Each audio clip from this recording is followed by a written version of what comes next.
ಹೆಸರಿನ ಕುದುರೆಗಳು ಡಾವರಿಸಿದುವು ಡಗೆ ಹೊಯ್ದು ಮಿಗೆದಳ್ಳುರಿಯ ಸಸಿಯಂತಾದನು ಅರ್ಜುನ ದೇವ ನಿಮಿಷದಲ್ಲಿ ಕರಗಿ ಕೊರಗಿತು ಲೋಕ ಕರಗಿ ಕೊರಗಿತು ಲೋಕ ಕೌರವ ಧರಣಿ ಪಾಲರು ಇದೆತ್ತನುರಿಯೋ ಹರನ ಕಣ್ಗಿಚ್ಚಲ್ಲಲೇ ಹಾಯನುತ ಹಲುಬಿದರು. ಶ್ರೀ ಗುರುಭ್ಯೋ ನಮಃ. ಇವತ್ತು ನಮ್ಮ ಮಾಸದ ನೆನಪು 50ನೇ ಮಾಸದ ನೆನಪು ಸಮಾರಂಭ ಜಯಲಕ್ಷ್ಮಿ ಮೇಡಮ್ ರವರ ಮನೆಯಲ್ಲಿ ನಡೀತಿದೆ. ಆ ವೇದಿಕೆ ಮೇಲೆ ಪುಟ್ಟಣ್ಣ ಸರ್ ಮತ್ತೆ ಶಂಕರಾಚಾರ್ಯರು ಬಂದು ಕೂತ್ಕೋಬೇಕಾಗಿ ಪ್ರಾರ್ಥಿಸಿದ್ದಾರೆ. ನಡೆಯಲು ಪ್ರಾರ್ಥಿಸಲು ಬರುತ್ತಿದ್ದಾರೆ ಕುಮಾರಿ ಅನುಷ್ಕಾ ರವರು. ಅನುಷ್ಕಾ. ಶರಣು ಶರಣು ಶರಣು ಶರಣು ಸಿದ್ಧಿ ವಿನಾಯಕ ಶರಣು ವಿದ್ಯ ಪ್ರದಾಯಕ ಶರಣು ಪಾರ್ವತಿ ತನಯ ಮೂರ್ತಿ ಶರಣು ಮೂಷಿಕ ವಾಹನ ಶರಣು ಶರಣು ಶರಣು ಶರಣು ಶರಣು ಸಿದ್ಧಿ ವಿನಾಯಕ ಶರಣು ವಿದ್ಯ ಪ್ರದಾಯಕ ನಿಖಿಲ ನೇತ್ರನ ದೇವಿ ಸುತನೆ ನಾಗಭೂಷಣ ಪ್ರಿಯನೇ ತಟಿಲತಾಂಕಿತ ಕೋಮಲಾಂಗನೆ ಕರಣ ಕುಂಡಲಧಾರನೆ ಶರಣು ಶರಣು ಶರಣು ಶರಣು ಶರಣು ಸಿದ್ಧಿ ವಿನಾಯಕ ಶರಣು ವಿದ್ಯ ಪ್ರದಾಯಕ ಬಟ್ಟ ಮುತ್ತಿನ ಪದಕ ಹಾರನೆ ಬಾಹು ಹಸ್ತ ಚತುಷ್ಟನೆ ಇಟ್ಟ ತೊಡುಗೆಯ ಹೇಮ ಕಂಕಣ ಪಾಶ ಅಂಕುಶಧಾರನೆ ಶರಣು ಶರಣು ಶರಣು ಶರಣು ಶರಣು ಸಿದ್ಧಿ ವಿನಾಯಕ ಶರಣು ವಿದ್ಯ ಪ್ರದಾಯಕ ಶರಣು ವಿದ್ಯ ಪ್ರದಾಯಕ. ಸಾಹಿತ್ಯ ಬಳಗ ಮಾಸದ ನೆನಪು 50 ಮಾಸಗಳನ್ನ ಕಳೆದಿದೆ ಅಂತ ತುಂಬಾ ಹೆಮ್ಮೆ ಅನ್ನಿಸ್ತಿದೆ ನಮಗೆ. ಈ ಕಾರ್ಯಕ್ರಮಕ್ಕೆ ಅತಿಥಿಗಳಾಗಿ ಆಗಮಿಸಿರ್ತಕ್ಕಂತಹ ಪುಟ್ಟಣ್ಣ ಸರ್ ಅವರಿಗೆ ತುಂಬ ಹೃದಯದ ಸ್ವಾಗತವನ್ನು ಬಯಸಿದ್ದೇನೆ.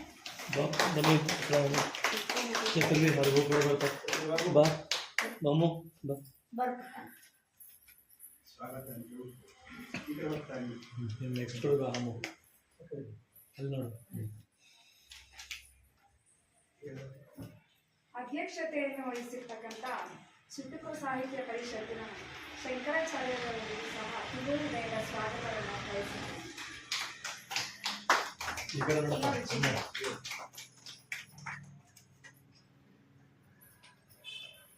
ಇಂದಿನ ಈ ಬಳಗಕ್ಕೆ ಹಾಸನದಿಂದ ಆಗಮಿಸಿರ್ತಕ್ಕಂತಹ ಚಂದ್ರಕಲಾ ಮೇಡಮ್ ಹಾಗೂ ಅವರ ಮಕ್ಕಳಾದಂತಹ ಅನಿಷ್ಕಾ ಮತ್ತು ಶ್ರೀರಾಮ್ ರವರಿಗೂ ಸಹ ಸ್ವಾಗತವನ್ನ ಬಯಸಿದ್ದೇನೆ. ಹಾಗೂ ಇಂದು ಆಗಮಿಸಿರ್ತಕ್ಕಂತಹ ನಮ್ಮ ಸಂಸ್ಥೆಯವರಾದಂತಹ ತುಂಬಾ ಜ್ಞಾನಿಗಳು, ಚಿಂತಕರು, ಸಾಹಿತ್ಯಕಾರರು, ಡಾಕ್ಟರೇಟ್ ಪದವಿಯನ್ನ ಪಡ್ಕೊಂಡಿರ್ತಕ್ಕಂಥವ್ರು ಶ್ರೀಯುತ ಋಷಭ್ ಕುಮಾರ್ ಅವರಿಗೂ ಸಹ ತುಂಬಾ ಹೃದಯದ ಸ್ವಾಗತವನ್ನ ಬಯಸ್ತೀವಿ. ಅವರು ನಮ್ ಜೊತೆ ಸಿಕ್ಕಿದಾಗ ತುಂಬಾ ಖುಷಿ ಪಟ್ಟು ಬರ್ತೀವಿ ಅಂತ ಹೇಳಿದ್ರು. ತುಂಬಾ ಹೆಮ್ಮೆ ಆಯ್ತು ಸರ್. ನಮ್ಮ ಬಳಗಕ್ಕೆ ಇವತ್ತು ಬಂದಿರೋದು 50ನೇ ಮಾಸ ಮಾಸದ ನೆನಪಿಗೆ ಬಂದಿದ್ದೀರಾ, ತುಂಬಾ ಖುಷಿ ಆಯ್ತು. ತುಂಬಾ ಹೃದಯದ ಸ್ವಾಗತ. ಆಮೇಲೆ ಅಮ್ಮ ಅವರು ಆಗಮಿಸಿದ್ದಾರೆ. ಅವ್ರು ನೋಡಿದ್ರೇನೆ ಖುಷಿ, ಅವರು ಬಂದಿದ್ದಾರೆ ಅಂದ್ರೇನೆ ಏನೋ ಒಂಥರ ಉತ್ಸಾಹ. ನಾನು ಹೋದ್ಸಲ ಇದಕ್ ಹೋದಾಗ ಕೇಳಿದ್ವಿ ಅಮ್ಮ ಬರ್ಲಿಲ್ವಾ ಅಂತ. ಇವತ್ತು ಬಂದಿರೋದು ನಮ್ಗೆ ತುಂಬಾ ಖುಷಿಯಾಗಿದೆ. ಅವರಿಗೂ ತುಂಬಾ ಹೃದಯದ ಸ್ವಾಗತವನ್ನ ಬಯಸುತ್ತೇವೆ. ಹಾಗೂ ನಮ್ಮ ಯಜಮಾನರು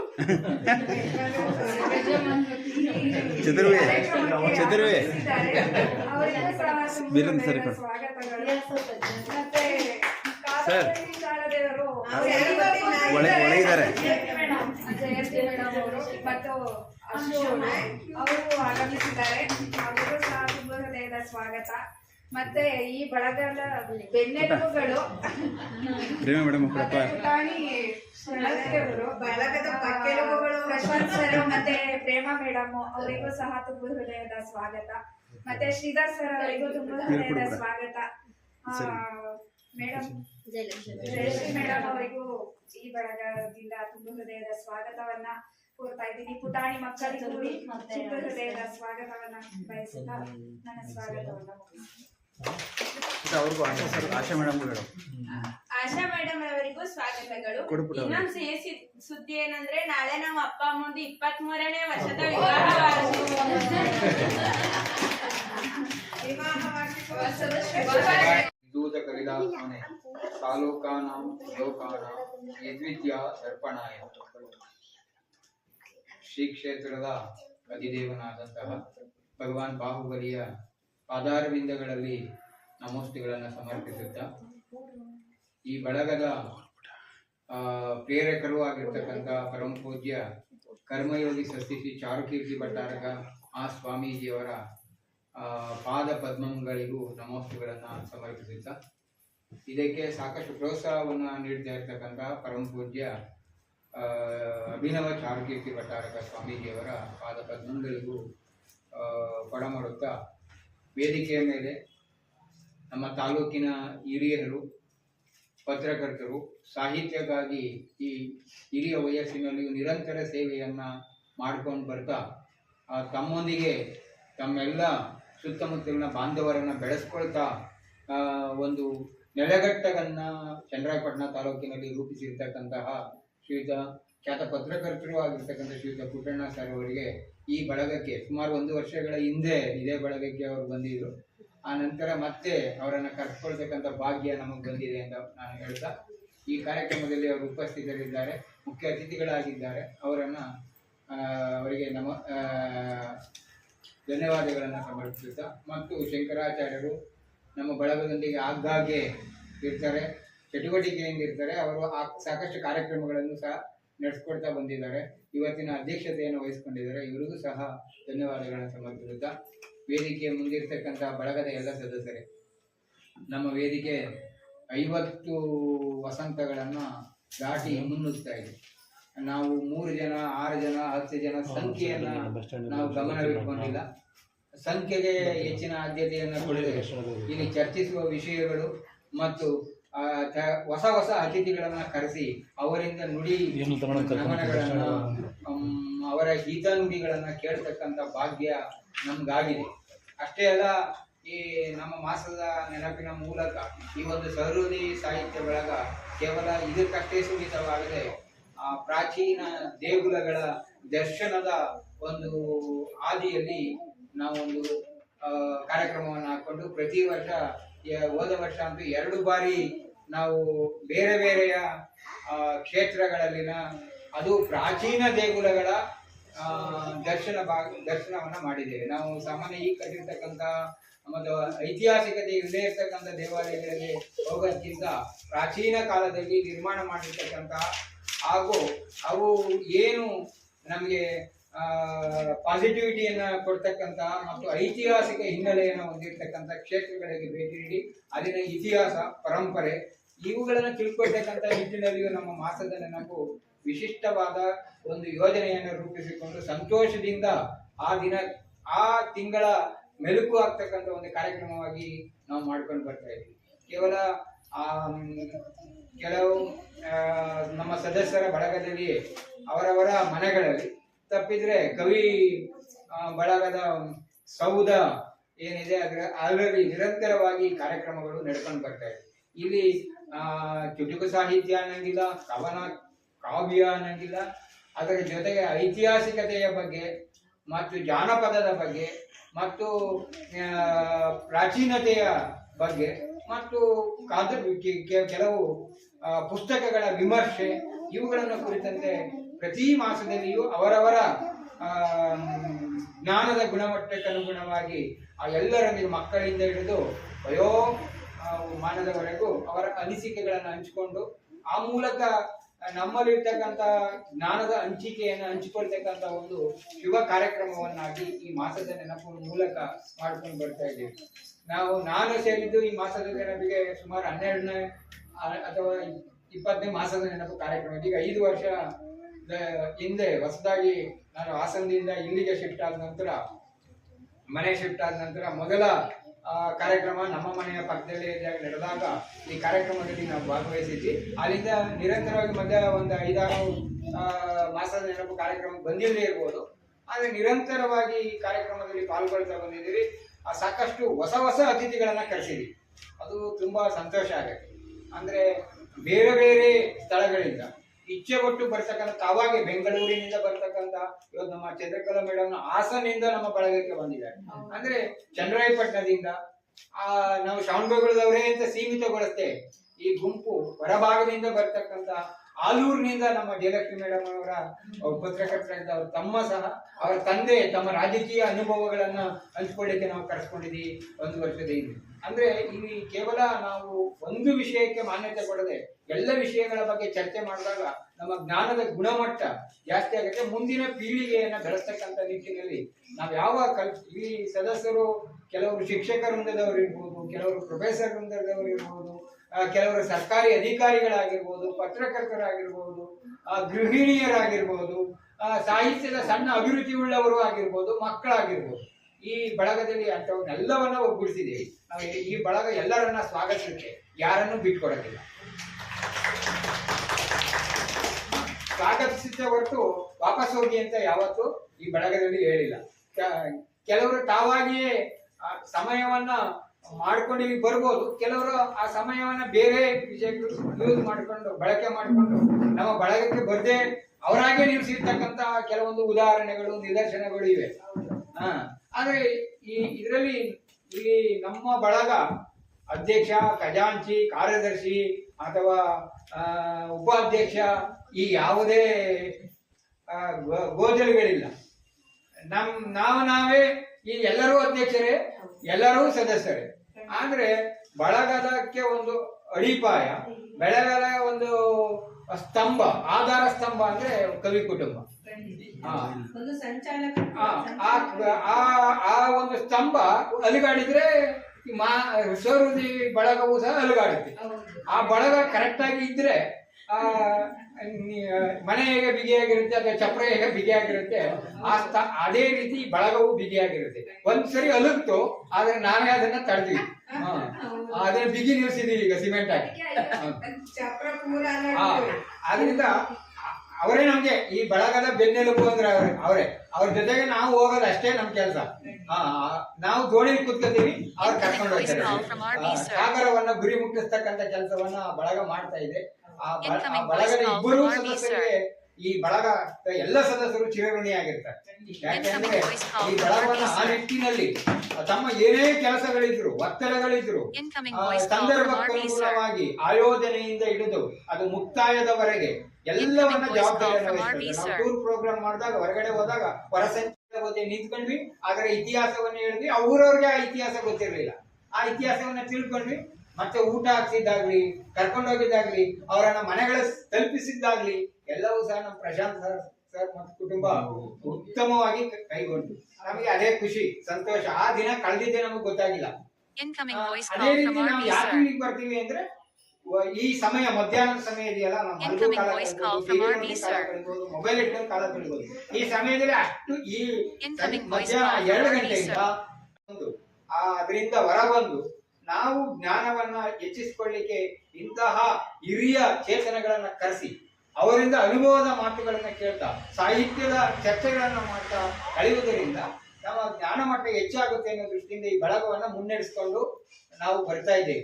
ಈ ಬಳಗ ಕೇವಲ ಇದು 50 ಮಾಸದ ಒಂದು ಯಾವುದೇ ಕುಂದು ಬರದಂತೆ 50 ವಸಂತಗಳನ್ನ ದಾಟಿದೆ. ಇನ್ನು 50 ವಸಂತಗಳನ್ನ ದಾಟಲಿ ಎನ್ನುವುದು ನಮ್ಮೆಲ್ಲರ ಆಶಯ. ಅಲ್ಲಿವರೆಗೂ ಆಧಾರ ಸ್ತಂಭ ಆಗಿರ್ಲಿ, ಆಮೇಲೆ ಮುಂದಕ್ಕೆ ನೋಡ್ಗಳ ಅವ್ರ ಇಚ್ಛೆ ಇದೆ,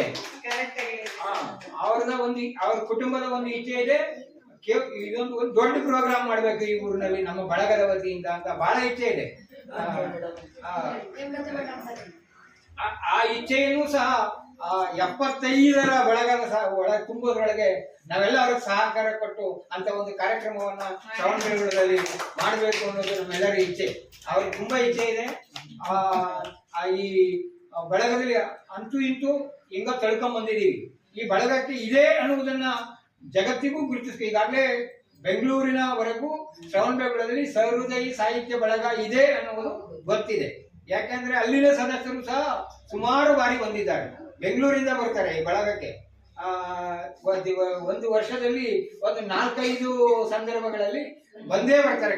ಅಲ್ಲಿನ ಸದಸ್ಯರು ಸಹ ಇಲ್ಲಿ ಬಂದು ಬಳಗದಲ್ಲಿ ಪಾಲ್ಗೊಂಡು ಆ ದಿನ ಇಲ್ಲಿ ಕಳೆದು ಮತ್ತೆ ವಾಪಸ್ ಹೋಗ್ತಾರೆ. ಅಂದ್ರೆ ನಮ್ಮ ಬಳಗ ಅಷ್ಟೊಂದು ಎಲ್ಲರನ್ನ ಸ್ವಾಗತಿಸುತ್ತೆ, ಎಲ್ಲರಿಗೆ ಸ್ವಾಗತವನ್ನ ಕೋರುತ್ತೆ. ಆದ್ರೆ ಆ ಬಳಗನಿಂದ ಯಾರನ್ನೂ ಬಿಟ್ಕೊಡೋದಿಲ್ಲ, ಬಂದವರನ್ನ ಹಿಡಿದಿಟ್ಕೊಳ್ಳುತ್ತೆ. ಅವರಾಗೆ ಬಿಟ್ಟೋದ್ರೆ ನಾವೇನು ಮಾಡಲ್ಲ ಅಂತ ಬಳಗ ಇದು. ಇದಕ್ಕೆ ಬರಕ್ಕೆ ನಮಗೆ ಖುಷಿ ಆಗತ್ತೆ, ಸಂತೋಷ ಆಗತ್ತೆ. ನೋಡಿ ನಮ್ಮ ಮೇಡಮ್ ಅವರು ಒಂದಿನೂ ಅವ್ರಿಗೆ ಯಾವತ್ತೂ ಈ ಮಾಸದ ನೆನಪು ಕಾರ್ಯಕ್ರಮ ಆಗ್ತಾ ಇರುತ್ತೆ ಅಂತಾನೆ ಯೋಚನೆ ಮಾಡ್ತಾರೆ. ಅದಕ್ಕೋಸ್ಕರನೇ ಏನಾದ್ರು ಒಂದು ಸೃಷ್ಟಿ ಮಾಡ್ಕೊಂಡು ಇಟ್ಕೊಂಡು ಬಂದಿರ್ತಾರೆ. ಅವರೇ ನಾವು ಮೊನ್ನೆ ಹೊರ ಸಂಚಾರ ಹೋದಾಗ್ಲು ಇಲ್ಲಿಂದ ಹೋಗೋಣ ಸರ್, ಇಲ್ಲಿಂದ ಹೋಗೋಣ ಸರ್, ಅವರು ಕರ್ಕೊಂಡೋಗಿ ಅವರು ಯಾಕಂದ್ರೆ ತುಮಕೂರು ಜಿಲ್ಲೆ, ನಾವು ಈ ಸರಿ ತುಮಕೂರು ಜಿಲ್ಲೆಯನ್ನು ಆಯ್ಕೊಂಡಿದ್ವಿ. ಹೋದ ಬಾರಿ ನಾವು ಆಯ್ಕೆ ಮಾಡ್ಕೊಂಡಿದ್ದು ನಾವು ಮೈಸೂರು ಮತ್ತು KR ಪೇಟೆ ತಾಲೂಕಿನ ದೇವಾಲಯಗಳನ್ನ ಪರಿಚಯ ಮಾಡ್ಕೊಂಡು ಬಂದ್ವಿ. ಈ ಸರಿ ತುಮಕೂರಿನಲ್ಲಿ ಇಟ್ಕೊಂಡಿದ್ವಿ. ಆದ್ರೆ ನಮ್ಗೆ ಸಮಯ, ಅಲ್ಲಿನ ದೇವಾಲಯಗಳನ್ನು ನೋಡ್ಲಿಕ್ಕೆ ಸಮಯ ಸಾಕಾಗ್ಲಿಲ್ಲ ನಮ್ಗೆ. ಆದ್ರಿಂದ 1-2 ದೇವಾಲಯಗಳನ್ನ ಮಿಸ್ ಮಾಡ್ಕೊಂಡ್ವಿ. ನಮ್ಮ ಮೂಲ ಉದ್ದೇಶ ಇದ್ದಿದ್ದು ತುರುವೇಕೆರೆಯನ್ನ ತಲುಪಿ ಅರಳಗುಪ್ಪೆಗೆ ಹೋಗ್ಬೇಕು ಅನ್ನುವುದು. ಆದ್ರೆ ನಮ್ಮ ರೂಟೇ ಚೇಂಜ್ ಆಗಿ ಆದಿಚುಂಚನಗಿರಿಯ ಮೂಲಕ ನಾಗಲಾಪುರ, ನಮ್ಗೆ ಹೆಸರೇ ಗೊತ್ತಿರ್ಲಿಲ್ಲ, ಆ ಊರನ್ನ ನಾವು ನೋಡೇ ಇರ್ಲಿಲ್ಲ. ಅಂತಹ ಗ್ರಾಮೀಣ ಭಾಗದಲ್ಲಿ ಇರ್ತಕ್ಕಂಥ ತುರುವೇಕೆರೆ ತಾಲೂಕಿನಲ್ಲಿ ಇರ್ತಕ್ಕಂಥ ಗ್ರಾಮೀಣ ಭಾಗದಲ್ಲಿ ಇರ್ತಕ್ಕಂಥ ಒಂದು ಊರು, ಆ ನಾಗಲಾಪುರ ಅಂತ ವೀರಬಲ್ಲಾಳನ ಕಾಲದಲ್ಲಿ ಒಂದು ಶ್ರೇಷ್ಠವಾಗಿರ್ತಕ್ಕಂತಹ ಒಂದು ನಗರಿಯಾಗಿದ್ದಂತಹ ಮತ್ತು ಪಾಳೆಗಾರರ ಆಳ್ವಿಕೆಯಲ್ಲಿ ಒಂದು ರಾಜಧಾನಿಯಾಗಿ ಮೆರೆದಂತಹ ಆ ಒಂದು ಊರಿಗೆ ನಾವು ಹೋದಾಗ ಅಲ್ಲಿನ ಜನ ಸಹ ಬಹಳ ಖುಷಿ ಪಟ್ರು. ನಮ್ ವ್ಯಾನ್ ಹೋದ ತಕ್ಷಣನೇ ಇದೇನಪ್ಪ ಹಿಂಗ್ ಬಂದಿದ್ದಾರೆ ಅಂತ ಎಲ್ಲ ನಮ್ ಜೊತೆಗೆ ಬಂದು ಸೇರ್ಕೊಂಡು ಅವರು ನೋಡಿ ಅವ್ರು ಕೆಲವರು ಏನ್ ಹೇಳ್ತಾ ಇದ್ರು, ಇಷ್ಟೆಲ್ಲ ಇತಿಹಾಸ ಇದೆಯಾ ನಮ್ಮೂರಿಗೆ ಅಂತೇಳಿ. 2 ದೇಗುಲಗಳಿವೆ, ಒಂದು ಚೆನ್ನಕೇಶವ ಮತ್ತೊಂದು ಕೇದಾರೇಶ್ವರ. ಅಪರೂಪದ ಕೇದಾರೇಶ್ವರ ದೇವಗಳು. ಹಳೇಬೀಡು ಬಿಟ್ರೆ ನಮಗೆ ಕೇದಾರೇಶ್ವರ ದೇಗುಲಗಳು ಬಳ್ಳಿಗಾವೆಯಲ್ಲಿ ಸಿಗ್ತಕ್ಕಂಥ ಕೇದಾರೇಶ್ವರ, ಅದು ಬಿಟ್ರೆ ನಮಗೆ ನಾಗಲಾಪುರದಲ್ಲಿ ಕೇದಾರೇಶ್ವರ ಎಂಬುದು. ಈ ಕೇದಾರೇಶ್ವರ ದೇಗುಲದ ವಿಶೇಷತೆಯನ್ನು ನಾವು ನೋಡಿದ್ವಿ, ಅದರ ಇತಿಹಾಸವನ್ನ ತಿಳ್ಕೊಂಡ್ವಿ. ಇದರಿಂದ ಏನಾಗುತ್ತೆ ಅಂದ್ರೆ ಅಲ್ಲಿನ ಇತಿಹಾಸ ತಿಳಿಯುತ್ತೆ, ಅಲ್ಲಿನ ಜನರ ವ್ಯವಹಾರಗಳು, ಅಲ್ಲಿನ ಜನರ ಸ್ಥಿತಿ ಪರಿಚಯ ಆಗುತ್ತೆ. ಈ ಕಾರಣದಿಂದಾಗಿ ನಾವು ಈ ಮಾಸದ ನೆನಪಿಗೆ ಅದನ್ನು ಸಹ ಅಳವಡಿಸ್ಕೊಂಡು ನಡೆಸ್ಕೊಂಡು ಬರ್ತಾ ಇದೀವಿ. ಅದಕ್ಕೆಲ್ಲ ಬೆನ್ನೆಲುಬಾಗಿ ಸಾಕಷ್ಟು ಜನ ನಮಗೆ ನಾವು ಕರೆದಾಗ ಯಾವತ್ತೂ ಇಲ್ಲ ಅಂದಿಲ್ಲ. ಅತಿಥಿಗಳಾಗ್ಲಿ, ಹಾಗೆ ಬರೋದಾಗ್ಲಿ ಯಾವುದೇ ತೊಂದರೆ ಇಲ್ಲದಂಗೆ ಪುಟ್ಟಣ್ಣ ಸರ್ ಇದು 2-3 ಸರಿ ನಮ್ಮ ಕಾರ್ಯಕ್ರಮಕ್ಕೆ ಬಂದಿದ್ದಾರೆ. ನಿರಂತರವಾಗಿ ಸಮಯ ಇದ್ದಾಗಲೆಲ್ಲ ನಮ್ಮ ಕಾರ್ಯಕ್ರಮಕ್ಕೆ ಆಗಾಗ್ಗೆ ಬರ್ತಾನೆ ಇರ್ತಾರೆ. ಅವರಲ್ಲೂ ಕಾರ್ಯಕ್ರಮಗಳನ್ನ ಚನ್ನಪಟ್ಟಣದಲ್ಲಿ ನಡೆಸ್ಕೊಡ್ತಾ ಇರ್ತಾರೆ. ಅದು ಉತ್ತಮವಾಗಿ ನಡೆಸ್ಕೊಡ್ತಾರೆ. ಅಂತ ಕಾರ್ಯಕ್ರಮಗಳನ್ನ ಆಯೋಜನೆ ಮಾಡ್ತಕ್ಕಂಥ ನಮಗೆಲ್ಲ ಖುಷಿ ಅಂತ ಭಾವಿಸ್ತಾ, ಇಂದಿನ ಕಾರ್ಯಕ್ರಮದಲ್ಲಿ ನನಗೆ 2 ಪ್ರಾಸ್ತಾವಿಕ ನುಡಿಗಳನ್ನ ಆಡಲಿಕ್ಕೆ ಅವಕಾಶ ಮಾಡಿಕೊಟ್ಟಿದ್ದಕ್ಕಾಗಿ ಬಳಗದ ಎಲ್ಲ ಸದಸ್ಯರಿಗೆ ಮತ್ತು ಗಣ್ಯ ಅತಿಥಿಗಳಿಗೆ ನಮಸ್ಕಾರಗಳನ್ನ ಸಮರ್ಪಿಸ್ತೀನಿ. ಕಾರ್ಯಕ್ರಮಕ್ಕೆ ಒಂದು ಪೂರ್ವವಾದಂತಹ ಸ್ವಾಗತವನ್ನು ಕೊಡ್ತಿದ್ದೀವಿ. ನಿಜಕ್ಕೂ 50 ಮಾಸದಂತೂ ತರಗತಿಗಳು ಅಂದ್ರೆ ನಿಜಕ್ಕೂ ನಮ್ಗೆ ಆಶ್ಚರ್ಯ. 1ನೇ ಕಾರ್ಯಕ್ರಮದಿಂದ ಹಿಡಿದು 50ನೇ ಕಾರ್ಯಕ್ರಮ ನಿಜಕ್ಕೂ ಒಂದೊಂದು ವಿಭಿನ್ನವಾಗಿದೆ. ಮತ್ತೆ ವಿಶೇಷ ವ್ಯಕ್ತಿಗಳ ಪರಿಚಯ ಆಗ್ತಾ ಈ ಬಳಗ ಒಂದು ವಿಶೇಷತೆಯಿಂದ ನಡ್ಕೊಂಡು ಬಂದಿರೋದು ನಮಗೆ ನಿಜಕ್ಕೂ ಹೆಮ್ಮೆ ಆಗ್ತದೆ. ಈ ದಿನ ನಮ್ಮ ಕಾರ್ಯಕ್ರಮದಲ್ಲಿ ಗೋಕಾಕ್ ಸರ್ ಅವರ ಪರಿಚಯವನ್ನು ಮಾಡ್ಕೊಳ್ಳೋದಕ್ಕೆ ನನಗೆ ಅವಕಾಶ ಸಿಕ್ಕಿರೋದು ನಿಜಕ್ಕೂ ಹೆಮ್ಮೆ. ಯಾಕಂದ್ರೆ ಒಂದು ಪಾಠದಲ್ಲೂ ಕೂಡ ಇದೆ. ಗೋಕಾಕ್ ಚಳುವಳಿ ಅದ್ರ ಬಗ್ಗೆ ರಾಜ್ಕುಮಾರ್ ಅವರು ಹೋರಾಟದಲ್ಲಿ ಮುನ್ನುಗ್ಗಿ ಇಡೀ ಚಿತ್ರತಂಡ ಮತ್ತು ಜನತೆ ಎಲ್ಲರೂ ಸೇರಿ ಒಂದು ಗೋಕಾಕ್ ಹೋರಾಟವನ್ನ ಮಾಡುವಂತಹ ಒಂದು ಹೋರಾಟ ನಿಜಕ್ಕೂ ಒಂದು ಶ್ಲಾಘನೀಯ. ಅಂತಹ ಊರಿಂದ ಬಂದಂತಹವರು ನಮ್ಮ ಚನ್ನರಾಯಪುರದಲ್ಲಿ ಒಂದು ಒಳ್ಳೆ ಹೆಸರನ್ನ ಮಾಡ್ತಾ ಅವರ ಮಕ್ಕಳು ಕೂಡ ಹಲವಾರು ಹೆಸರುಗಳನ್ನ ಮಾಡಿದ್ದಾರೆ. ಅವರು ಈ ದಿನ ನಮ್ಮ ಬೆಳದಲ್ಲಿ ಒಂದು ವಿಶೇಷ ರೀತಿಯಾಗಿ ನಮ್ಮ ಬೆಳದಲ್ಲಿರೋದು ನಮ್ಮೆಲ್ಲರಿಗೂ ಕೂಡ ಹೆಮ್ಮೆಯನ್ನ ತಂದಿದೆ. ಅವರ ಬಗ್ಗೆ ಒಂದು ಕಿರುಪರಿಚಯನ ಮಾಡ್ಕೊಳ್ಳೋಕೆ ಇಷ್ಟಪಡ್ತೇನೆ. ಗೋಕಾಕ್ ಸರ್ ಅವರು ತಮ್ಮ ತಂದೆಯವರಾದಂತಹ ಶ್ರೀ ವೆಂಕಟರಮಣ ಎಂ ಹಾಗೂ ಶ್ರೀಮತಿ ಕಿಕ್ಕೇರಮ್ಮನವರ ದಂಪತಿಗಳ ಪ್ರೀತಿಯ ಪುತ್ರನಾಗಿ ಜನಿಸ್ತಾರೆ. 7/3/1953 ಸ್ವತಂತ್ರ ಸಿಕ್ಕಿದಂತಹ ಕೆಲವು ವರ್ಷಗಳ ನಂತರದಲ್ಲಿ ಇವರು ಶಿಕ್ಷಣವನ್ನ BA ಡಿಪ್ಲೊಮಾ ಇನ್ ಜರ್ನಲಿಸಂ ಅನ್ನ ಮುಗಿಸಿದ್ದಾರೆ. ಇವರ ವೃತ್ತಿ ವ್ಯಾಪಾರ, ಸಮಾಜ ಸೇವೆ ಹಾಗೂ ಪತ್ರಿಕೋದ್ಯಮದಲ್ಲಿ ಹಲವಾರು ರೀತಿಯ ಸೇವೆಗಳನ್ನ ಮಾಡ್ತಾ ಒಂದು ಜರ್ನಲಿಸಂಗೆ ಒಂದು ಹೊಸ ಚೇತನವನ್ನ ತಂದಿದಂತಹ ವ್ಯಕ್ತಿ ನಮ್ಮ ಗೋಕಾಕ್ ಪಟ್ಟಣ ಸರ್ ಅವರು.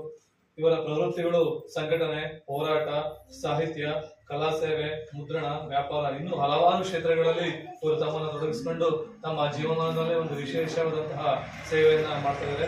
ಇವರ ಧರ್ಮಪತ್ನಿ ಶ್ರೀಮತಿ ವಿಜಯಲಕ್ಷ್ಮಿ ಪುಟ್ಟಣ್ಣನವರು. ಇವರ ಮಕ್ಕಳು ವೆಂಕಟೇಶ್ ಪುಟ್ಟಣ್ಣ, ನಂದನ್ ಪುಟ್ಟಣ್ಣ, ಪರಿಸರ ಪುಟ್ಟಣ್ಣನ ಹೆಸರು ಕೇಳೇ ನನಗೊಂದು ಖುಷಿ ಆಯ್ತು. ಪರಿಸರವನ್ನ ಇಷ್ಟಪಡುವಂತವ್ರು ಅವರ ಪುತ್ರರಿಗೆ ಪರಿಸರ ಪುಟ್ಟಣ್ಣ ಅಂತ ಹೆಸರಿದ್ದಾರೆ. ಮತ್ತೊಬ್ಬರು ಮಗಳು ಡಾಕ್ಟರ್ ಧನುಶ್ರೀ ಪುಟ್ಟಣ್ಣನವರು. ಈ ಒಂದು ಸುಖವಾದಂತಹ ಕುಟುಂಬದಲ್ಲಿ ಇವರು ತಮ್ಮ ಸುಖ ಜೀವನವನ್ನು ಸಾಗಿಸುತ್ತಾ ಸಮಾಜದಲ್ಲಿ ಒಂದು ಒಳ್ಳೆ ಸಾಧನೆಯನ್ನ ಮಾಡ್ತಿದ್ದಾರೆ. ಇವರಿಗೆ ಹಲವಾರು ಸಂಘ ಸಂಸ್ಥೆಯಿಂದ ಇವರಿಗೆ ಸನ್ಮಾನಗಳು ಹಾಗೂ ಗೌರವಗಳು ದೊರಕಿದೆ. ಅದರಲ್ಲಿ ನಮ್ಮ ಬೆಳಗುಳದ ಇಂದಿನ ಪೀಠಾಧ್ಯಕ್ಷರಾದಂತಹ ಪರಮ ಪೂಜ್ಯ ಜನೈಕರಾದಂತಹ ಶ್ರೀ ಚಾರುಕೀರ್ತಿ ಭಟ್ಟರಕ ಸ್ವಾಮೀಜಿ ಅವರಿಂದ ಕೂಡ ಇವರಿಗೆ ಗೌರವ ಸಮರ್ಪಣೆ ಆಗಿರೋದು ನಮ್ಮೆಲ್ಲರಿಗೂ ಒಂದು ಹರ್ಷವನ್ನ ತಂದುಕೊಡುತ್ತೆ. ಅದೇ ರೀತಿ ಶ್ರೀ ಗಿರಿಕ್ಷೇತ್ರ ಶ್ರೀ ಚಂದ್ರಶೇಖರ ಭಾರತಿ ಸ್ವಾಮೀಜಿ ಹಾಗೂ ಕತ್ರಿಘಟ್ಟದ ಆಧ್ಯಾತ್ಮಿಕ ಕೇಂದ್ರದ ಚಂದ್ರಶೇಖರ ಗುರುಜಿಯವರಿಂದಲೂ ಕೂಡ ಇವರಿಗೆ ಗೌರವ ಸಮರ್ಪಣೆ ಆಗಿದೆ. ಹಾಗೂ ಜಿಲ್ಲಾ ಸಾಹಿತ್ಯ ಅಕಾಡೆಮಿ ಹಾಗೂ ಭಾರತ ಸೇವಾ ದಳ ನಡೆಸಿದ ಜಿಲ್ಲಾ ವಚನ ಸಾಹಿತ್ಯದಲ್ಲಿ ಇವರಿಗೆ ಸನ್ಮಾನವನ್ನ ಕೂಡ ಮಾಡಿದ್ದಾರೆ. ಹಾಗೆ ಜಿಲ್ಲಾ ಪತ್ರಕರ್ತರ ಸಂಘ, ಮುದ್ರಣಕಾರರ ಸಂಘ, ಎಲೆಕ್ಟ್ರಾನಿಕ್ ಉಪಕರಣಗಳ ರಿಪೇರಿದಾರರ ಸಂಘ, ಡಾಕ್ಟರ್ ರಾಜ್ಕುಮಾರ್ ಅಭಿಮಾನಿಗಳ ಸಂಘದ ವತಿಯಿಂದ ಇವರಿಗೆ ಸನ್ಮಾನಗಳು, ಬಿರುದು ಬವಳಿಗಳು ಸಂದಿವೆ. ತಾಲೂಕು ರಾಷ್ಟ್ರೀಯ ಹಬ್ಬಗಳ ಆಚರಣಾ ಸಮಿತಿ, ಕರ್ನಾಟಕ ಸಂಘ, ಕನ್ನಡ ಸೇನಾ, ಕರ್ನಾಟಕ ಹೊಸಳ್ಳಿ, ಕನ್ನಡ ರಾಜ್ಯೋತ್ಸವ ಸಮಿತಿ, ತಾಲೂಕು ಪತ್ರಕರ್ತರ ಸಂಘ, ಡಿ ಗ್ರೂಪ್ ನೌಕರರ ಸಂಘ, ಅಂಗವಿಕಲರ ಸಂಘ, ರೈತ ಸಂಘ, ಕನ್ನಡ ಪರ ಸಂಘಟನೆಗಳು ಇವರ ಸೇವೆಯನ್ನು ಗುರುತಿಸಿ ಇವರಿಗೆ ಸನ್ಮಾನವನ್ನ ಹಾಗೂ ಬಿರುದುಗಳನ್ನ ನೀಡಿದ್ದಾರೆ. ಕನಕ ಪುರಂದರ ಹರಿದಾಸೋತ್ಸವ ಮತ್ತು ರಾಜ್ಯ ಮಟ್ಟದ ಕೀರ್ತನಕಾರರ ಸಮ್ಮೇಳನದಲ್ಲೂ ಕೂಡ ಇವರು ಭಾಗವಹಿಸಿ ಅಲ್ಲೂ ಕೂಡ ಗೌರವಕ್ಕೆ ಭಾಜನರಾಗಿದ್ದಾರೆ. ಕಿಕ್ಕೇರಿ ಬಾಲಾಜಿ ವಿದ್ಯಾಸಂಸ್ಥೆ ಇತ್ಯಾದಿ ಹಲವಾರು ಸಂಘ ಸಂಸ್ಥೆಗಳಿಂದ ಇವರಿಗೆ ಗೌರವಗಳು ದೊರಕಿವೆ. 2014-15ರಲ್ಲಿ ಪಟ್ಟಣದ 101 ಸಂಘ ಸಂಸ್ಥೆಗಳಿಂದ ಸ್ವಚ್ಛತಾ ಆಂದೋಲನದಲ್ಲಿ ಹಾಗೂ ಅಭಿನಂದನಾ ಸಮಾರಂಭದಲ್ಲಿ ಇವರಿಗೆ ಅಭಿನಂದನೆಯನ್ನ ಸಲ್ಲಿಸಿದ್ದಾರೆ. 2015-16ರಲ್ಲಿ ಮಕ್ಕಳ ನಡೆ ಸ್ವಚ್ಛತೆ ಕಡೆ ಕಾರ್ಯಕ್ರಮದಲ್ಲಿ ಭಾಗವಹಿಸಿ ಅದರಲ್ಲೂ ಕೂಡ ಇವರು ತಮ್ಮ ಛಾಪನ್ನ ಮೂಡಿಸಿದ್ದಾರೆ. ವಿಶ್ವ ಯೋಗ ದಿನಾಚರಣೆಯಲ್ಲಿ ವಿಶೇಷ ಕಾರ್ಯಕ್ರಮ ನಡೆಸಿ ಧಾರವಾಡದ ಬಸವಾನಂದ ಸ್ವಾಮೀಜಿಯವರ ಪ್ರವಚನ ಹಾಗೂ ಯೋಗ ಶಿಬಿರ ಕಾರ್ಯಕ್ರಮ ನಡೆಸಿದ್ದು, ಇತರೆ 5-6 ಕಡೆ ಕಾರ್ಯಕ್ರಮದ ಅತಿಥಿಗಳಾಗಿ ಭಾಗವಹಿಸಿದ್ದು, ಹಲವಾರು ಕಾರ್ಯಕ್ರಮದಲ್ಲಿ ತಮ್ಮ ಕಾರ್ಯಕ್ರಮದ ಅಧ್ಯಕ್ಷತೆಯನ್ನು ವಹಿಸಿಕೊಂಡು ಕಾರ್ಯಕ್ರಮವನ್ನ ಅತ್ಯಂತ ಯಶಸ್ವಿಯಾಗಿ ನಡೆಸಿಕೊಟ್ಟು ಅಲ್ಲೂ ಕೂಡ ಇವರು ಒಂದು ಹೆಸರನ್ನ ಗಳಿಸಿದ್ದಾರೆ. ತಾಲೂಕು ವಚನ ಸಾಹಿತ್ಯ ಅಕಾಡೆಮಿ ಅಧ್ಯಕ್ಷರಾಗಿದ್ದಾಗ ಜಿಲ್ಲಾ ಮಟ್ಟದ ಸಮ್ಮೇಳನ ಕೂಡ ನಡೆಸಿದ್ದಾರೆ. ಗೋಕಾಕ್ ಚಳುವಳಿಯ ಆರಂಭಿಕ ವ್ಯಕ್ತಿಯಾಗಿ ಕೂಡ ಇವರು ಗುರುತಿಸಿಕೊಂಡು ತಮ್ಮ ಚಳುವಳಿಯನ್ನ ಇಡೀ ರಾಜ್ಯಾದ್ಯಂತ ಹೆಸರುವಾಸಿಯಾಗಿ ಗೋಕಾಕ್ ಪುಟ್ಟಣ್ಣ ಅಂತ ಹೆಸರನ್ನ ಪಡೆದಿದ್ದಾರೆ. ನಮ್ಮ ಪಕ್ಕದಲ್ಲಿರುವಂತಹ ಬಾಗೂರು ನವಿಲಿಯ ಸುರಂಗದಲ್ಲಿ ಸಂತ್ರಸ್ತರಿಗೆ ಹೋರಾಟದಲ್ಲಿ ಮುಖ್ಯ ತಮ್ಮ ಹೋರಾಟದಲ್ಲಿ ಕೈಗೊಂಡು ಹಲವಾರು ಮೊಕದ್ದಮೆಗಳನ್ನು ಹೊಂದಿ ಜನಗಳಿಗೆ ಇವರು ಹಲವಾರು ರೀತಿಯ ಹೋರಾಟಗಳನ್ನ ಮಾಡಿಕೊಂಡು ಪತ್ರಕರ್ತರನ್ನ ಕರೆಸಿ ಅಲ್ಲಿ ಬಾಗೂರು ನವಿಲೆ ಸುರಂಗದಲ್ಲಿ ಹಲವಾರು ಜನಗಳಿಗೆ ಭೂಮಿಯನ್ನು ಕಳ್ಕೊಂಡವರಿಗೆ ಹೋರಾಟವನ್ನ ಮಾಡಿ ಅವರಿಗೆ ಒಂದು ಒಳ್ಳೆ ಯಶಸ್ವಿಯಾದಂತಹ ಪರಿಹಾರವನ್ನ ಕಂಡುಕೊಳ್ಳಲು ಕೂಡ ಇವರು ತಮ್ಮ ಹೋರಾಟವನ್ನ ಮಾಡಿ ಜನರಿಗೆ ಒಂದು ಸಮಾಜ ಸೇವೆಯನ್ನು ಕೂಡ ಮಾಡಿಕೊಂಡಿರೋದು ನಿಜಕ್ಕೂ ಹೆಮ್ಮೆಯನ್ನ ತಂದುಕೊಟ್ಟಿದೆ. ಹಾಗೆ ನಮ್ಮ ತಮಿಳುನಾಡಿನ ಹಾಗೂ ಕರ್ನಾಟಕದಲ್ಲಿ ನಡೆಯುವಂತಹ ಒಂದು ಜಲ ಸಂಘರ್ಷ, ಕಾವೇರಿ ನೀರಿನ ಜಲ ಸಂಘರ್ಷದಲ್ಲೂ ಕೂಡ ಇವರು ಹಲವಾರು ಸಲ ಕಾವೇರಿ ಚಳುವಳಿಯಲ್ಲಿ ಸಂಘಟನೆಯನ್ನ ಹಮ್ಮಿಕೊಂಡು ಹೋರಾಟವನ್ನ ಮಾಡಿ ನಮ್ಮ ನಾಡಿಗೆ, ನಮ್ಮ ನಾಡಿನ ನೀರನ್ನ ರಕ್ಷಣೆಯನ್ನ ಮಾಡ್ಕೊಳ್ಳೋದಕ್ಕೆ ಮತ್ತೆ ನಮ್ಮ ನಾಡಿಗೆ ಕಾವೇರಿ ನೀರನ್ನ ಉಳಿಸಲು ಹೋರಾಟವನ್ನ ಮಾಡೋದು ನಮ್ಮೆಲ್ಲರಿಗೂ ಒಂದು ಹರ್ಷವನ್ನ ತಂದಿದೆ. ಹಾಗೆ ಹಾಸನ ಜಿಲ್ಲಾ ಕಾರ್ಯನಿರತ ಪತ್ರಕರ್ತರ ಸಂಘದ ಉಪಾಧ್ಯಕ್ಷರಾಗೂ ಕೂಡ ಕಾರ್ಯವನ್ನ ನಿರ್ವಹಿಸಿದ್ದಾರೆ.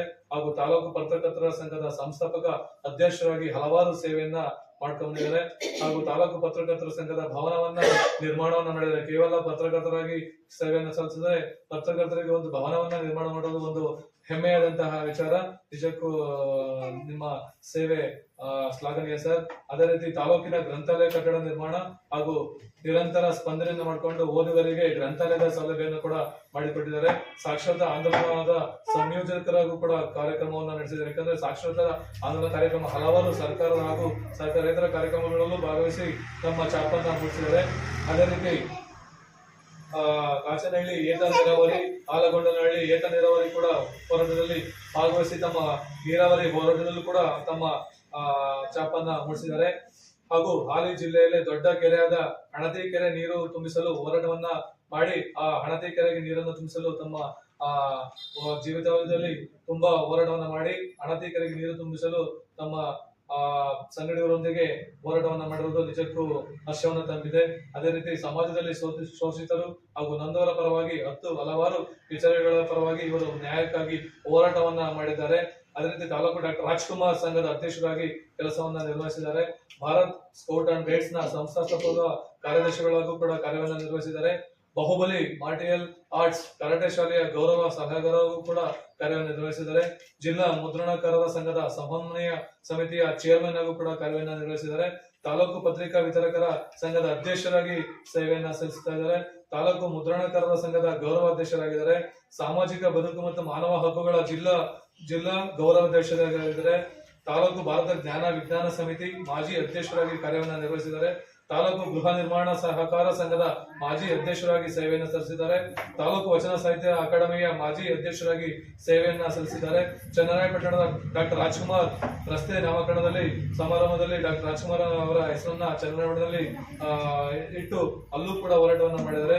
ಗೋಕಾಕ್ ಚಳುವಳಿಯ ಹೋರಾಟಗಾರರು ಹಾಗೂ ಹಿರಿಯ ಪತ್ರಕರ್ತರು ಹಾಗೂ ಇಡೀ ಕರುನಾಡು ಕಂಡಂತಹ ಸರ್ವಜನ ವೇದಿಕೆಯಲ್ಲೂ ಕೂಡ ಗುರುತಿಸಿಕೊಂಡಿದ್ದಾರೆ. ಹಾಗೂ ಡಾಕ್ಟರ್ ಪುನೀತ್ ರಾಜ್ಕುಮಾರ್ ಅವರ ಉದ್ಯಾನವನದ ಉದ್ಘಾಟನಾ ಸಮಾರಂಭದಲ್ಲೂ ಭಾಗವಹಿಸಿ ಪುನೀತ್ ರಾಜ್ಕುಮಾರ್ ಅವರ ಉದ್ಯಾನವನವನ್ನು ಕೂಡ ಅವರು ಉದ್ಘಾಟನೆ ಮಾಡಿದ್ದಾರೆ. ರಾಜ್ಯದಲ್ಲಿ ಪ್ರಪ್ರಥಮವಾಗಿ ನಡೆದಂತಹ ಜಿಲ್ಲಾ ಮಟ್ಟದ ಪತ್ರಿಕಾ ವಿತರಕರ ಸಂಘದಲ್ಲೂ ಕೂಡ ಸೇವೆಯನ್ನ ಸಲ್ಲಿಸಿ ತಮ್ಮ ಛಾಪನ್ನ ಎಲ್ಲಾ ರಂಗದಲ್ಲೂ ಬಿಡಿದ್ದಾರೆ. ನಿಜಕ್ಕೂ ಇವರೆಲ್ಲ ಕೇಳ್ತಾ ಇದ್ರೆ ಇಷ್ಟೊಂದು ಯಾವ ಸಮಯದಲ್ಲಿ ಮಾಡಿದ್ರೆ ನಮ್ಗೆ ಕೇಳೋದಕ್ಕೆ ಆಶ್ಚರ್ಯ ಆಗ್ತದೆ. ಓದೋದಕ್ಕೆ ಇಷ್ಟೊಂದು ಸಮಯ ಇರ್ತದೆ. ಇಷ್ಟೊಂದು ಸಮಯವನ್ನು ತಗೊಂಡು ಇಷ್ಟೊಂದೆಲ್ಲ ಹೋರಾಟ ಮಾಡೋದಂದ್ರೆ ನಿಜಕ್ಕೂ ಹೆಮ್ಮೆ ಸರ್. ನಿಮ್ಮ ಬಗ್ಗೆ ಗೌರವ ಇನ್ನೂ ಹೆಚ್ಚಾಗ್ತಿದೆ. ನಿಮ್ಮ ಸೇವೆ ಇನ್ನೂ ಹೆಚ್ಚಾಗ್ಲಿ. ನಿಮ್ಮ ಸೇವೆ ನಾಡಿಗೆ ಇಡೀ ದೇಶಕ್ಕೆ ಸಾಗಲಿ. ನಿಮಗೆ ಇನ್ನೂ ದೇವರು ಆಶೀರ್ವಾದಗಳನ್ನು ಕೊಟ್ಟು ಕಾಪಾಡಲಿ ಅಂತ ಆಶಿಸ್ತಾ ನಮ್ಮ ಬಳಗದ ಪರವಾಗಿ 50ನೇ ಮಾಸನ ಕಾರ್ಯಕ್ರಮದಲ್ಲಿ ವಿಶೇಷ ಅತಿಥಿಯಾಗಿದ್ದೀರಾ. ಅದೇ ರೀತಿ 100ನೇ ಮಾಸನ ಕಾರ್ಯಕ್ರಮದಲ್ಲೂ ಬಂದು ಭಾಗವಹಿಸಿ ನಿಮ್ಮ ಪ್ರೇರಣೆ ಎಲ್ಲರಿಗೂ ನಾಡಿಗೆ ಸಿಗ್ಲಿ ಅಂತ ಭಗವಂತನನ್ನ ಹೇಳ್ಕೊತೀವಿ. ಧನ್ಯವಾದಗಳು ಸರ್.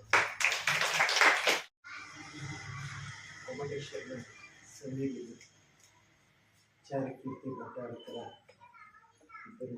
ಪಾದಗಳಿಗೆ ನಮಸ್ಕರಿಸುತ್ತೆ. ಪ್ರಥಮವಾಗಿ ಇಷ್ಟೊಂದು ಮಾಸ್ಟ್ರು ಇಷ್ಟೊಂದು ಕಲೆಕ್ಟ್ ಮಾಡಿದ್ದಾರೆ. ಪ್ರಶಾಂತ್ ಸರ್ ನಾವು ಬರೀ ವಾಚನ ಮಾಡಿದ್ವಿ ಸರ್. ಕಲೆಕ್ಟ್ ಮಾಡೋದಕ್ಕೆ ಅವ್ರ ಪ್ರಶಾಂತ್ ಸರ್ಗೆ ಹೋಗ್ಬೇಕು ಗೌರವ. ನಾನ್ ಬರೀ ವಾಚನ ಮಾಡಿದ್ರೆ ಅಷ್ಟೇ. ಎಲ್ಲ ಮಾಹಿತಿ ಕಲೆಕ್ಟ್ ಮಾಡೋದು ಪ್ರಶಾಂತ್ ಸರ್. ಅವ್ರಿಗೊಂದು ಜೋರ ಚಪ್ಪಾಳೆ. ನಾನ್ ಬರೀ ವಾಚನ ಮಾಡೋದಷ್ಟೇ ಸರ್. ಎಲ್ಲ ಮಾಹಿತಿ ಮಾಡಿರೋದು. ಅದನ್ನ ನನಗೆ ಎಲ್ಲಾದ್ರೂ ಮೂಕನಾಗಿ ಮಾಡುವಂತ ವಿಷಯಗಳನ್ನೆಲ್ಲ ಹೇಳ್ಬಿಟ್ಟಿಲ್ಲ. ನಾನೇನ್ ಮಾತಾಡ್ಬೇಕು ಅನ್ನೋದೇ ಕಷ್ಟ ಆಗ್ತದೆ. ನಾನೇನೋ ಶಂಕರಾಚಾರ್ಯ ಏನೋ ಹೇಳಿದಾರೇನೋ ಅಂತಿದ್ರೆ ಪ್ರಶಾಂತ್ ಅವ್ರಿಗೆ ಮತ್ತೆ ಅವ್ರ ಕುಟುಂಬಕ್ಕೆ ವಿಶೇಷವಾದಂತ ಕೃತಜ್ಞತೆಯನ್ನು ಅರ್ಪಿಸ್ತೇನೆ. ತಮಗೂ ಏನು ಸೌಹೃದಯ ಸಾಹಿತ್ಯ ಬಳಗ ಇಲ್ಲಿ ಬಂದಾಗ 50 ಸಮಾರಂಭಗಳನ್ನ ಮಾಡಿ ವಿವಿಧ ಆಡುಮುಟ್ಟಿದ ಸೊಪ್ಪಿಲ್ಲ ಅನ್ನಂಗೆ ಎಲ್ಲ ಕ್ಷೇತ್ರದವ್ರಿಗೂ ಸಹ ಎಲ್ಲ ಕೃಷಿ ಮಾಡಿದಂಥ ವ್ಯಕ್ತಿಗಳನ್ನ ವಿಶೇಷವಾಗಿ ಅವ್ರನ್ನ ನಾಡಿನಾದ್ಯಂತ ಕರೆಸಿ ಇಲ್ಲಿ ಈ ಒಂದು ವೇದಿಕೆ ಮೂಲಕ ಅವ್ರಿಗೆ ಅವಕಾಶ ಮಾಡಿಕೊಟ್ಟಿರೋದಕ್ಕೆ ಅದು ಎಷ್ಟು ಆಯೋಜನೆ ಮಾಡಬೇಕಾದ್ರೆ ಎಷ್ಟು ಶ್ರಮ, ಎಷ್ಟು ಕಷ್ಟ ಅಂತ ಅನ್ನೋದು ನನಗೆ ಗೊತ್ತು. ಇನ್ನು ಪ್ರವಾಸ ಇದೆಯಲ್ಲ, ಪ್ರವಾಸನ ಭಾಳ ಚೆನ್ನಾಗಿ ವಿಶ್ಲೇಷಣೆ ಮಾಡಿ ಮತ್ತೆ ಪ್ರಾಸ್ತಾವಿಕ ನುಡಿನಲ್ಲಿ ತುಂಬ ಚೆನ್ನಾಗಿ ನಾವು ನಮ್ಮನ್ನೇ ಅಲ್ಲಿ ಕರ್ಕೊಂಡೋಗಿ ಬಿಟ್ಟಿದ್ದಾರೇನೋ ಅನ್ನೋ ಮಟ್ಟಕ್ಕೆ ಹೇಳಿದ್ದಾರೆ. ಸಮಾರಂಭದ ಅಧ್ಯಕ್ಷತೆಯನ್ನು ತಾಲೂಕು ಚುಟುಕು ಸಾಹಿತ್ಯ ಪರಿಷತ್ತಿನ ಅಧ್ಯಕ್ಷರು ಬಸವಶ್ರೀ ಪ್ರಶಸ್ತಿ ವಿಜೇತರು ಪುರಸ್ಕೃತರು ಆದಂಥ ಮಿತ್ರ ಶಂಕರಾಚಾರ್ಯ ಮತ್ತು ಈ ಭಾಗದ ಜಯಂತಿ ಮೇಡಮ್,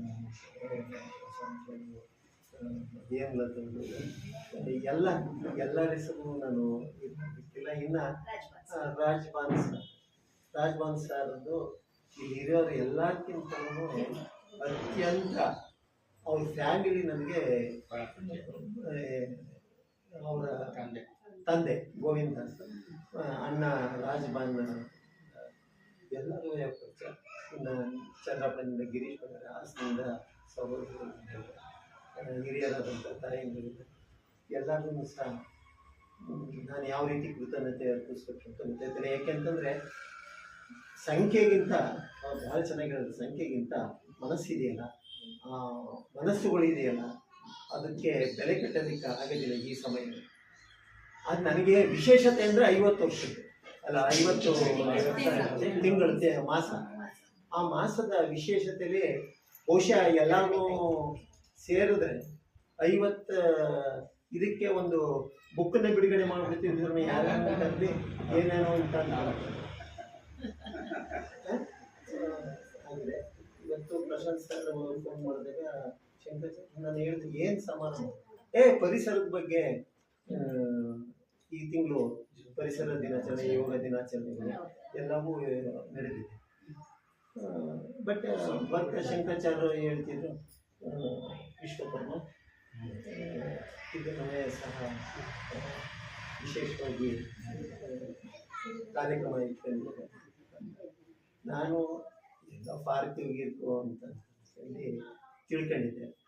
ಇಲ್ಲ ಅಂತಂದರೆ ಯಾವ್ದಾರ ಒಂದು ಸ್ಕೂಲು, ಇನ್ನೊಂದು ಯಾವ್ದಾರ ಒಂದು ಇದರಲ್ಲಿ ಆಯೋಜಿಸಿ ಅಂತ ನಮ್ಮ ಮಿತ್ರರಾಗಿದ್ದಂಥ ಭಾಸ್ಕರಾಚಾರ್ಯರನ್ನೇ ಮಾಡಿದ್ದಾರೆ. ಇನ್ನೊಂದು ಸಂತೋಷ. ಅವರ ಮನೆಯವ್ರಿಗೂ ಸಹ ಎಲ್ಲ ಕುಟುಂಬದವ್ರಿಗೆ ನಮ್ಮ ಕೃತಜ್ಞತೆಯನ್ನು. ಪರಿಸರದ ಬಗ್ಗೆ ಇಲ್ಲಿ ಇರೋರಿಗೆಲ್ಲ ಗೊತ್ತುಂಟು, ಯಾರಿಗೂ ಗೊತ್ತಿಲ್ಲ ಪರಿಸರ ಅಂತ ಅಂದ ತಕ್ಷಣ ಕೇವಲ ಗಿಡ ಮರಗಳು ಅಂತ ಅನ್ನೋ ಒಂದು ಕಲ್ಪನೆ, ಆ ಒಂದು ಗುರಿಗೂ ಹೋಗ್ದೇ ಪರಿಸರ ಎಲ್ಲವೂ ಬರುತ್ತೆ. ನಾವು ಮನೆಯಿಂದ ಹಿಡಿದು ವಾತಾವರಣದಿಂದ ಹಿಡಿದು ನಮ್ಮ ಪರಿಸರದ ಎಲ್ಲ ಕ್ಷೇತ್ರ ಕೃಷಿಗಳಲ್ಲೂ ಪರಿಸರದ ವ್ಯವಸ್ಥೆ ಇರುತ್ತೆ.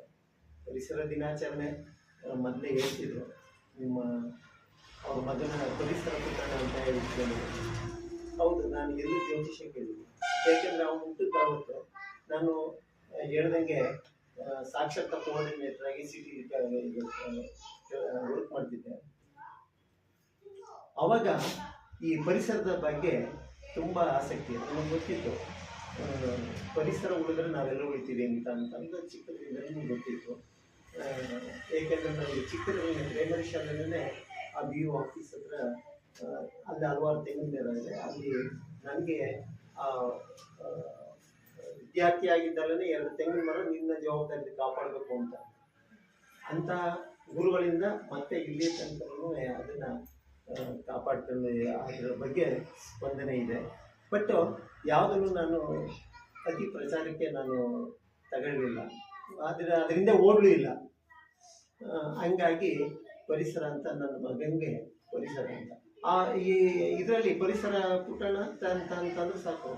ಎಲ್ಲರೂ ಯಾರು ಅಪರೂಪದಂಗೆ ಬೇಲೂರಿನವರು ಬೆಂಗಳೂರಿನವರು ಯಾರು ಸಿಕ್ಕಿದ್ರೆ ಪರಿಸರ ಹೇಗಿದ್ದಾರೆ ಅಂತ ಕೇಳಿದ್ರು.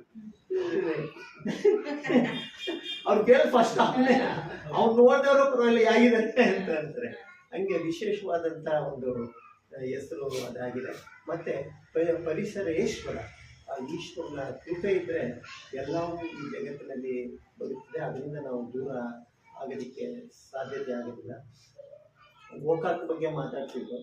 ಗೋಕಾಕ್ ಬಗ್ಗೆ ಹೌದು, ಡಾಕ್ಟರ್ ರಾಜ್ಕುಮಾರ್ ಅವರು, ಆ ಚಲನಚಿತ್ರ ತಂಡ ಮತ್ತು ಸಾಹಿತಿಗಳು, ಶಿಕ್ಷಕರು, ಹೋರಾಟಗಾರರು ಎಲ್ಲರೂ ಏನು ಗೋಕಾಕ್ ವರದಿ ಜಾರಿಗೆ ಬರಬೇಕು, ಗುಂಡೂರಾವ್ ಚೀಫ್ ಮಿನಿಸ್ಟರ್ ಆದಾಗ ಅವರು ಅಡ್ಡುಗೋಡೆ ಮೇಲೆ ದೀಪ ಇಟ್ಟಂಗೆ ಎಳ್ದಾಡಿ ಮುಗಿತು. ಒಂದ್ಸರಿ ಕ್ಯಾಬಿನೆಟ್ಟು ಇವತ್ತು ಡಿಸೈಡ್ ಮಾಡ್ತೀವಿ ಅಂತ ಕ್ಯಾಬಿನೆಟ್ ಎಲ್ಲನೂ ಸೇರಿಸಿ ಎಲ್ಲನೂ ಒಂದು ಕನ್ಕ್ಲೂಷನ್ ಬರೋದಕ್ಕೆ ಹೋದರು. ಆದರೆ ಅವತ್ತು ಆಗಲಿಲ್ಲ.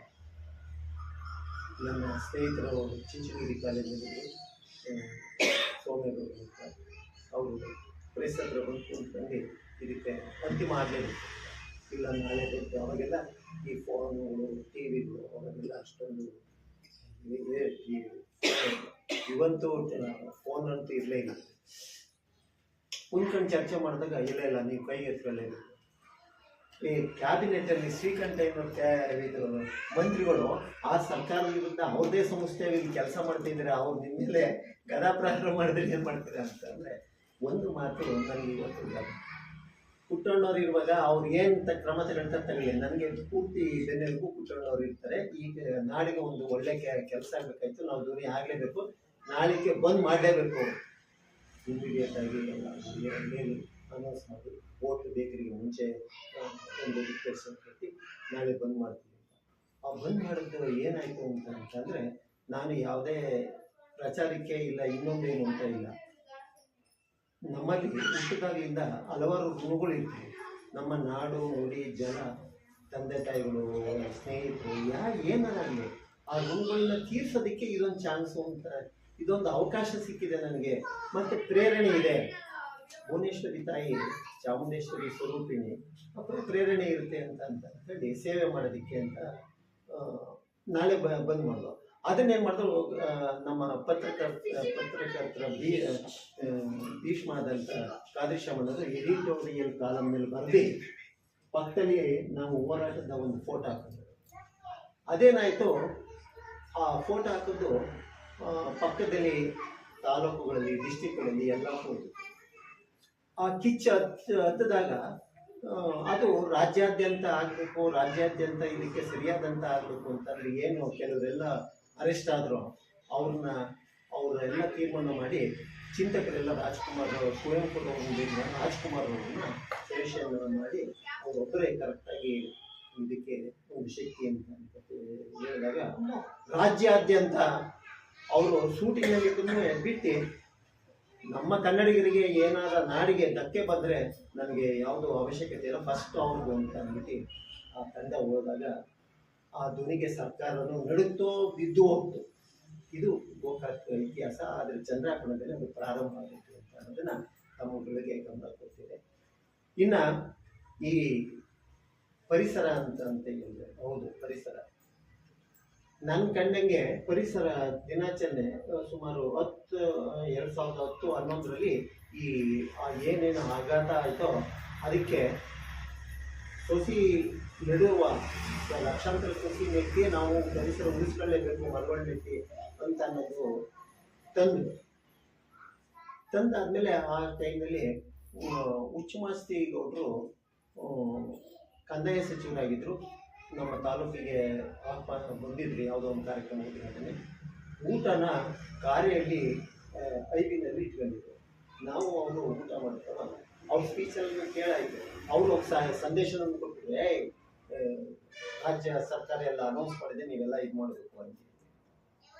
ನನಗೆ ಗೊತ್ತಿತ್ತು ಅಷ್ಟೊತ್ತು ಕಾಲೇ ಅರಣ್ಯ ಇಲಾಖೆಯವರು ಗೊತ್ತಲ್ಲ ನಿಮಗೆ, ಅದನ್ನು ನಾವು ಭ್ರಷ್ಟಾಚಾರ ಅಂತ ಹೇಳೋಂಗಿಲ್ಲ, ಇಲ್ಲ ಕರ್ತವ್ಯ ಲೋಪ ಅಂತ ಹೇಳೋದಕ್ಕಿಂತ ಹುಡುಕಕ್ಕಿಂತ ಏನಾಗ್ತಿತ್ತು, ಇಷ್ಟು ಸಾವಿರಾರು ಲಕ್ಷ ಸಸಿಗಳನ್ನ ನೆಡೋದು, ಅದಕ್ಕೊಂದು ಬಿಲ್ ಮಾಡೋದು.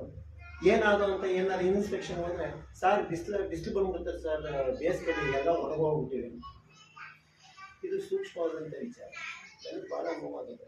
ತಗೊಂಡೋಗಿ ಬಾರ ನೆಟ್ಬಿಟ್ಟು ರೋಡ್ ಸೈಡಲ್ಲಿ ಇರ್ತಾರಲ್ಲ, ಅದನ್ನೆಲ್ಲ ತೋರಿಸಿ ಎಲ್ಲ ಮಾಡಿ. ನಾನು ವಿಶ್ವಾಸಿಗಳ ಹತ್ರ, ಸಚಿವರ ಹತ್ರ ಮಾತಾಡ್ತಾರ, ನನಗೇನೋ ಬಂತು. ಒಂದು ಹೇಳ್ತಾರೆ, ಸರ್ ಕೆರೆ ಕಟ್ಟೆಗಳು ಹಲವಾರು ಸ್ಥಳಗಳು ಸರ್ಕಾರದಿಂದ ಒತ್ತಿಸಿದ್ರೆ ನೀವು ಅಲ್ಲಿ ಆ ಥರದ್ದು ತೊಂದರೆ ಆಗ್ತಾ ಇದೆ ಅಂತಂದ್ರೆ ಸುತ್ತಲೂ ಕೆರೆಯನ್ನ ಗುರ್ತು ಮಾಡಿ ನಿಮ್ಮ ರೆವಿನ್ಯೂ ನೀವೇ ಮಿನಿಸ್ಟ್ರು ಸುತ್ತಲೂ 3 ಟ್ರೆಂಚ್ ಹೊಡಿಸಿ ಅಲ್ಲಿಗೆ ಸೊಸಿ ನೆಟ್ಟರೆ ಅದು ಆಟೋಮೆಟಿಕಲಿ ಗಮನವಾಗಿ ಬೆಳೀತದೆ. ಇದನ್ನ ನಿಮ್ಮ ಕಾಲದಲ್ಲೇ ಆಗಲಿ ಅಂತ ಹೇಳಿದ್ರು. ಅಂದರೆ ಪರಿಸರದ ಬಗ್ಗೆ ಏನು ಮಾಡಿದ್ರೆ ಏನಾಗುತ್ತೆ ಅಂತ. ಅದಕ್ಕೆ ನಮ್ಮ ಸ್ನೇಹಿತರಿಗೆ ಈ ಸರಿಗೆ ಚೆನ್ನಾಗಿ ಮಾತಾಡ್ತಿದ್ರು. ಗಿಡ ನೆಟ್ಟಿ ನೆಡಬೇಕು ಅಂತಿರ್ತಾರೆ. ಅದು ಇದು ಪರಿಸರಕ್ಕೆ ಉಳಿಸ್ಬೇಕು, ಗಿಡ ಮರಗಳನ್ನು ಬೆಳೆಸಿ ಅಂತ ಅನ್ನೋದಾದ್ರೆ ಅದು ಜಾರಿಗೆ ಬಂದಾಗಿಂದ ಇಲ್ಲಿ ತನಕ ಕರೆಕ್ಟಾಗಿ ಏನಾರು ಮಾಡಿದರೆ ಎಲ್ಲರೂ ಸಾರ್ವಜನಿಕವಾಗಿ ಆಸಕ್ತಿಯಿಂದ ಎಲ್ಲರೂ ಮಾಡಿದರೆ ಮತ್ತೆ ಜಾಗ ಎಲ್ಲಿದೆ ಅಂತ ಹುಡುಕ್ಬೇಕಾಗಿತ್ತು. ಬಟ್ ಅದು ಯಾಕೋ ಏನ್ಕತೇನೋ ಏನೋ ಕೊರತೆ ಇದೆ. ನಾವು ಅದಕ್ಕಿಂತಲೂ ಅವ್ರು ಚೆನ್ನಾಗಿ ಡಿಸ್ಕಸ್ ಮಾಡಿದ್ರು. ಸರ್ ಗ್ಯಾರಂಟಿ ಕೊಡ್ತಾ ಇದ್ದಾರೆ ಎಲ್ಲರಿಗೂ. ಒಂದು ಗ್ಯಾರಂಟಿ ಅವರು ಸರಿಯಾಗಿ ಉಪಯೋಗಿಸ್ಕೋಬೇಕು ಅಂತ ಅಂದರೆ ಒಂದು ಫೋಟೋ ತೆಗೆದು ಒಂದು ಸೊಸಿ ಅವ್ರ ಜವಾಬ್ದಾರಿಯಲ್ಲಿ ಮಾಡಿದ್ರೆ ಅವ್ರಿಗೆ ಅನಿಸ್ಕೊಳ್ಬೇಕು. ಇಲ್ಲ ಅಂತಂದ್ರೆ ಇಲ್ಲ, ಒಂದು ಗಿಡನ ಕಾಪಾಡಿಕೊಳ್ಳಿ ಅವರು ಅಂತ. ಅದು ಅಷ್ಟೇ. ಎಷ್ಟು ಲಕ್ಷ ಕೋಟಿ ಜನ ಇದ್ದಾರೆ, ಎಷ್ಟು ಉಪಯೋಗಿಸ್ಕೊಳ್ತಾ ಇದ್ದಾರೆ ಒಂದೊಂದು ಗಿಡ ಅಂತಂದ್ರೆ ಊರೆಲ್ಲ ಹಸಿರಾಗಿ ಹೋಗುತ್ತೆ. ಆ ಥರ ಹಲವಾರು ಜನ ಹಸಿರಿನ ಬಗ್ಗೆ ಹಿಂದಿನಿಂದಲೂ ಕಾರ್ಯಕ್ರಮ ಮಾಡ್ಕೊಂಡ್ಬಂದಿದ್ದಾರೆ. ಅವರು ಸಹ ಕಾರ್ಯಕ್ರಮ ಮಾಡಿದ್ದೀರ ಅಂತ ಬರೀ ಸುಸಿ ನೆಡೋದಲ್ಲ, ಅದನ್ನು ಉಳಿಸೋದಕ್ಕೂ ಏನಾಗಿದೆ ಅನ್ನೋದು ಬೇಕಾಗುತ್ತೆ. ನಮ್ಮ ಸ್ನೇಹಿತರು ಶಂಕರಾಚಾರ್ಯ ಇದ್ದಾರೆ. ನಮ್ಮೂರು ಸ್ವಚ್ಛ ಭಾರತ್ ಅಂತ ಭೇಟಿ ಮಾಡಿದಾಗ ಅಲ್ಲಿ ಈ ಪರಿಸರದ ಬಗ್ಗೆ ನೂರ ಒಂದು ಸಕ್ಸಸ್ ಆಗಿ 101 ಸಂಘ ಸಂಸ್ಥೆಗಳಿದೆ. ಅವ್ರದ್ದೇ ಭಾನುವಾರ ಬರೋದು. ನೀವು ಹೆಂಗೆ ಪ್ರಶಾಂತ್ ಅವರೇ ಈ ಸಂಘಟನೆಯನ್ನು ಮಾಡ್ತಾ ಇದ್ದೀರಾ, ಕರೆಕೊಡೋಕ್ಕೆ ನಿಮ್ಮ ಪ್ರೀತಿ ವಿಶ್ವಾಸಕ್ಕೆ ಈ ಎಲ್ಲ ಬಳಗದ ಸಹೋದರ ಸಹೋದರಿಯರ ಈ ಕ್ಷೇತ್ರದ ಈ ಒಳ್ಳೆಯ ನಿಸ್ವಾರ್ಥ ಸೇವೆ ಮತ್ತು ಅವ್ರಿಗೆ ಆರೋಗ್ಯಕರವಾದಂಥ ಸೇವೆ, ನಿಮಗೆ ಗೊತ್ತಿಲ್ಲದಂಗೆ ಆರೋಗ್ಯ ಕೊಡುವಂಥದ್ದು ಏನು ಸಂಘಟನೆ ಇದೆ, ಇದರಂತೆ ಸುಮ್ಮನೆ ಒಂದು ಚಾಲನೆ ಕೊಟ್ಟರು. ಅದು ಎಲ್ಲಿ ಗಂಟ ಹೋಗ್ತು ಅಂತಂದರೆ ಬೆಳಗ್ಗೆ ನಾವು ಭಾರತಾಂಬೆಗೆ ಪುಷ್ಪಾರ್ಚನೆ ಮಾಡಿ ಅದೇ ಉದ್ಘಾಟನೆ. ಆ ಸ್ವಚ್ಛತೆಯನ್ನು ಮಾಡೋದಕ್ಕೆ ಒಂದು ಸಂದೇಶ, ಕೇವಲ ಸ್ವಚ್ಛತೆ ಇಲ್ಲದವ್ರು ಏನಾಗುತ್ತೆ ಅಂತ, ಅದಕ್ಕೆ ಪರಿಸರ ಚೆನ್ನಾಗಿರಬೇಕು ಅಂತ. ಸ್ವಚ್ಛತೆ ಇಲ್ಲದೆ ಹೋದರೆ ಯಾವ್ಯಾವ ರೋಗ ಬರುತ್ತವೆ, ಪ್ರಮುಖವಾಗಿ ಮಲೇರಿಯಾ, ಒಂದೊಂದು ಆ ಕಾಯಿಲೆ ಬಂದಾಗ ಬರೀ ಸಾಲ ಮಾಡಿ 50,000 ಲಕ್ಷ ಕೋಟಿ ಅವ್ರನ್ನ ಹುಷಾರು ಮಾಡೋದ್ರೊಳಗೆ ಕೆಲವ್ರಿಗೆ ಮಾತ್ರ ಸಾಧ್ಯತೆ. ಆ ಟೈಮಲ್ಲಿ ಜೀವನೇ ತಗೊಂಡು ಹೋಗುವಂಥದ್ದು, ದುಡ್ಡು ಖರ್ಚು ಅವ್ರಿಗೆ ಈ ಥರದ್ದೆಲ್ಲ. ಪರಿಸರ ಚೆನ್ನಾಗಿರ್ಬೇಕು ಅಂತ ಅನ್ನೋದನ್ನು ಅದನ್ನು ತುಂಬ ಚೆನ್ನಾಗಿ ಅದಕ್ಕೆ ಉಡುಪಿ ಸ್ವಾಮೀಜಿ ಒಂದ್ಸರಿ ಬಂದಿದ್ರು, ಪೇಜಾವರ ಶ್ರೀಗಳು. ಅವರು ಬಂದಾಗ ಸುಮ್ಮನೆ ಡಿಸ್ಕಸ್ ಮಾಡ್ತಿದ್ರು. ಅವ್ರಿಗೂ ಆಸಕ್ತಿ ಭಾರತದ ಸುಮ್ಮನೆ ಡಿಸ್ಕಸ್ ಮಾಡೋದು. ಸ್ವಾಮಿ ಬಳಿ ಇಷ್ಟೊಂದು ಆಗಿದೆ, 70-75 ಆಗಿದೆ ಸ್ವಚ್ಛ ಭಾರತ ಅಂತ ಕಾರ್ಯಕ್ರಮ. ನೀವು ಅಂತ ಬಾಯಿಲಿ ಬೆಳಗ್ಗೆ 6 ಗಂಟೆಗೆ ಸ್ವಚ್ಛ ಇದನ್ನ ಕಾರ್ಯಕ್ರಮ ಹಾಕೋ ಅಂತಂದ್ಬಿಟ್ಟು ಅವರೇ ಬರೆಸಿ, ನಾವೇ ಯಾವುದೋ ಒಂದು ಒತ್ತಡದಿಂದ ಹೋಗೋಕ್ಕಾಗಿದ್ರೆ ಅವರೇ ಪರಕೆ ತಗೊಂಡು ಸ್ವಚ್ಛ ಭಾರತನ ಪರಿಸರ ಎಷ್ಟು ಕಾಪಾಡಬೇಕು. ಅಲ್ಲಿಂದ ದುರ್ಗಳ ಸ್ವಾಮಿ ಇರ್ಬೋದು, ಮತ್ತು ವಿಠಸ್ವಾಮಿ ಇರ್ಬೋದು, ನುಗ್ಗೇಳಿ ಮಹೇಶ್ವರ ಸ್ವಾಮೀಜಿಗಳು ಇರ್ಬೋದು, ರಾಜಕೀಯ ಪಕ್ಷಗಳದ್ದು ಎಲ್ಲ ಮುಖಂಡರು, ನೀವು ಈ ವಾರದ ಕಾರ್ಯಕ್ರಮ ನಿಮ್ಮದು ಸಂಘದ್ದು ಅಂತಂದ್ರೆ ನೀವು ಯಾರನ್ನಾದ್ರೂ ಗೆಸ್ಟ್ ಕರೆಸಿ ಪುಷ್ಪಾರ್ಚನೆ ಮಾಡಿ ಕೆಲಸ ಶುರು ಮಾಡಿ ಅಂತಂದರೆ ಪಾಪ MLA ಆದಿಯಾಗಿ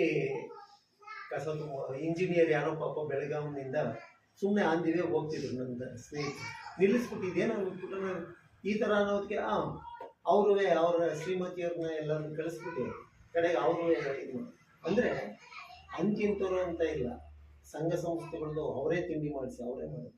ಆ ಸ್ವಚ್ಛತಾ ಮಾಡೋದಕ್ಕೆ ಎಂಥದ್ದಾಯಿತು ಅಂತಂದರೆ ನಿಮಗೊಂದು ಗಮನಕ್ಕೆ ಕೊಡ್ತೀನಿ. ಭಾರತದಲ್ಲಿ ಉತ್ತಮ ವಾತಾವರಣದ ಗಾಳಿ ಇದೆ, ಪರಿಸರ ಇದೆ ಅಂತಂದ್ರೆ ಭಾರತದಲ್ಲಿ ಹೋದ್ ಸರಿ ಚಂದ್ರಾಯಪಟ್ಟ ಪುರುಷರಿಗೆ ಆ ಸಾರಿ ಸ್ವಚ್ಛ ಭಾರತದಲ್ಲಿ ಯಶಸ್ವಿ ಇಲಾಖೆ ಇದು ಕಾರ್ಯನಿರ್ವಹಿಸಿದೆ ಅಂತ ಪ್ರಶಸ್ತಿ. ಹಂಗೆ ಆಮೇಲೆ ಅದನ್ನು ಕಾಪಾಡ್ಕೊಂಡು ಹೋಗುವಂಥದ್ದು ಅವ್ರು ಬಿಟ್ಟಿದ್ರು. ಏನೇ ಇರ್ಬೋದು ಆ ಕ್ಷಣಗಳದ್ದು ಇವತ್ತು ಸಹ ಹೇಳ್ತಾರೆ ಅದ್ರ ಬಗ್ಗೆ, ಮನೋಜಿ ಆಗ್ಬೋದು, ಇನ್ನೊಬ್ರು ಆಗ್ಬೋದು. ಹಂಗೆ ಪರಿಸರ ಚೆನ್ನಾಗಿದ್ರೆ ಎಲ್ಲವೂ ಆರೋಗ್ಯಕರವಾಗಿ ಇರುವಂಥದ್ದು. ಈ ಅಪರೂಪದ ಜೀವನನ ಏನು ನಾವು ಅನುಭವಿಸ್ತೀವಿ, ಅದಕ್ಕೆ ಆತಂಕಗಳು, ಗಾಬರಿಗಳು, ತೊಂದರೆಗಳಿಗಿಂತ ಆ ಒಂದು ಪರಿಸರ ಮತ್ತು ಆ ಸುಂದರತ್ವ, ಅದನ್ನು ಮಹತ್ವತೆ ಅರ್ಥ ಮಾಡ್ಕೊಳ್ಳೋದಕ್ಕೆ ಈ ಥರ ಒಂದು ಒಳ್ಳೆ ಸ್ನೇಹ ಬಳಗ ಇದ್ದರೆ, ಸೌಹೃದಯಗಳಿದ್ದರೆ ಅದರ ವಿಶೇಷತೆ ಅಂತ ಹೇಳ್ತಾ, ಏನು ಈ ಇದಿರುತ್ತೆ, ಮರ ಗಿಡಗಳನ್ನ ಬೆಳೆಸೋದೇ ಒಂದೇ ಅಂತ ಅನ್ನೋದಲ್ಲ, ಈ ನಮ್ಮ ಆರೋಗ್ಯಕ್ಕೂ ಈ ಪರಿಸರ ಎಷ್ಟು ನಮಗೆ ತೊಂದರೆ ಕೊಡ್ತಾ ಇದೆ ಅಂತಂದರೆ ಹಲವಾರು ಅನಾರೋಗ್ಯ ಗೊತ್ತಿಲ್ಲದ ಕಾಯಿಲೆಗಳು ಜಾಸ್ತಿ ಆಗ್ತವೆ. ಯಾತಕ್ಕೆ ಅಂತ ಅಂದರೆ ನಮ್ಮ ಪರಿಸರದಲ್ಲಿ ಅಷ್ಟೊಂದು ಈ ರಾಸಾಯನಿಕ ಕ್ರಿಯೆ, ಔಷಧಿಗಳು, ರಸಗೊಬ್ಬರಗಳು ಇವನ್ನೆಲ್ಲ ಉಪಯೋಗಿಸಿ. ಹೌದು, ನಮ್ಮಲ್ಲಿ ಈಗ ಸಿಗ್ತಾ ಇರೋದ್ರಲ್ಲಿ ಈ ನುಗ್ಗೆ ಮರ ಇದೆಯಲ್ಲ, ಅದಕ್ಕೆ ಸೊಪ್ಪಾಗಲಿ ಅದು ವಿಶೇಷತೆ. ನುಗ್ಗೆ ಮರ, ನುಗ್ಗೆಕಾಯಿ, ಸೀಬೆಕಾಯಿ, ಈ ಹಲವಾರು ನೇರಳೆ ಹಣ್ಣು, ಈ ಕೆಲವಕ್ಕೆ ಗೊಬ್ಬರಗಳು ಇದಿರೋದಿಲ್ಲ. ನಮ್ಮ ಸ್ನೇಹಿತರೊಬ್ಬರು ಇದು ಮಾಡ್ತಾರೆ, ಮಾರ್ಕೆಟ್ನಲ್ಲಿ ಕೊಳ್ಳಬೇಕಾದ್ರೆ ತುಂಬ ಕಲ್ಲರಾಗಿರುತ್ತೆ. ನೀವು ಮೂಲಂಗಿ ನೋಡಬೇಕು, ಅಷ್ಟು ಬೆಳ್ಳಿಗೆ ಮತ್ತೆ ಇದಾಗಿರುತ್ತೆ. ಅದನ್ನು ಕುಯ್ದಾಗ ಮತ್ತೆ ರಾಸಾಯನಿಕವಾಗಿ ಬೆಳೆದು ಅದನ್ನು ಎಂಥದ್ದು ಯೂರಿಯಾ ಇದಕ್ಕೆ ಡ್ರಮ್ಗೆ ಹಾಕ್ಬಿಡ್ತಾರೆ. ಅದು ಅಲ್ಲೇ ತಿನ್ನೋಣ ಅನ್ನೋಷ್ಟು ಇದಿರ್ತದೆ. ಅವ್ನು ಜೋಡಿಸಿರ್ದಂಗೆ ಇರ್ತದೆ ಮಾರ್ಕೆಟ್. ಅಂದರೆ ಅದರಿಂದ ಬರುವಂಥದ್ದೇನು, ಏನು ಎಲ್ಲರಿಗೂ ಹಾರ್ಟ್ ಅಟ್ಯಾಕ್ ಅಂತೆ, ಕ್ಯಾನ್ಸರ್ ಅಂತೆ ಎಲ್ಲವೂ. ಇದು ನಾವು ಮಾಡ್ಕೊಂಡಿರೋದು. ಪರಿಸರ ಸರಿಯಾಗಿ ನಾವು ಇಟ್ಕೊಳ್ಳಿಲ್ಲ ಅಂತಂದರೆ ಏನೇನು ಆಗುತ್ತೆ ಅನ್ನೋದಕ್ಕೆ ಭಾಳ ವೈಶಿಷ್ಟ್ಯತೆ ಆಗಿರುತ್ತೆ. ಇದನ್ನು ಹೇಳ್ತಾ ಹೋದರೆ ಒಂದು ದೊಡ್ಡ ವಿಷಯಗಳು ಸ್ವಲ್ಪ ಸಮಯನೇ ತಗೊಳುತ್ತೆ. ಹೆಚ್ಚಿನದಾಗಿ ಈ ಸಂದರ್ಭದಲ್ಲಿ ಪರಿಸರದ ಬಗ್ಗೆ ಕಾಳಜಿ ವಹಿಸಿ ಎಲ್ಲರೂ ಸಹ ಎಷ್ಟು ಸಾಧ್ಯತೆ ಉಂಟು ಅಷ್ಟನ್ನು ಹಾನಿಕರ ಆಗದಂತೆ ನೀವು ನೋಡಬೇಕು. ನಮ್ಮ ಭೂಮಿ ಓಜೋನ್ ಪದರ ಎಷ್ಟು ಇದಾಗ್ತಾ ಇದೆ ಅಂತ, ಅದರಿಂದ ಬರುವಂಥ ಅನಾಹುತಗಳು ಏನು ಅಂತ ನಿಮಗೆ ಗೊತ್ತುಂಟು. ಯಾಕೆ ಈ ವೈಜ್ಞಾನಿಕವಾಗಿ ಬೆಳೆದು ಓಜೋನ್ ಪದರ ಹೋದಾಗ ಅದು ಬರುವಂಥ ಪ್ರದೇಶಗಳಲ್ಲಿ ಸುಮ್ಮನೆ ಬೊಬ್ಬೆ ಆಗೋದು. ಅದಕ್ಕೆ ಯಾರು ಡಾಕ್ಟರ್ ಸಿಸ್ಟರ್ಸು ಟ್ರೀಟ್ಮೆಂಟ್ ಕೊಟ್ಟರೆ ಅವ್ರ ಹತ್ರನೂ ಆ ವ್ಯಕ್ತಿ ಹತ್ರ ಹೋಗೋಕ್ಕಾಗೋದಿಲ್ಲ, ಆ ಜೀವಿ ಹತ್ರ. ಅವ್ರು 8 ದಿವಸ ನರಳಿ ಸತ್ತೋಗ್ರು. ಇದು ಈ ಥರದವೆಲ್ಲ ಎಷ್ಟೊಂದು ಗೊತ್ತಿರೋವಂಥ ವಿಷಯ. ಸುಮ್ಮನೆ ಯುದ್ಧ ಅದು ಹೇಳೋದೊಂದು ಮಾಡೋದೊಂದು ಏನು ಅಂತ ನನಗೆ ಗೊತ್ತಿಲ್ಲ. ಬಟ್ ಇದು ಭಾರತ ತುಂಬ ಏನು ಧರ್ಮ, ಸಂಸ್ಕೃತಿ, ಸಂಸ್ಕಾರ ಇದೆ ಅದನ್ನು ಉಳಿಸ್ಕೊಂಡು ಗುರುಸ್ಥಾನಕ್ಕೆ ಹೋಗಿದೆಯಲ್ಲ, ಈ ದೇಶದಲ್ಲಿ ನಾವು ಹೆಮ್ಮೆ ಪಡುವಂಥ ವಿಷಯ.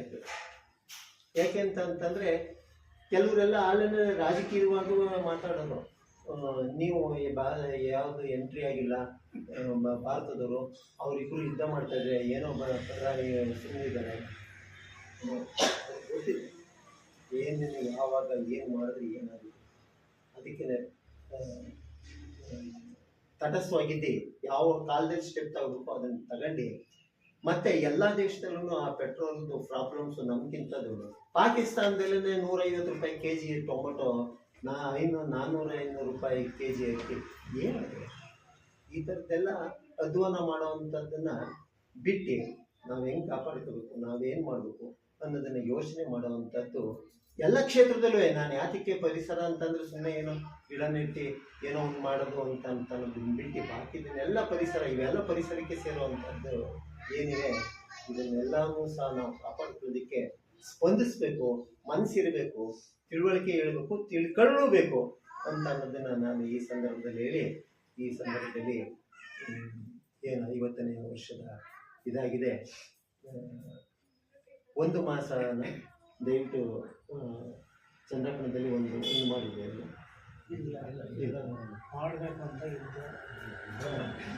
ಕಾರ್ಯಕ್ರಮ ಪೂರ್ತಿ ನಮ್ಮ ಜವಾಬ್ದಾರಿ ತಗೊಂಡು ವಿಶೇಷವಾಗಿ ಮಾಡೋವಂಥದ್ದನ್ನು ಮಾಡಿ ಅದಕ್ಕೆ ಏನಾಗುತ್ತೆ ಬಟ್ ಇದೆ ಅಂತ ಗೊತ್ತಿದ್ರೆ ದಯವಿಟ್ಟು ನಿಮ್ಮೂರಿಗೆ ಗೊತ್ತಿಲ್ಲ 50 ವರ್ಷ ನೀವು ಹಿಂಗೆ ಕಾರ್ಯಕ್ರಮ ಮಾಡ್ತೀವಿ ಅಂತಂದ್ರೆ ಚಂದ್ರಾಪುರದಲ್ಲೇ ಮಾಡಿ ಅದ್ದೂರಿಯಾಗಿ ಮಾಡೋ ಕಾರ್ಯಕ್ರಮ ನಡೆಸ್ಕೊಡೋಣ ಅಂತ ಹೇಳ್ತಿದ್ದೆ. ಆಯ್ತು, ಮತ್ತೊಮ್ಮೆ ಎಲ್ಲರಿಗೂ ಕೃತಜ್ಞತೆಯನ್ನು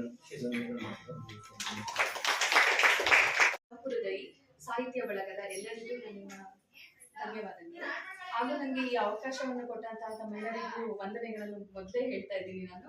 ಸೊ ನಾನು ಆ್ಯಕ್ಚುಲಿ ಅಡಚಣೆ ಮಾಡ್ತಾ ಇದ್ದೀನಿ ಅನ್ನೋದು ನನ್ನ ಒಪಿನಿಯನ್. ಯಾಕೆ ಅಂದರೆ ನಿಮ್ದಿನ್ನೂ ಈಗ ನೀವು ಫಸ್ಟು ಸರ್ ಇಂಟ್ರೊಡಕ್ಷನ್ ಪರಿಸರದ ಬಗ್ಗೆ ತುಂಬ ಒಳ್ಳೆ ಅಂದರೆ ತಿಳ್ಕೊಳ್ಳೋದಕ್ಕೆ ತುಂಬ ಇದೆ. ಆದರೆ ನಮಗೆ ಸ್ವಲ್ಪ ಸಮಯ, ನಾನು ಹಾಸನಿಂದ ಬಂದಿದ್ದೀನಿ ಮತ್ತು ಮಕ್ಕಳ ಜೊತೆಗೆ ಬಂದಿದ್ದೀನಿ. ನಮ್ಗೆ ಇವತ್ತು ರಜಾ ಇಲ್ಲ, ಆನ್ ಡ್ಯೂಟಿ ಇದ್ದೀನಿ. ಹಾಗಾಗಿ ಒಂದು 10 ನಿಮಿಷ ಟೈಮ್ ತಗೋತೀನಿ ಸರ್. ನಾನು SBI ಲೈಫ್ ಇನ್ಶೂರೆನ್ಸ್ನಲ್ಲಿ ಏಜೆನ್ಸಿ ಮ್ಯಾನೇಜರ್ ಆಗಿ ವರ್ಕ್ ಮಾಡ್ತಾ ಇದ್ದೀನಿ. ನನ್ನ ಕನ್ಫರ್ಮೇಷನ್ ಸಹ ಆಗಿದೆ. ನಾನು 2 ಇಯರ್ಸಿಂದ ಇನ್ಶೂರೆನ್ಸ್ ಸೆಕ್ಟರಲ್ಲೇ ಇದ್ದೀನಿ. First of all life insurance ಅಂತ ಹೇಳಿದ್ರೆ ಒಂದು ಬೇಸಿಕ್ ಸ್ಟಾರ್ಟಿಂಗ್ ಸ್ವಲ್ಪ ಹೇಳ್ತೀನಿ ಅಷ್ಟೇ. ಲೈಫ್ ಇನ್ಶೂರೆನ್ಸ್ ಅಂತ ಹೇಳಿದ್ರೆ ಎಲ್ಲರಿಗೂ ಆಫ್ಟರ್ ದ ಲೈಫ್ ಅನ್ನೋದು ತುಂಬಾ ಜನ ಅನ್ಕೊಂಡಿದ್ದಾರೆ. ಆದ್ರೆ ಅದನ್ನ ಒಂದು ಉಳಿತಾಯ, ಅದು ನಮ್ಮ ಮಕ್ಕಳ ಭವಿಷ್ಯಕ್ಕೆ ಮತ್ತೆ ನಮ್ಮನ್ನೇ ನಂಬಿರುವವರಿಗೆ ನಾವು ಕೊಡುವಂತಹ ಒಂದು ಚಿಕ್ಕ ಕೊಡುಗೆ. ಅದು ಅದ್ರ ಬಗ್ಗೆ ತುಂಬಾ ಕಡಿಮೆ ಅವೇರ್ನೆಸ್ ಇದೆ ಎಲ್ಲ ಕಡೆ. ಏನಂತ ಹೇಳಿದ್ರೆ ತೊಂದರೆ ಆದ್ಮೇಲೆ ಯೋಚನೆ ಮಾಡ್ತೀವಿ ತಗೊಂಡಿಲ್ಲ ಅವರು ಅಂತ. ಅದ್ರ ಬದಲು ನಾವಿದ್ದಾಗಲೇ ನಮ್ಮ ಸುತ್ತಮುತ್ತ ಇರೋರು, ನಮ್ಮ ಸುತ್ತಮುತ್ತ ನಮ್ಮ ಅಕ್ಕ ತಂಗಿಯರು, ಅಣ್ಣ ತಮ್ಮಂದಿರು, ನಮ್ಮ ಫ್ಯಾಮಿಲಿಯವರು, ನಮ್ಮ ಫ್ರೆಂಡ್ಸ್ಗಳು ಎಲ್ಲರೂ ಇನ್ಶೂರ್ ಮಾಡೋದು. ಅಂದ್ರೆ ಅವರು ಒಂದು ಫ್ಯಾಮಿಲಿಗೆ ಗ್ಯಾರಂಟಿಯಾಗಿ ಒಂದು ವರದಾನವನ್ನು ಕೊಡುವಂಥದ್ದೇ ಲೈಫ್ ಇನ್ಶೂರೆನ್ಸ್. ನಾನು SBI ಅಂತ ಹೇಳಿದಾಗ ನಿಮಗೆ SBI ಅಂದ್ರೆ ಆಲ್ಮೋಸ್ಟ್ ಎಲ್ಲರಿಗೂ ಪ್ರತಿಯೊಬ್ಬರಿಗೂ ತುಂಬಾ ಫೆಮಿಲಿಯರ್ ಇದೆ. ನಾನು ಹೊಸದಾಗಿ ಬ್ರ್ಯಾಂಡ್ ಅನ್ನ ಕ್ರಿಯೇಟ್ ಮಾಡೋ ಅವಶ್ಯಕತೆ ಇಲ್ಲ. ಇಡೀ ಗೊತ್ತಿದೆ, ಇಡೀ ನಮ್ಮ ದೇಶಕ್ಕೇನೆ ಅದು ಪ್ರಥಮವಾಗಿ ಮೊದಲನೇ ಇನ್ಶೂರೆನ್ಸ್ ಸೆಕ್ಟರ್ ಅಲ್ಲಿ ನಮ್ಮ SBI ಇರೋದು. ಅಂಡ್ ವರ್ಲ್ಡ್ ನಲ್ಲಿ 6th ಪ್ಲೇಸ್ ನಲ್ಲಿ ಇದೆ. ಹಾಗಾಗಿ ನಾವು ಅದ್ರ ಬಗ್ಗೆ ಅಂದ್ರೆ ಅಪನಂಬಿಕೆ ಬರುವಂತದ್ದು ಏನಂತ ಹೇಳಿದ್ರೆ ಅವರು ಏನೋ ಒಂದನ್ನ ಸೇಲ್ ಮಾಡ್ತಾ ಇದ್ದಾರೆ, ಮತ್ತೆ ನಮ್ಗೆ ಎಷ್ಟೋ ದುಡ್ಡು ಹೇಳಿದ್ರು ಬರಲ್ಲ, ಇಷ್ಟು ಆ ತರ ಏನಿಲ್ಲ. ನಾವೇನಂತ ಹೇಳಿದ್ರೆ ಮಾರ್ಕೆಟ್ ಶೇರ್ ಕಡೆ ಹೋಗೋದೇ ಇಲ್ಲ. ಈಗ ನಾನು ಹೆಣ್ಮಗು ಆಗಿರೋದ್ರಿಂದ ಮಾರ್ಕೆಟ್ ಅಲ್ಲಿ ತುಂಬಾ ಲಾಭ ಇದೆ. ಆದ್ರೆ ನಾನು ಮಾರ್ಕೆಟ್ ಅಲ್ಲಿ ಏನು ಶೇರ್ ಸೇಲ್ ಇರುತ್ತೆ ಅದ್ರಲ್ಲಿ ಇನ್ವೆಸ್ಟ್ ಮಾಡೋದನ್ನ ಯಾರಿಗೂ ರೆಫರ್ ಮಾಡಲ್ಲ. ಗ್ಯಾರಂಟಿಡ್ ಏನಿದೆ, ಈಗ ಒಂದು 25,25,300 ರೂಪಾಯಿ ಅಂತ ಏನ್ ಹೇಳ್ತೀವಿ, ಆ 300 ರೂಪಾಯಿಯನ್ನು ಬಾಂಡ್ ಅಲ್ಲಿ ಪ್ರಿಂಟ್ ಆಗ್ಬೇಕು. ಅದೇ ರೀತಿಯಾಗಿ ನಾವು ಪ್ರಾಡಕ್ಟ್ ಅನ್ನ ಸೇಲ್ ಮಾಡ್ತಾ ಇದ್ದೀವಿ. ಇವಾಗ ಫಸ್ಟ್ ಆಫ್ ಆಲ್ ನಾನು ಇದು BOP ಅಂತ ನಾವು ಪ್ರತಿ ತಿಂಗಳು 15 ದಿನಕ್ಕೊಂದ್ಸಲ ನಾವು ನಮ್ಮ ಆಫೀಸಲ್ಲೂ ಮಾಡ್ತೀವಿ. ಹಾಗೆ ಹೊರಗಡೆ ನಾನು ಎಲ್ಲಿ ಕರೆದ್ರು ಅಲ್ಲಿ ಬಂದು BOP ಬಿಸ್ನೆಸ್ ಆಪರ್ಚುನಿಟಿ ಪ್ರೋಗ್ರಾಮ್ ಅಂತ ಮಾಡ್ತೀವಿ. ಇದ್ರಲ್ಲಿ ಏನಂತ ಹೇಳಿದ್ರೆ ಇದರಲ್ಲಿ ಎಲ್ಲರೂ ವರ್ಕರ್ಸೇ ಇರ್ತಾರೆ. ಪಾರ್ಟ್ ಟೈಮ್ ಒಂದು ಕೋಡ್ ಅನ್ನ ತಗೊಂಡು ನಮ್ಮ ಸುತ್ತಮುತ್ತ ಇರೋರಿಗೆ ಇನ್ಶೂರೆನ್ಸ್ ಮಾಡೋದೇ ಇದ್ರದ್ದು ಮುಖ್ಯ ಉದ್ದೇಶ. ನಾನು ಅದರಲ್ಲಿ ಮ್ಯಾನೇಜರ್ ಆಗಿರ್ತೀನಿ. ನನ್ನ ಟೀಮ್ ನಲ್ಲಿ ಆಲ್ರೆಡಿ 21 ಜನ ಸೇರ್ಪಡೆ ಆಗಿದ್ದಾರೆ. ಅವರು ಎಕ್ಸಾಮ್ IRDA ಎಕ್ಸಾಮು ತಗೊಂಡಿದ್ದಾರೆ. ಅವ್ರೆಲ್ಲರಿಗೂ ಕೊಟ್ಟಿದ್ದೀನಿ. ನಾನು ಇದನ್ನೊಂದು ನಿಮ್ಗೆ ಕೊಡ್ತೀನಿ ಸರ್. ಇದರಲ್ಲಿ ನನ್ನ ಮೊಬೈಲ್ ನಂಬರ್ ಸಹ ಇದೆ. ಇದು ಯಾರಾದ್ರೂ ಕೆಲಸ ಮಾಡ್ತೀನಿ ಅಂತ ಹೇಳೋರ್ಗು ಅನುಕೂಲ ಆಗುತ್ತೆ. ಅಂದ್ರೆ ಇದ್ದ ಜಾಗದಲ್ಲೇ, ಈಗ ಅಂಗಡಿ ಇರುತ್ತೆ, ಅವ್ರಿಗೆ ಫುಲ್ ಟೈಮ್ ಕೊಡಕ್ಕಾಗಲ್ಲ, ಮತ್ತೆ ಟೀಚರ್ಸ್ ಇರ್ತಾರೆ, ಎಲ್ಲರಿಗೂ ಇದರಲ್ಲಿ 797 ಏನಿದೆ ನಂಬರ್.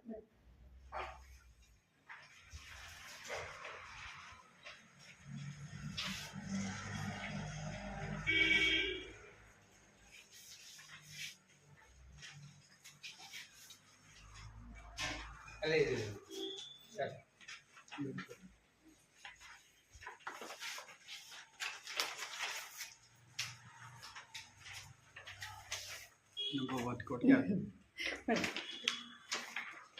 ಇದರಲ್ಲಿ ನನ್ನ ಮೊಬೈಲ್ ನಂಬರ್ ಇದೆ.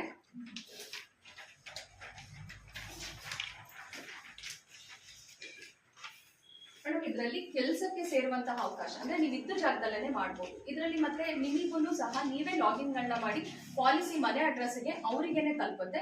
ಮತ್ತೆ ಇದರಲ್ಲಿ ಯಾವುದೇ ರೀತಿ ಫ್ರಾಡ್, ಯಾವ್ದಾದ್ರು ಏನಾದ್ರು ಮೋಸ ಆಗುತ್ತೆ ಇಲ್ಲ ಎದುರು ಅವಶ್ಯಕತೆ ಇಲ್ಲ. ನಮ್ದು SBI ಲೈಫ್ ಆಫೀಸ್ ಬಂದು ಚನ್ನರಾಯಪಟ್ಟಣದಲ್ಲೂ ಈಗ ಹೊಸದಾಗಿ ಒಂದು ಬ್ರಾಂಚ್ ಓಪನ್ ಆಗಿದೆ. ಆಕ್ಚುಲಿ ಅಲ್ಲಿ 3 ಜನ ಸ್ಟಾಫ್ ಇದ್ದಾರೆ. ನಮ್ದು ಮೇನ್ ಆಫೀಸ್ ಬಂದು ಹಾಸನದಲ್ಲಿ ಸಾಲ್ಗಮೆ ರೋಡ್ ಅಲ್ಲಿ TVS ಶೋರೂಮ್ ಫಸ್ಟ್ ಫ್ಲೋರ್ ನಲ್ಲಿ ಇದೆ SBI ಲೈಫ್. ನೀವು SBI ಬ್ಯಾಂಕ್ ಹೋದ್ರೂ ಸಹ ನಮ್ಮ ಬಗ್ಗೆ ನಿಮ್ಗೆ ಮಾಹಿತಿ ಸಿಗುತ್ತೆ. ಇದ್ರಲ್ಲಿ ಏನಂತ ಹೇಳಿದ್ರೆ ನಿಮ್ಮ ಟೈಮಿಗೆ ಹೊಂದಿಕೊಳ್ಳುವಂತಹ ಅಂದ್ರೆ ಟೈಮ್ ನಿಮ್ಗೆ ದಿನಕ್ಕೆ 1 ಅವರ್ ನೀವು ಸ್ಪೆಂಡ್ ಮಾಡಿದ್ರು ಸಹ ಇದು ಪಾರ್ಟ್ ಟೈಮ್ ತರ ಇದ್ರಲ್ಲಿ ವರ್ಕ್ ಮಾಡ್ಬೋದು ಅಂತ ಹೇಳಿದ್ರೆ. ಮತ್ತೆ ಆಮೇಲೆ ಇದ್ರಲ್ಲಿ ಏನಂದ್ರೆ ಪ್ಯೂರ್ಲಿ ನನ್ನ ಅಂಡರ್ ಅಲ್ಲಿ ಯಾರು ಇರ್ತಾರೆ ಕಮಿಷನ್ ಬೇಸ್ಡ್ ವರ್ಕ್ ಮಾಡ್ತಾರೆ. ಈಗ ನಮಗೆ ಸ್ಯಾಲರಿ ಬೇಸ್ಡ್ ನನಗೇನಂತ ಹೇಳಿದ್ರೆ ನಾನು ಎಷ್ಟು ಜನ ಬೇಕಾದ್ರೂ ನಾನು ಟೀಮ್ ನ ಗ್ಯಾದರ್ ಮಾಡ್ಕೋಬಹುದು, ಸೇರಿಸ್ಕೋಬಹುದು. ಇದ್ರಲ್ಲಿ ಏನಂತ ಹೇಳಿದ್ರೆ ಹೆಚ್ಚಿನ ಆದಾಯ ನೀವು ಯಾರ್ಯಾರು ವರ್ಕ್ ಮಾಡ್ತಾ ಇರ್ತೀರಿ, ಈಗ ಶಾಪ್ ಇರ್ಬೋದು ಇಲ್ಲ ಸ್ಯಾರಿ ಏನಾದ್ರು ಗೃಹಿಣಿಯರು ಫಸ್ಟ್ ಆಫ್ ಆಲ್ ನಾವು ಹೌಸ್ ವೈಫ್ಗೆ ಪ್ರಿಫರ್ ಮಾಡ್ತೀವಿ. ಯಾಕಂದ್ರೆ ಅವ್ರ ಮನೆಯಲ್ಲಿ ಅವ್ರಿಗೆ ಒಂದು ರಿವಾರ್ಡ್ ಅಂಡ್ ರೆಕಾಗ್ನೈಸೇಷನ್ ಇರಲ್ಲ. ಫಸ್ಟ್ ಆಫ್ ಆಲ್ ಏನಂತ ಹೇಳಿದ್ರೆ ಅವ್ರ ಪಾಪ ಮನೇಲಿ ದುಡಿತಾ ಇರ್ತಾರೆ, ಆದ್ರೆ ಅದನ್ನ ತೋರಿಸ್ಕೊಳ್ಳೋದಕ್ಕೆ ಆಗಿರಲ್ಲ. ಅವರಿಗೆ ಒಂದು ಒಳ್ಳೆ ಅವಕಾಶ. ನಮ್ಮ ಸುತ್ತಮುತ್ತ ನಾವ್ ಏನು ಹೇಳೋದಿಲ್ಲ, ನಾವು ಒಂದು ಒಳ್ಳೆ ಪರ್ಚೇಸ್ ಮಾಡಿದೀವಿ ಇನ್ಶೂರೆನ್ಸ್. ಇದರಲ್ಲಿ ಸೇವಿಂಗ್ಸ್ ತುಂಬಾ ಚೆನ್ನಾಗಿದೆ ಮೇಡಮ್. ಒಂದು 10 ವರ್ಷ ಕಟ್ತೀವಿ, 11ನೇ ವರ್ಷದಿಂದ ನಮ್ಗೆ ರಿಟರ್ನ್ ಶುರು ಆಗುತ್ತೆ. ನಾವು ಈಗ 11 ಲಕ್ಷ 10 ಲಕ್ಷ ಕಟ್ಟಿದ್ವಿ ಅಂತ ಹೇಳಿದ್ರೆ 1 ಇಯರ್ ಬಿಟ್ಟು 12th ಇಯರ್ ಇಂದಾನೇ ನಮ್ಗೆ ಬರುತ್ತೆ. ಮತ್ತೆ ನಮ್ಗೆ ಏನಾದ್ರೂ ತೊಂದರೆ ಆದಲ್ಲಿ ಒಂದೇ ಪೇಮೆಂಟ್ ಕಟ್ಟಿರಿ, 2 ಪೇಮೆಂಟ್ ಕಟ್ಟಿರಿ, 11ರಷ್ಟು ನಮ್ಗೆ ಬಂದ್ಬಿಡತ್ತೆ ಏನಾದ್ರೂ ತೊಂದರೆ ಆದ್ರೆ. ಯಾಕೆಂದ್ರೆ ತೊಂದರೆ ಅಂತ ಹೇಳಿದ್ರೇನೆ ಜನಗಳು ನಾವ್ ಇಲ್ಲದೆ ಇದ್ದಾಗ ಅಂತ ಯೋಚನೆ ಮಾಡ್ತಾರೆ. ಅದು ಬೇಡ, ನಮ್ಮ ಆಬ್ಸೆನ್ಸ್ ಅಲ್ಲಿ ನಮ್ಮ ಫ್ಯಾಮಿಲಿಗೆ ಏನು ಆಗ್ಬಾರ್ದು ಅನ್ನೋದಕ್ಕೋಸ್ಕರ ಇನ್ಶೂರೆನ್ಸ್ ನ ಪರ್ಚೇಸ್ ಮಾಡ್ತಾ ಇರ್ತೀವಿ. ಮತ್ತೆ ಇದು ಒಂದು ಸಲಕ್ಕೆ ನಿಲ್ಲೋದಿಲ್ಲ. ನೀವು ಒಂದು ಇನ್ಶೂರೆನ್ಸ್ ನ ಯಾರಾದ್ರೂ ತಗೊಂಡ್ರೆ ಅದ್ರ ನೆಕ್ಸ್ಟ್ ವರ್ಷಕ್ಕೂ ಸಹ ಕಮಿಷನ್ ಸಿಗುತ್ತೆ. ಮತ್ತೆ ನೀವು ವರ್ಷಕ್ಕೆ 1 ಅಥವಾ 2 ಪಾಲಿಸಿ ಮಾಡಿದ್ರು ನಮ್ಮಲ್ಲಿ ಕೋಡ್ ಆಕ್ಟಿವ್ ಇರುತ್ತೆ. ನಮ್ಮಲ್ಲೂ ಸಹ ಪ್ರತಿ ತಿಂಗಳುಗಳು ಒಂದೊಂದು ಪ್ರೋಗ್ರಾಮ್ ಫಂಕ್ಷನ್, ಮೊನ್ನೆ ಫಾದರ್ಸ್ ಡೇ ಸೆಲೆಬ್ರೇಟ್ ಮಾಡಿದ್ವಿ, ಮದರ್ಸ್ ಡೇ ಸೆಲೆಬ್ರೇಟ್ ಮಾಡಿದ್ವಿ, ನೆಕ್ಸ್ಟ್ ಡಾಕ್ಟರ್ಸ್ ಡೇ ಇದೆ. ಪ್ರತಿಯೊಂದಕ್ಕೂ ಕರೆದು ಅವರ ತಂದೆ ತಾಯಿಗಳು, ಅವರ ಫ್ಯಾಮಿಲಿಯವರು, ನಮ್ಮಲ್ಲಿ ಕೋಡ್ ತಗೊಂಡವ್ರು ಮಾತ್ರ ವರ್ಕ್ ಮಾಡ್ಬೇಕು ಅನ್ನೋದಿಲ್ಲ ಸರ್, ಇಡೀ ಫ್ಯಾಮಿಲಿ ಎಲ್ಲರೂ ವರ್ಕ್ ಮಾಡ್ತಾ ಇರ್ತಾರೆ. ಯಾಕೆಂದ್ರೆ ಇದು ನಮ್ಮ ಕಾಂಟ್ಯಾಕ್ಟ್ಸ್. ಈಗ ನಿಮ್ಮ ಕಾಂಟ್ಯಾಕ್ಟ್ಸ್ ಬೇರೆ ಇದೆ, ನನ್ನ ಕಾಂಟ್ಯಾಕ್ಟ್ಸ್ ಬೇರೆ ಇದೆ, ಎಲ್ಲ ಪ್ರತಿಯೊಬ್ಬರದ್ದು ಬೇರೆ ಬೇರೆ ಇದೆ. ನೀವೇನಂದ್ರೆ ನಿಮ್ಮ ಸುತ್ತಮುತ್ತ ಆಕ್ಚುಲಿ ಮೋದಿಯವರೇ ಹೇಳಿದ್ದಾರೆ ಏನಂತ ಹೇಳಿದ್ರೆ 2047ರಲ್ಲಿ ಹುಟ್ಟೋ ಮಗುವಿನ ಸಹ ಫುಲ್ಲಿ ಇನ್ಶೂರ್ಡ್ ಆಗಿರ್ಬೇಕು, ಅದಕ್ಕೂ ಒಂದು ಸೆಕ್ಯೂರಿಟಿ ಇರಬೇಕು ಅಂತ. ನಮ್ಮ ಉದ್ದೇಶ ಬಂದು 2047ರಷ್ಟರಲ್ಲಿ ಎಲ್ಲರನ್ನು ಪ್ರತಿಯೊಬ್ಬರಿಗೂ ಇನ್ಶೂರೆನ್ಸ್ ಇರಬೇಕು. ಆಕ್ಚುಲಿ ಇದು ನಾನು ಹೇಳ್ತಾ ಇದ್ದೀನಿ, ನನ್ನ ಚಿಕ್ಕಪ್ಪಂದಿರ ಲಾಸ್ಟ್ ಇಯರ್ ಇಬ್ಬರಿಗೂ ಅವರು ಟ್ವಿನ್ಸ್ ಇದ್ರು. ಒಬ್ರು ಆರೋಗ್ಯದ ನಿಮಿತ್ತ ತೀರೋದ್ರೆ, ಇನ್ನೊಬ್ರು ಅವರು ತೀರೋದ್ರಲ್ಲ ಅಂತ ಡಿಪ್ರೆಷನ್ ಅಲ್ಲೇ ತೀರೋದು.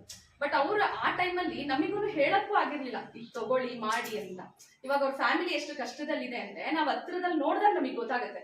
ನಾವು ಇಷ್ಟೆಲ್ಲ ಎಜುಕೇಟೆಡ್ಸ್ ಇದ್ವಿ ಬಟ್ ನಾವ್ ಯಾರನ್ನು ಏನು ಅವ್ರಿಗೆ ಹೇಳಲಿಲ್ಲ. ಯಾಕೆಂದ್ರೆ ಕಟ್ಟಕ್ಕಾಗುತ್ತೋ ಇಲ್ವೋ, ನಾವ್ ಹೇಳೋದು ಚಿಕ್ಕದಾಗಿ ಸ್ಟಾರ್ಟ್ ಮಾಡೋಣ ಅಂದ್ರೆ ಆವಾಗ ಅಷ್ಟು ಅವೇರ್ನೆಸ್ ನಮಗೂ ಬಂದಿರ್ಲಿಲ್ಲ. ಇವಾಗ ನಮಗೆ ಅನ್ಸುತ್ತೆ, ಈಗ ನಮ್ಮ ಒಬ್ರು ಅಂಕಲ್ ಅದರಲ್ಲಿ ಒಂದು 6 ಲಕ್ಷ 8 ಲಕ್ಷ ಅವ್ರು ಮಾಡಿಸಿದ್ರು, ಇನ್ನೊಬ್ರು ಅಂಕಲ್ ಬಂದಿದ್ ಕೇವಲ 1 ಲಕ್ಷ LIC ಮಾಡಿಸಿದ್ರು ಚಿಕ್ಕದಾಗಿ, ಅದ್ರಲ್ಲಿ 1 ಲಕ್ಷ ಬಂದ್ರು. ನಾವು ಆ ಇನ್ಶೂರೆನ್ಸ್ ಮಾಡಿಸಿ ಈ ಇನ್ಶೂರೆನ್ಸ್ ನಿಮಗೆ ಗ್ಯಾರಂಟಿಡ್ ಯಾವ್ದು ರಿಟರ್ನ್ ಇದೆ, ಯಾವುದೇ ಕಾರಣಕ್ಕೂ ಪ್ರತಿಯೊಬ್ರು ಒಂದೊಂದು ಇನ್ಶೂರೆನ್ಸ್ ತಗೊಳ್ಳಿ.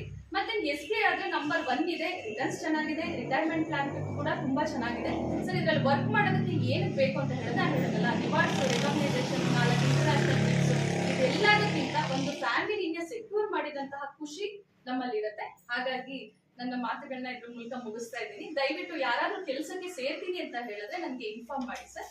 ಅಂದ್ರೆ ಪಾರ್ಟ್ ಟೈಮ್ ಮಾಡ್ತೀರಾ, ಯಾವುದೇ ಕಾರಣಕ್ಕೂ ನಾವು ಅಲ್ಲಿ ಏನು ನಿಮ್ಮ ಸಮಯಕ್ಕಾಗ್ಲಿ ನಿಮ್ಮ ಇದಕ್ಕಾಗ್ಲಿ ಯಾವುದೇ ರೀತಿ ತೊಂದರೆ ಕೊಡೋದಿಲ್ಲ. ಜಸ್ಟ್ ಇದು ನಿಮ್ಮ ಓನ್ ಇಂಟ್ರೆಸ್ಟ್, ನಿಮಗೆ ಯಾರ್ಯಾರಿಗೆ ಇಂಟ್ರೆಸ್ಟ್ ಇದೆ ನಿಮ್ಮ ಸುತ್ತಮುತ್ತ. ಈಗ ಚಿಕ್ಕ ಮಕ್ಕಳುಗಳು ಒಂದು ಡಿಗ್ರಿ ಆಗಿರೋರು ಇರ್ಬೋದು, ಯಾವ್ದಾದ್ರು ಪಾರ್ಟ್ ಟೈಮ್ ಕೆಲಸ ಹುಡುಕ್ತಾ ಇರ್ಬೋದು. ಇವಾಗ ಗವರ್ನಮೆಂಟ್ ಕೆಲಸಗಳು ತುಂಬಾ ಕಷ್ಟ, ಆ ತರದ್ದು ಯಾವ್ದು ಆಗೋದಿಲ್ಲ. ಏನಂತ ಹೇಳಿದ್ರೆ ಪ್ರೈವೇಟ್ ಆಗಿ ಸೆಕ್ಟರ್ ಮಾಡ್ತಾ ಇರೋರು ಇನ್ನೊಂದು ಅರ್ನಿಂಗ್ಸ್ ನ ಸ್ಟಾರ್ಟ್ ಮಾಡ್ತಾರೆ. 1 ಲಕ್ಷದ ಪಾಲಿಸಿ ಏನಾದ್ರು ಕ್ಲೋಸ್ ಆಯ್ತು ಅಂತ ಹೇಳಿದ್ರೆ 30,000 ಕಮಿಷನ್ ಬರುತ್ತೆ. ನಾವಿಲ್ಲಿ ಕಮಿಷನ್ ಅಂತ ಹೇಳೋದಕ್ಕಿಂತ ಸರ್ ಅವರ ಫ್ಯಾಮಿಲಿಗೆ ಅವರ ಫ್ಯೂಚರ್ ನಾವು ಸೆಕ್ಯೂರ್ ಮಾಡ್ತಾ ಇದೀವಿ. ನಾವಿಲ್ಲಿ ಹೆಸಿಟೇಟ್ ಆಗುತ್ತೆ ನಮ್ಗೆ, ಕಮಿಷನ್ ನಾವು ವರ್ಕ್ ಮಾಡ್ಬೇಕಾ ಇಲ್ಲ ಕಮಿಷನ್ ತಗೋಬೇಕಾ ಅಂತ. ಅದನ್ನ ಕಮಿಷನ್ ಅಂತ ನಾವು ಎಲ್ಲೂ ಹೇಳಲ್ಲ. ಅದನ್ನ ಅವರಿಗೆ ನಾವು ಮಾಡಿದಂತ ಇದಕ್ಕೆ ನಮ್ಗೆ ಒಂದು ಸ್ಯಾಲ್ರಿ ಅಂತಾನೆ ನಾವು ಕನ್ಸಿಡರ್ ಮಾಡ್ತೀವಿ, ನಮ್ಗೊಂದು ಸಂಬಳ ಸಿಗ್ತಾ ಇದೆ ಅಂತಾನೆ ಅನ್ಕೋತೀವಿ. ದಯವಿಟ್ಟು ನೀವು ಟೀಚರ್ಸ್ ಎಲ್ಲ ಇದ್ದೀರಾ ಮೇಡಮ್, ಅಂದ್ರೆ ನೋಡಿ ನಿಮ್ಮ ಸುತ್ತಮುತ್ತ ನಾವು ಹೇಳೋದೇನು ಇನ್ಶೂರ್ಡ್ ಆಗಿ ಅಷ್ಟೇನೆ, ನಮ್ಮಲ್ಲೇ ಆಗಿ ಅಲ್ಲೇ ಆಗಿ ಇಲ್ಲೇ ಆಗಿ ಅಂತಲ್ಲ. ಬಟ್ ಒಂದು ನಮ್ಮ ಸುತ್ತಮುತ್ತ ನಮ್ಮ ನಂಬಿರೋರ್ಗೆ ನಾವು ಏನಾದ್ರೂ ಬಿಟ್ಟೋಗ್ಬೇಕು ಅಂತ ಹೇಳಿದ್ರೆ ಅದೊಂದೇ ಆಗೋದು. ಮತ್ತೆ ಇವಾಗ ತುಂಬಾ ಲೈಫ್ ಇಸ್ ಟೂ ಶಾರ್ಟ್ ನೋಡಿದೀವಿ. ಇವಾಗ ಏನ್ ಆಗ್ತಾ ಇದೆ ಅನ್ನೋದನ್ನೇ ಗೊತ್ತಾಗ್ತಾ ಇಲ್ಲ. ಮಲಗ್ದವ್ರು ಎದ್ದೇಳ್ತಾರೋ ಇಲ್ವೋ, ಇಲ್ಲ ಹೊರಗೋದವ್ರು ಒಳಗ್ ಬರ್ತಾರೋ ಇಲ್ವೋ, ಆ ತರದ್ದು ತುಂಬಾ ಶಾರ್ಟ್ ಆಗಿದೆ. ಅದನ್ನ ನಾವು ಕನ್ಸಿಡರ್ ಮಾಡಿ ದಯವಿಟ್ಟು ನನಗೆ ಇದ್ರ ಮೂಲಕ ನೀವು ಸಹಕಾರ ಮಾಡಬೇಕು. ನಾನು ಆಕ್ಚುಲಿ ಮೇಡಮ್ ಜೊತೆ ನಾನು 2-3 ವರ್ಷದಿಂದ ನಾನು ಕಂಟಿನ್ಯೂಸ್ ಆಗಿ ಕಾಂಟ್ಯಾಕ್ಟ್ ಅಲ್ಲಿ ಇದ್ದೀನಿ. ಬಟ್ ನನಗೂ ಸಮಯದ ಅಭಾವ ಅಷ್ಟೇನೆ ಇರೋದು. ಬಟ್ ನಾನು ಮುಂದೆ ಮೇಡಮ್ ಬರ್ತೀನಿ, ನನ್ಗೆ ಇಷ್ಟ ಇದೆ, ಬಟ್ ಚಿಕ್ಕ ಮಕ್ಳು ಕರ್ಕೊಂಡು ಬಂದಿದ್ದೀನಿ ಅಂತ ಅಷ್ಟೇ. ಈ ಅವಕಾಶ ಕೊಟ್ಟಂತಹ ತಮ್ಮೆಲ್ಲರಿಗೂ ನನ್ನ ತುಂಬು ಹೃದಯದ ಧನ್ಯವಾದಗಳು. ಗಿರಿಶಿಖರ ಬೆಟ್ಟರಾಚಕ ಬೆಳೆದು ನಿಂತನು ಪುಟ್ಟರಾಜ ಕವಿ ಪ್ರಭಾಕರ. ಕಣ್ಣುಗಳಿದ್ದು ಇಲ್ಲದ ಹಾಗೆ ಬದುಕುತ್ತಿರುವರು ಹಲವು ಜನ, ಇದ್ದಕ್ಕಿರುವರು ಇಲ್ಲದ ಹಾಗೆ ಕೆಲವು ಜನ. ಕಟ್ಟಿ ಬೆಳೆಸಿದ ಹುಟ್ಟು ಹಾಕಿದ ಗಾಳ ಯೋಗಿಯ ಸ್ವಲೋಕ. ಸಾವಿರ ಸಾವಿರ ಅಣ್ಣ ಮಕ್ಕಳಿಗೆ ಸಜ್ಜಾಯಿತು ಈ ಭೂಲೋಕ. ಬರೆದರು ನಾಟಕ ಪುರಾಣ ಚರಿತ್ರೆ ಹಳೆಯಲು ಕಾಗದ ಪಾಂಡಿತ್ಯ. ಸೂಸುತ್ತಿರುವುದಿಲ್ಲದ ಸೋಲಗಳು ಇವರದೇ ಆದ ಸಾಹಿತ್ಯ. ಅಕ್ಕಿಗಳಿದ್ದವು ಒಡನೆ ಕಿನ್ನರಿ ಗುಡಿಸಲು ತನ್ನೊಳಗೆ ರಾಜ ಕವಿ ಮಹಾರಾಜ ಮುಳುಗದ ಸುಮ್ಮನೆಯೊಳಗೆ. ಈ ಪದ್ಯವನ್ನು ಬರೆದಿರುವ ಕವಿ ಬಾಬು ಸಿದ್ದಾಪುರ. ಬಣ್ಣದ ತಗಡಿನ ತುತ್ತೂರಿ ಕಾಸಿಗೆ ಕೊಂಡನು ಕಸ್ತೂರಿ. ಸರಿಗಮಪದನಿಸ ಊದಿದನು ಸರಿಗಮಗನಿಸ ಊದಿದನು. ತನಗೆ ತುತ್ತೂರಿ ಇದೆ ಅಂತ ಬೇರೆ ಯಾರಿಗೂ ಅದು ಇಲ್ಲೆಂದ. ಕಸ್ತೂರಿ ನಡೆದನು ಬೀದಿಯಲ್ಲಿ ಜಂಬದ ಕೋಳಿಯ ರೀತಿಯಲ್ಲಿ. ತುತ್ತೂರಿ ಊದುತ್ತ ಕೊಳದ ಬಳಿ ನಡೆದನು ಕಸ್ತೂರಿ ಸಂಜೆಯಲ್ಲಿ. ಜಾರಿತು ನೀರಿಗೆ ತುತ್ತೂರಿ ಗಂಟಲು ಕಟ್ಟಿತು ನೀರೂರಿ. ಸರಿಗಮ ಊದಲು ನೋಡಿದನು ಗಗಗಗ ಸದ್ದನು ಮಾಡಿದನು.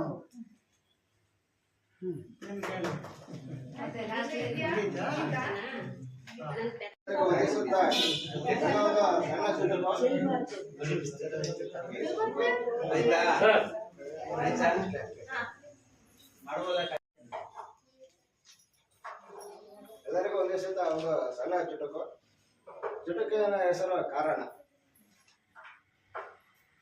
ಸೀತೆ ಬಯಸಿದ್ದರಿಂದ ಚಿನ್ನದ ಹರಿಣಿ. ಸೀತೆ ಬಯಸಿದ್ದರಿಂದ ಚಿನ್ನದ ಹರಿಣಿ. ಆಯಿತು ದೊಡ್ಡ ರಾಮಾಯಣ. ಆಯಿತು ದೊಡ್ಡ ರಾಮಾಯಣ. ಆದ್ದರಿಂದ ಚಿನ್ನವೇ ದುಃಖಕ್ಕೆ ಕಾರಣ.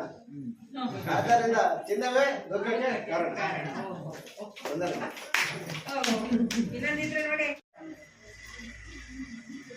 ವಾಚನ ಮಾಡಿ. ಕವನದ ಶೀರ್ಷಿಕೆ ನಟಿಸುತ್ತಿದ್ದೇವೆ. ನಾನೊಂದು ರೀತಿ ತೆರೆಯ ಮುಂದೆ, ನೀನೊಂದು ರೀತಿ ತೆರೆಯ ಹಿಂದೆ.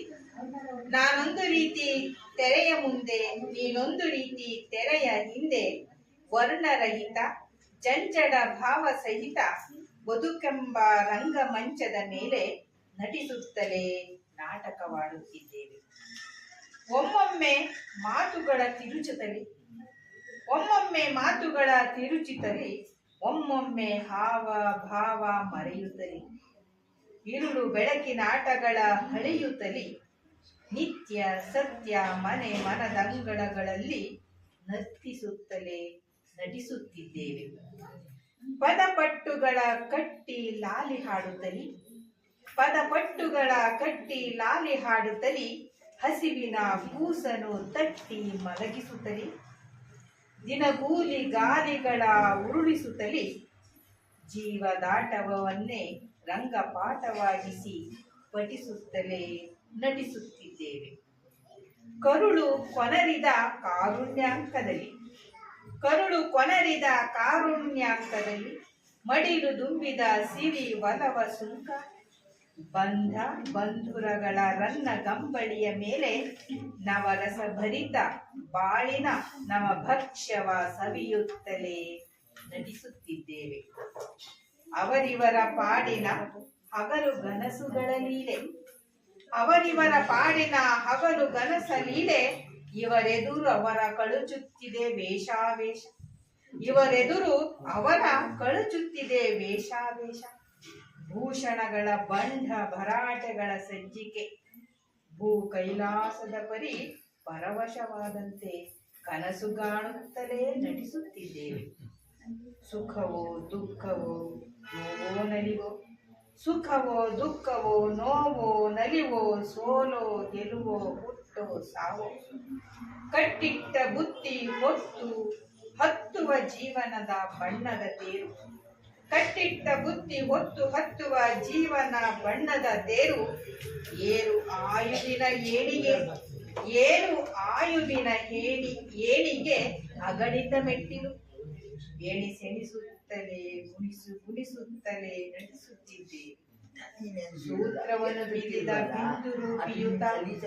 ಸೂತ್ರವನ್ನು ಬಿಗಿದ ಬಿಂದು ರೂಪಿಯುತ ಬಿಂಬಕಾಯ ಕಾಯಕಕ್ಕೆ ಮುಡಿಪಾದ ಪಾತ್ರವನ್ನಿತ್ತು.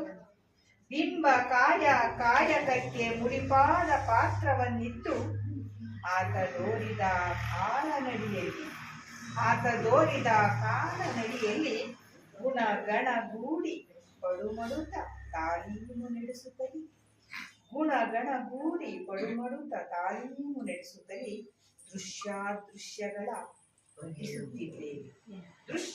ದೃಶ್ಯಗಳ ದಿನನಿತ್ಯ ನಡೆಸುತ್ತಿದ್ದೇವೆ. ಅವಕಾಶಕ್ಕಾಗಿ ಧನ್ಯವಾದ.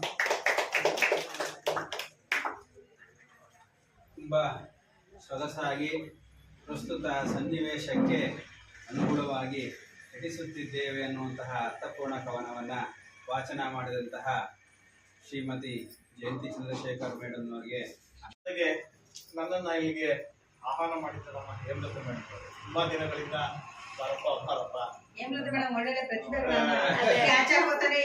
ಶ್ರಾವಣಬೆಳಗೊಳದಲ್ಲಿ ಒಂದು ಕಾರ್ಯಕ್ರಮ ನಡೀತಾ ಇದೆ. ನಾನು ಇಲ್ಲೇ ಪಕ್ಕದ ಹಳ್ಳಿಯವನೇ, ಹೀಗಾಗಿ ಇಲ್ಲಿ ನೀವು ಬರಲ್ವಲ್ಲ ಅಂದ್ಬಿಟ್ಟು ತುಂಬಾ ದಿನಗಳನ್ನ ಅವರು ಆಹ್ವಾನ ಕೊಟ್ಟಿದ್ರು. ಜೊತೆಗೆ ನಾನು ಸಾಮಾನ್ಯ ಎಲ್ಲ ಹೋಗ್ತಾ ಇರ್ಲಿಲ್ಲ, ಅವ್ರು ಇವತ್ತು ವೇದಿಕೆಯಲ್ಲಿ ಬಂದಿದ್ದೀನಿ. ಜೊತೆಗೆ ನಮ್ಮ ಪುಟ್ಟಣ್ಣ ಸರ್ ನಮಗೆ ನೋಡಿದ್ದೀನಿ, ನಾನು ಡಿಗ್ರಿ ಮಾಡಿದ್ದಾರೆ, PU ಮಾಡಿದ್ದಾರೆ. ಅವರ ಅಂಗಡಿಯಲ್ಲಿ ಹೋಗಿ ಪತ್ರಿಕೆ ತೆಗೆದುಕೊಂಡು ನಾವು ಸದಾ ಓದ್ತಾ ಇದ್ದು. ಜೊತೆಗೆ ನಮ್ಮ ಡಿಗ್ರಿ ಕಾಲೇಜು ಸಹ ಅವ್ರು ಬರ್ತಾ ಇದ್ರು. ನಾನು ಸಹ ಚಂದ್ರಾಯಪುರ ಡಿಗ್ರಿ ಕಾಲೇಜ್ 10 ವರ್ಷಗಳ ಕಾಲ ಗೆಸ್ಟ್ ಟೀಚರ್ ಆಗಿ ವರ್ಕ್ ಮಾಡಿದ್ದೀನಿ. ಜೊತೆಗೆ ಈಗ ಚಂದ್ರಾಯಪುರದಿಂದ ಹಾಸನದಲ್ಲಿ ಗೆಸ್ಟ್ ಟೀಚರ್ ಆಗಿ ವರ್ಕ್ ಮಾಡ್ತಾ ಇದ್ದೀನಿ. ಈಗ ಚಿಕ್ಕ ಪುಟ್ಟ ಅವಕಾಶಗಳು ಸಿಕ್ಕಿದ್ರೆ ಮಾತ್ರ ಹೋಗ್ತಾ ಇರ್ತೀನಿ. ಅಂತ ಪ್ರತಿಭೆ ಮತ್ತು ಅಂತಹ ದೊಡ್ಡ ಕವಿ ಅಲ್ಲ. ಜೊತೆಗೆ ಎಲ್ಲರೂ ಹಿರಿಯರು ಇದ್ದೀರಿ ಎಲ್ಲರೂ ಸಹ, ಹಾಗಾಗಿ ನನಗೆ ಅವಕಾಶ ಸಿಕ್ಕಾಗ ಹೋಗ್ತಾ ಇರ್ತೀನಿ. ಜೊತೆಗೆ ಈಗ ಚುಟುಕು ಸಾಹಿತ್ಯ ಅವಕಾಶ ಸಿಕ್ಕಿದೆ, ಮತ್ತೆ ಬೇರೆ ಬೇರೆ ಜಿಲ್ಲೆಗಳಿಗೆ ಹೋಗಿ ನನಗೆ ಇರ್ತಕ್ಕಂಥ ಪ್ರತಿಭೆಯನ್ನು ವ್ಯಕ್ತಪಡಿಸ್ತೀನಿ ಅಷ್ಟೇ, ಅದರಲ್ಲೇನಿಲ್ಲ. ಸ್ವಲ್ಪ ವಿಚಾರಗಳ ಕೆಲವನ್ನ ಕವನಗಳು ಬರೀಬೇಕಾದ್ರೆ ಪ್ರಸ್ತುತಕ್ಕೆ ಜೊತೆಗೆ ಸ್ವಲ್ಪ ಜನಗಳಿಗೆ ಸ್ವಲ್ಪ ನೋವಾದ ರೀತಿಯಲ್ಲಿ ಇರ್ತಾವ ಕವಿತೆಗಳು. ಯಾಕೆ ಅಂತಂದ್ರೆ ನಾವೇನ್ ಮಾಡ್ತೀವಿ, ಹೊಗಳ್ತೀವಿ ಅಷ್ಟೇ, ಬರೀ ಹೋಗ್ಲಿ ಬರೀದೆ ಅಷ್ಟೇ, ಅದು ಅನುಸರಿಸಲ್ಲ. ಜೊತೆ ಕೆಲವು ಸತ್ಯಗಳನ್ನ ನಾವು ಯಾವ್ದು ಹೇಳಕ್ ಹೋಗ್ತಾ ಇಲ್ಲ ಇವತ್ತಿನ ಸಂದರ್ಭಕ್ಕೆ. ಅದು ಕೆಲವರಿಗೆ ಮನಸ್ಸಿಗೆ ಬೇಸರ ಮಾಡ್ಬೋದು, ಆದ್ರೂ ಸಹ ಅದನ್ನ ನಾನು ಸ್ವೀಕರಿಸ್ತೀನಿ. ಜೊತೆಗೆ ಅದನ್ನ ಬೇಸರ ಅಂತ ಅನ್ಕೊಳ್ಳಲ್ಲ. ಮೊನ್ನೆ ಕದಳಿ ಮಹಿಳಾ ಸಂಘದಿಂದ ಒಂದು ಕಾರ್ಯಕ್ರಮ ಮಾಡಿದ್ರು, ಕೋಮ ಸೌಹಾರ್ದತೆ ಚೆನ್ನಾಗಿ ಮಾತಾಡಿದ್ರು. ಮತ್ತೆ ಅಲ್ಲಿ ಮಹಿಳೆಯರ ಬಗ್ಗೆ ಮಾತಾಡಿದ್ರು. ಶೈಲಜಾ ಮೇಡಮ್ ಅಂತ ಸಾಹಿತಿ ಮಾತಾಡಿದ್ರು. ಅಲ್ಲಿ ಕೆಲವು ವಿಚಾರಗಳನ್ನ ಮಾತಾಡ್ಬೇಕಾದ್ರೆ ನಾನು ಮಧ್ಯೆ ಬಾಯಿ ಹಾಕ್ಬಿಟ್ಟೆ. ಈ ಮಹಿಳೆಯರನ್ನ ಒಂದು ಕಡೆಯಲ್ಲೋ ಪುರುಷರು ಈ ಧಾರಾವಾಹಿಗಳನ್ನ ಬರೆದು ಡೈರೆಕ್ಟ್ ಮಾಡಿ ಎಲ್ಲೋ ಹಾಳು ಮಾಡ್ತಾ ಇದ್ದಾರೆ. ನಾನು ಸುಮ್ಮನಿರ್ಲಿಲ್ಲ. ಯಾರೊಬ್ರು ಮಾತಾಡಿದ್ರೆ ನಾನು ಮಾತಾಡ್ಬಿಟ್ಟೆ ಮಧ್ಯೆ. ಮಹಿಳೆಯರಾಗಿ ವಿರೋಧ ಮಾಡಬಾರ್ದು ಧಾರಾವಾಹಿಗಳನ್ನ. ಪುರುಷನ ಇವತ್ತು ನಾವು ಪುರುಷ ಅಂತ ಹೇಳ್ತೀವಿ, ಒಪ್ಕೋತೀವಿ. ಆ ಧಾರಾವಾಹಿನ ಯಾಕೆ ವಿರೋಧ ಮಾಡಬಾರ್ದು? ಮತ್ತೆ ಯಾಕೆ ಮಹಿಳೆಯರು ಧಾರಾವಾಹಿ ನೋಡ್ತಾ ಇದ್ದಾರೆ? ಅದನ್ನ ನೋಡಿದ್ಮೇಲೆ ಅದನ್ನ ಯಾಕೆ ಅಲ್ಲಿ ಬರ್ತಕ್ಕಂಥ ಒಳ್ಳೆ ವಿಚಾರಗಳು ಕೆಟ್ಟ ವಿಚಾರಗಳನ್ನ ನಾವು ವಿಮರ್ಶೆ ಯಾಕೆ ಮಾಡ್ತಾ ಇಲ್ಲ? ನಮ್ಮ ಮಕ್ಳಿಗೆ ಅದನ್ನ ತೋರ್ತಾ ಇದ್ದೀವಿ, ಅಥವಾ ನಾವು ಅದನ್ನ ಖಂಡನೆ ಮಾಡ್ತಿಲ್ಲ. ಮೊಬೈಲ್ ಕೊಟ್ಟಿದ್ದೀವಿ, ಮೊಬೈಲ್ ಅಲ್ಲಿ ಏನ್ ನೋಡ್ತಾ ಇದ್ರೆ ನಾವು ಮತ್ತೆ ಅದ್ರ ಬಗ್ಗೆ ನಾವು ಚಿಂತನೆ ಮಾಡ್ತಾ ಇಲ್ಲ. ಆದ್ರೂ ಸಹ ನಾವು ಇವತ್ತು ಧರ್ಮದ ಬಗ್ಗೆ ಮಾತಾಡ್ತೀವಿ, ಜಾತಿ ಬಗ್ಗೆ ಮಾತಾಡ್ತೀವಿ, ಮತ್ತೆ ನಮ್ಮದಂತಹ ಒಂದು ಸಂಸ್ಕೃತಿ ಬಗ್ಗೆ ನಾವು ಮಾತಾಡ್ತಾ ಇದೀವಿ. ಆದ್ರೆ ನಾವು ಯಾವುದನ್ನೂ ಸಹ ಸರಿಯಾದ ರೀತಿಯಲ್ಲಿ ಅದನ್ನ ಸ್ವೀಕರಿಸ್ತೀವಿ. ಆರಿ ಮಟ್ಟಕ್ಕೆ ಆಗ್ಬಿಟ್ಟಿದೆ ಇವತ್ತು. ಯಾಕೆಂದ್ರೆ ಬರೀ ವೇದಿಕೆ ಮಾತಾಡ್ತಾ ಇರ್ತೀವಿ. ಇವತ್ತು ನಾವು ಹಿಂದೂ ಧರ್ಮ ಅಂತ ಇದೀವಿ, ಹಿಂದೂ ಸಂಸ್ಕೃತಿ ಅಂತ ಇದೀವಿ. ಹಿಂದೂ ಸಂಸ್ಕೃತಿಯನ್ನ ನಾವೇನ ಸ್ವೀಕರಿಸ್ತಾ ಇದೀವಿ? ರಾಮನ ಆದರ್ಶಗಳಿದೆಯಾ? ಇಲ್ಲ. ರಾವಣ ಕೆಟ್ಟ ಗುಣಗಳಿದೆಯಾ? ಅದು ಇಲ್ಲ. ಈ ಮಧ್ಯವರ್ತಿ ಆಗ್ಬಿಟ್ಟಿದೀವಿ. ಈಗ ಇದನ್ನು ಸ್ವೀಕರಿಸ್ತಾ ಇಲ್ಲ, ಅದನ್ನು ಸ್ವೀಕರಿಸ್ತಾ ಇಲ್ಲ. ಮತ್ತೆ ನಿಂತ್ಕೊಬಿಟ್ಟು ಯಾವ್ದನ್ನ ಹಿಡ್ಕೋಬೇಕು, ಎರಡು ಕಡೆ ಕೈ ಹಾಕಿದೀವಿ. ಇಂಥ ವ್ಯವಸ್ಥೆ ಒಳಗಡೆ ನಾವು ಸರಿ ಮಾಡ್ಬೇಕಂತ ಹೊರಟ್ರೆ ಇವನೊಬ್ಬ ಹುಚ್ಚಕ್ಕಲ್ಲ ಅಂತ ಇಂತಹ ವ್ಯವಸ್ಥೆ ಒಳಗಡೆ. ಯಾಕಂದ್ರೆ ಇವತ್ತು ನಾನು ಅಂಬೇಡ್ಕರ್ ಬಗ್ಗೆ ಒಂದು ಕವಿತೆ ವಾಚನ ಮಾಡಿದ್ರೆ, ಆ ಕವಿತೆ ವಾಚನ ಮಾಡಿದಾಗ ಕೆಲವರು ಅದ್ರ ಬಗ್ಗೆ ಮಾತಾಡಿದ್ರು. ನಿಜವಾಗ್ಲೂ ಪ್ರಸ್ತುತಕ್ಕೆ ಅನುಗುಣವಾಗಿರ್ತಕ್ಕಂಥ. ಯಾಕೆ ಹೇಳ್ತೀನಿ ಅಂತಂದ್ರೆ, ಬುದ್ಧ, ಅಂಬೇಡ್ಕರ್ ಅಥವಾ ರಾಮ ಇರ್ಬೋದು, ಪ್ರತಿಯೊಬ್ಬರು ಸಹ ಸಮಾಜಕ್ಕೆ ಬೇಕಾದಂತ ಒಳ್ಳೆ ಸಂದೇಶ ಕೊಟ್ಟಿದ್ದಾರೆ. ಆದ್ರೆ ಅವರ ಬಗ್ಗೆ ಮಾತಾಡ್ತಾ ಇದ್ದೀವಿ, ಆದ್ರೆ ಮಾಡ್ತಕ್ಕಂತಹ ಎಲ್ಲ ಕೆಲಸ ಕಾರ್ಯಗಳು ವಾಮ ಮಾರ್ಗಗಳು. ರಾಮನ ಬಗ್ಗೆ ಮಾತಾಡ್ತಿದೀವಿ, ರಾಮನ ಆದರ್ಶ ಇಲ್ಲ. ಅಂಬೇಡ್ಕರ್ ಬಗ್ಗೆ ಮಾತಾಡ್ತಿದೀವಿ, ಅಂಬೇಡ್ಕರ್ ಯಾವ ತತ್ವ ಸಿದ್ಧಾಂತಗಳು ಇಲ್ಲ. ಮತ್ತೆ ಇಲ್ಲಿ ಯಾವುದೋ ಒಂದು ಬುದ್ಧನ ಬಗ್ಗೆ ಮಾತಾಡ್ತೀವಿ, ಬುದ್ಧನ ಆದರ್ಶಗಳಿಲ್ಲ. ಇದೇ ನಮ್ಮ ಪ್ರೇಕ್ಷಣೀಯ ಸ್ಥಳ ಶ್ರಾವಣಬೆಳಗೊಳ. ಇದರ ಬಗ್ಗೆ ನಾವು ಮಾತಾಡಲಿಕ್ಕೆ ಹೋದಾಗ ನಿಜವಾಗ್ಲೂ ಎಷ್ಟು ಅದ್ಭುತವಾದಂತಹ ಒಂದು ಕೆಲವು ಸನ್ನಿವೇಶಗಳಿದ್ದಂತೆ ಗೊಮ್ಮಟ ಇಲ್ಲಿ ಬಂದು ಯಾಕೆ ನೆಲೆಸಿದ್ದ ಎಂಬುದನ್ನ ಕೆಲವ್ರಿಗೆ ಇನ್ನೂ ಸಹ ಅದು ಅರ್ಥ ಮಾಡ್ಕೊಳ್ಳೋಕ್ಕಾಗಿಲ್ಲ. ಅಂತ ವ್ಯವಸ್ಥೆ ಇದೆ. ಆ ವ್ಯವಸ್ಥೆ ಒಳಗಡೆ ಇವತ್ತು ನಾವೇನ್ ಮಾಡ್ತಾ ಇದೀವಿ, ಮನುಷ್ಯರಾಗಿ ಮನುಷ್ಯತ್ವವನ್ನು ಕಿತ್ತು ತಿಂತಾ ಇದ್ದೀವಿ. ನಮ್ಮ ಪುಟ್ಟಣ ಸರ್ ಮಾತಾಡೋ ಪರಿಸರ ಅಂತ, ಕೇವಲ ಪರಿಸರ ಗಿಡ ಮರಗಳು ಅಲ್ಲ, ನಿಜವಾದ ಮಾನವ ಪರಿಸರ ಇದೆ, ನಿಜವಾದಂತಹ ಪರಿಸರ. ಈ ಪರಿಸರದೊಳಗಡೆ ಜಾತಿ, ಮತ, ಧರ್ಮ, ಭಾಷೆ ಮತ್ತೆ ನನ್ನದೇ ಆದಂತಹ ಆ ಒಂದು ಸಂಸ್ಕೃತಿ ಅಂತಕ್ಕಂತಹ ಒಂದು ಸ್ವಾರ್ಥ ಭಾವ. ಗೊಮ್ಮಟೆಯಲ್ಲಿ ಬಂದು ನೆಲೆಸಿದ್ದು ಎಲ್ಲವನ್ನೂ ಗೆದ್ದು ತದನಂತರದಲ್ಲಿ ಇದೆಲ್ಲವೂ ಸಹ ನನಗೆ ಮುಖ್ಯ ಅಲ್ಲ, ಸುಖ ಯಾವುದು ನೆಮ್ಮದಿ ಇಲ್ಲ, ಇದರಿಂದ ಯಾವುದು ನನಗೆ ಶಾಶ್ವತವಾದಂತಹ ಸುಖ ಸಿಗುವುದಿಲ್ಲ ಅಂತ ಹೇಳಿ ಇಲ್ಲಿ ಬಂದು ತಪಸ್ಸನ್ನು ಕುತ್ಕೊಂಡ. ಆ ತಪಸ್ಸನ್ನು ಕುತ್ಕೋಬೇಕಾದ್ರೆ ಇವತ್ತು ಸಹ ಯಾಕೆ ಅವ್ನು ಬೆತ್ತಲಾದಂತ ಕೆಲವರಿಗೆ ಗೊತ್ತಿಲ್ಲ. ನಗ್ತೀವಿ ನಾವು, ಯಾಕೆ ಬೆತ್ತಲಾಗಿದ್ದೇನೆ ಅಂತ. ಆ ಬೆತ್ತಲ ಕಾರಣ ಒಂದೇ ಒಂದು, ಈ ಬಟ್ಟೆನೂ ಸಹ ಸುಖದ ಸಂಕೇತ. ಇವತ್ತು ಬಟ್ಟೆ ನೋಡ್ತಾ ಇದೀವಿ ನಾವು, ಆ ಬಟ್ಟೆ ಹಾಕೊಂಡಿರ್ತಕ್ಕಂಥ ವ್ಯಕ್ತಿನ ಮಾತ್ರ ಕೈ ಹಿಡಿದು ಒಪ್ಕೊಂಡು ಶ್ರೀಮಂತಿಕೆ ಅಂದಿರ್ತಕ್ಕಂಥ ವ್ಯಕ್ತಿ ನಾವು ಇದು ಮಾಡ್ತಾ ಇದೀವಿ, ಅವ್ನು ಕೊಂಡಾಡ್ತೇವೆ, ಹೋಗ್ತಾ ಇದೀವಿ. ಈ ಬಟ್ಟೆ ಸುಖದ ಸಂಕೇತ ಅಂತ ಬೆತ್ತಲಾಗಿ ಬಂದು ಯಾವುದೂ ಬೇಡ, ಈ ಬಟ್ಟೆವೂ ಸಹ ನನಗೆ ಸುಖ ಅಂತಕ್ಕಂಥ ಅದನ್ನು ಕಳಿಸಿ ಕಾಮ, ಕ್ರೋಧ, ಮದ, ಅಸ್ತ್ರ ಎಲ್ಲ ಐಶ್ವರ್ಯ ಸಂಪತ್ತನ್ನು ತಿರಸ್ಕರಿಸಿ ಮಾಡಿ ಬಂದು ಇವತ್ತು ತಪಸ್ಸು ಮಾಡಿದ್ವಿ. ಇವತ್ತು ನಮ್ಮ ಈ ಒಂದು ಸ್ಥಳ, ಪ್ರೇಕ್ಷಣೀಯ ಸ್ಥಳ, ಅದ್ಭುತವಂತಹ ಸ್ಥಳ. ಆದ್ರೆ ಈ ಸ್ಥಳದಲ್ಲಿ ನಡೀತಕ್ಕಂಥ ಸೂಕ್ತ ವಿಚಾರಗಳು ನೋಡಿದಾಗ ಎಲ್ಲ ಮೋಸ, ವಂಚನೆ, ಕಾದುಗಳು ಹೇಳೋದೊಂದು ಇದನ್ನ ನಾವು ಹೇಳಿಕ್ ಹೋದ್ರೆ ಇವರಿಗೆ ಯಾರೋ ಬಂದಕ್ಕಲ್ಲ, ಯಾರೋ ಇಲ್ಲಿವರೆಗೆ ಇತ್ತಿಲ್ಲ, ಈಗ ಉಟ್ಕೊಳಂಕಲ್ಲ ಅಂತ ಹೇಳ್ತೇವೆ. ಯಾಕೆಂದ್ರೆ ಕೆಲವು ವಿಚಾರಗಳು ಹೇಳ್ತಾ ಇದ್ದಾರೆ, ತುಂಬಾ ವಿಚಾರಗಳು ನನಗೆ ಅಂತ ಚಿಕ್ಕದು ಮೇಡಮ್ ಹೇಳಿದ್ರೆ ನಾವು ನೀವ್ ಏನಪ್ಪಾ ಅಲ್ಲಿ ಬಂದ್ರೆ ಏನೋ ನನಗೆ ನಾನು ಹೇಳಿದೆ ಆ ಸನ್ಮಾನಗಳು ಅವು ಬೇಡ, ಅಟ್ಲೀಸ್ಟ್ ಅವಕಾಶ ಸಿಕ್ಕಿದೆಲ್ಲ ಬಿಡಿ ಅಂದ್ಬಿಟ್ಟು ಅಂದಾಗ ಬರಲ್ಲ ಅಂತ ಅಂದ್ರು. ಹಾಗಾಗಿ ನಮ್ಮ ಶಂಕರಾಚಾರ್ಯ ಜೊತೆ ಬೆಳಿಗ್ಗೆ ಮಾತಾಡದೆ ಅವರು ಸಹ ನನಗೆ ಇದು ಮಾಡಿದ್ರು. ಹಾಗಾಗಿ ನನ್ನೊಂದು ಕವಿತೆ ಓದ್ತೀನಿ, ಬುದ್ಧ ಅಂತ. ಬುದ್ಧ ಅಂತ. ದಿನಗಳು ಕಳೆದಂತನೇ ಸುಂದರ ಕ್ಷಣಗಣನೆಯೇ ಕಣ್ಮರೆಯಾಗುತ್ತಲಿದೆ ಬುದ್ಧ. ಭೂತ, ವರ್ತ, ಭವಿಷ್ಯ ಕಾಲವನ್ನ ನೋಡಿದಾಗ ಸಹಾನುಭೂತಿ ಇಲ್ಲದಾಗಿದೆ ಬುದ್ಧ. ಸೋದರತ್ವ, ಭ್ರಾತೃತ್ವ, ಪ್ರೀತಿ, ವಾತ್ಸಲ್ಯ, ಮಮತೆ ಎಲ್ಲವೂ ಮಾಯವಾಗಿದೆ ಬುದ್ಧ. ಒಣ ಪ್ರತಿಷ್ಠೆ, ದೌರ್ಜನ್ಯ, ದಬ್ಬಾಳಿಕೆ, ಅಂಧಾಕಾರ ಇವುಗಳೇ ಅತಿಯಾಗಿದೆ ಬುದ್ಧ. ಜನ್ಮದಾತರು, ಗುರು, ಆದರ್ಶವಾದಿ ಸಾಧಕರು ಹೃದಯದಿ ಉಳಿಯದಾಗಿದೆ ಬುದ್ಧ. ಸಂಸ್ಕೃತಿ, ಸಂಸ್ಕಾರ, ಆಚಾರ, ವಿಚಾರಗಳ ಪರಿಧಿ ಕಸದ ತೊಟ್ಟಿಯಂತಾಗಿದೆ ಬುದ್ಧ. ಹೆಣ್ಣು ಗಂಡು ಎರಡರಲ್ಲೂ ಭಯ, ಭಕ್ತಿ, ಮಾನವು ತಲೆಯೊಳಗೆ ಮಾಯವಾಗಿದೆ ಬುದ್ಧ. ಯುವ ಪೀಳಿಗೆ ಚಿಂತನೆಗಿಂತ ವಿಚಿತ್ರ ಭಾವನೆಗೆ ಅಂಟಿಕೊಂಡಂತಾಗಿದೆ ಬುದ್ಧ. ಈಗಾದರೆ ಮುಂದಿನ ತಲೆಮಾರು ಕ್ರೂರ ಮೃಗಗಳಿಗೆ ಸಮಾನರಾಗುವರೆ ಬುದ್ಧ. ಎದ್ದು ಬಾ, ಇವರೆಲ್ಲರ ಹೆದೆಗೆ ಗುದ್ದಿ ಬುದ್ಧಿ ಕಲಿಸುವ, ನಿನ್ನ ಜ್ಞಾನವ ಮತ್ತೊಮ್ಮೆ ತೋರುವ ಬುದ್ಧ. ದಿನಗಳು ಕಳೆದಂತನೇ ಸುಂದರ ಕ್ಷಣಗಳನ್ನೇ ಕಣ್ಮರೆಯಾಗುತ್ತಲಿದೆ ಬುದ್ಧ. ಕೇಳಿದ ಎಲ್ಲರಿಗೂ ನಮಸ್ಕಾರಗಳು. ಅವಕಾಶ ಕೊಟ್ಟಂತಹ ಎಲ್ಲರಿಗೂ ಮತ್ತೊಮ್ಮೆ ನಮಸ್ಕಾರ ಹೇಳ್ತಾ, ಇಂತಹ ಕಾರ್ಯಕ್ರಮ ನಿಜವಾಗ್ಲೂ ಶ್ಲಾಘನೀಯ. ಜೊತೆಗೆ ಇದು ನಮ್ಮಗಳಿಗೆ ಸೀಮಿತ ಆಗದ ರೀತಿಯಲ್ಲಿ ಇವತ್ತಿನ ಯುವ ಪೀಳಿಗೆಗೆ ಏನಾದ್ರೂ ಸಹ ಒಂದು ಒಳ್ಳೆ ಸಂದೇಶವನ್ನ ಈ ಸರೋದರಿ ಸಾಹಿತ್ಯ ಬಳಗದಿಂದ ಮುಂದೆ ಆ ಕಾರ್ಯಕ್ರಮ ಜರುಗಲಿ ಅಂತ ನನ್ನೊಂದು ಮನವಿಯನ್ನು ಮಾಡಿಕೊಂಡು ನನ್ನ ಒಂದು 2 ಮಾತುಗಳನ್ನು ಮುಗಿಸ್ತೀನಿ. ನಮಸ್ಕಾರಗಳು. ತುಂಬಾನೇ ಹಾಗೆ ನಮ್ಮ ಶಂಕರಾಚಾರ್ಯರು ನಮಗೆ ತುಂಬಾನೇ ಪರಿಚಯ ಇದೆ. ಅಲ್ಲೊಂದು ಕಾರ್ಯಕ್ರಮ ಮಾಡಬೇಕು ಅಂತ ನಾವು ಮಾತಾಡ್ಕೊಂಡಿದ್ದೆ, ಕಾರಣಾಂತರದಿಂದ ನಿಂತ್ಕೊಂಡಿದ್ದೆ, ಮಾಡ್ತೀವಿ. ಆಮೇಲೆ ಲಾಸ್ಟ್ ಮಂತ್ ನಾವು ಈಗಾಗಲೇ ಪ್ರವಾಸಕ್ಕೆ ಕರ್ಕೊಂಡು ಹೋಗಿದ್ವಿ ನಮ್ಮ ಬೇಗೂರು. ಬೇಗ ರೋಸಲ್ಲ ಸರ್. ಅವರು ತಿಳಿಸಿದಾರಷ್ಟೇ, ಮಾರ್ಗದರ್ಶಕರು ಇರಲ್ಲ ಸರ್. ಯಾಕೆಂದ್ರೆ ಇವರು ನೋಡಿದ್ದಿಲ್ಲ, ನಾವು ನೋಡಿದ್ದಿಲ್ಲ. ಪತ್ರದಲ್ಲೇ ಇದ್ದಾವೆ ಎಲ್ಲ ಊರುಗಳೆಲ್ಲ, ಬಟ್ ಪರಿಚಯ ಇಲ್ಲ. ಈಗ ತಾನೇ ಹೇಳಿದ್ರು ಲಾಂಗು ಒಂದು ಟೂರ್ ಹಾಕ್ಬೇಕು ಅಂತ.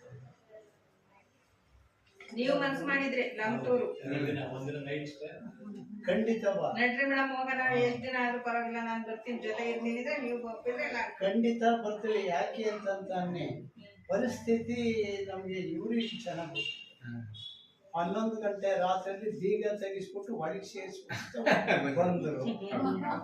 ಹೌದು, ವಸತಿಯ ಅದ್ಭುತವಾಗಿತ್ತು.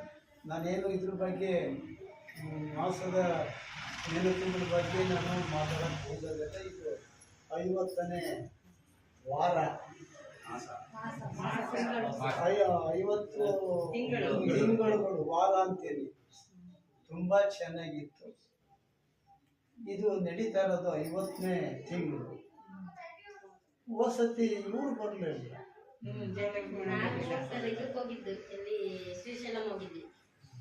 ಮತ್ತೆ ಇಷ್ಟೊತ್ತಿನಲ್ಲಿ ನಾವು ಮಂದಾರಗಿರಿಯಲ್ಲಿ ಕುಂತಿದ್ದು ತುಂಬಾ ಚೆನ್ನಾಗಿ ಅಂತ ಅಂದ್ರೆ ಇಲ್ಲಿವರೆಗೂ ಅದೇ ನೆನಪು, ಅದೇ ನೆನಪು ಅಂದ್ರೆ ಹಂಗಲ್ಲ. ನೀವು ಬೆಟ್ಟ ಹತ್ತಿದ್ರಲ್ಲ ಅದು ಬಾರಿ ದೊಡ್ಡ ನೆನಪು ನಿಮ್ಗೆ. ಘಟನೆ ಇರಲಿ, ಆ ದೃಶ್ಯವನ್ನ ನೋಡಿ ಮೈಯನ್ನ ಮರ್ತೋ ನಾವು, ನಮ್ಮ ಮೈಯನ್ನ ನಾವೇ ಮರ್ತಿರ್ತೇವೆ. ಅಷ್ಟು ಅದ್ಭುತವಾದಂತ ಸ್ಥಳ ಆಗಿರ್ಬೇಕು. ನಾವು ಸುಮಾರು ಒಂದು 30-40 ಪ್ರವಾಸ ಕೈಗೊಂಡಿದ್ದೀನಿ. ಮಕ್ಕಳ ಜೊತೆ ಹೋಗ್ಬೇಕು. ಆಮೇಲೆ ಗಂಡ ಹೆಂಡತಿ ಹೋದ್ರೆ ಇನ್ನೂ ಸಿಕ್ಕಿಲ್ಲ. ಮಕ್ಕಳ ಜೊತೆ ಹೋದ್ರೆ ಇನ್ನೂ ಚೆನ್ನಾಗಿರ್ತದೆ. ಯಾಕೆಂದ್ರೆ ಮುಂದಕ್ಕೆ ಹೋಗ್ಬೇಕು, ಮಕ್ಕಳುಗಳನ್ನ ಗುರಿ ಹೊಡ್ಕೊಂಡು ಹೋಗುವಂಗೆ ಹೋಗ್ಬೇಕು. ಯಾಕೆಂದ್ರೆ ಮುಂದಿನ ಜಾಗ ಸಿಕ್ಕದಿಲ್ಲ, ಮುಟ್ಟಾಗಿ ಮೂಡುತ್ತೆ. ಹಾಗೆ ಒಳ್ಳೆ ಚೆನ್ನಾಗಿ ನಮ್ಮದು ವಸತಿಯ ಫಂಕ್ಷನ್ ಚೆನ್ನಾಗಿ ಏನು ತಪ್ಪು ಗೊತ್ತಿರೋ ಏನೋ ಗೊತ್ತಿಲ್ಲ.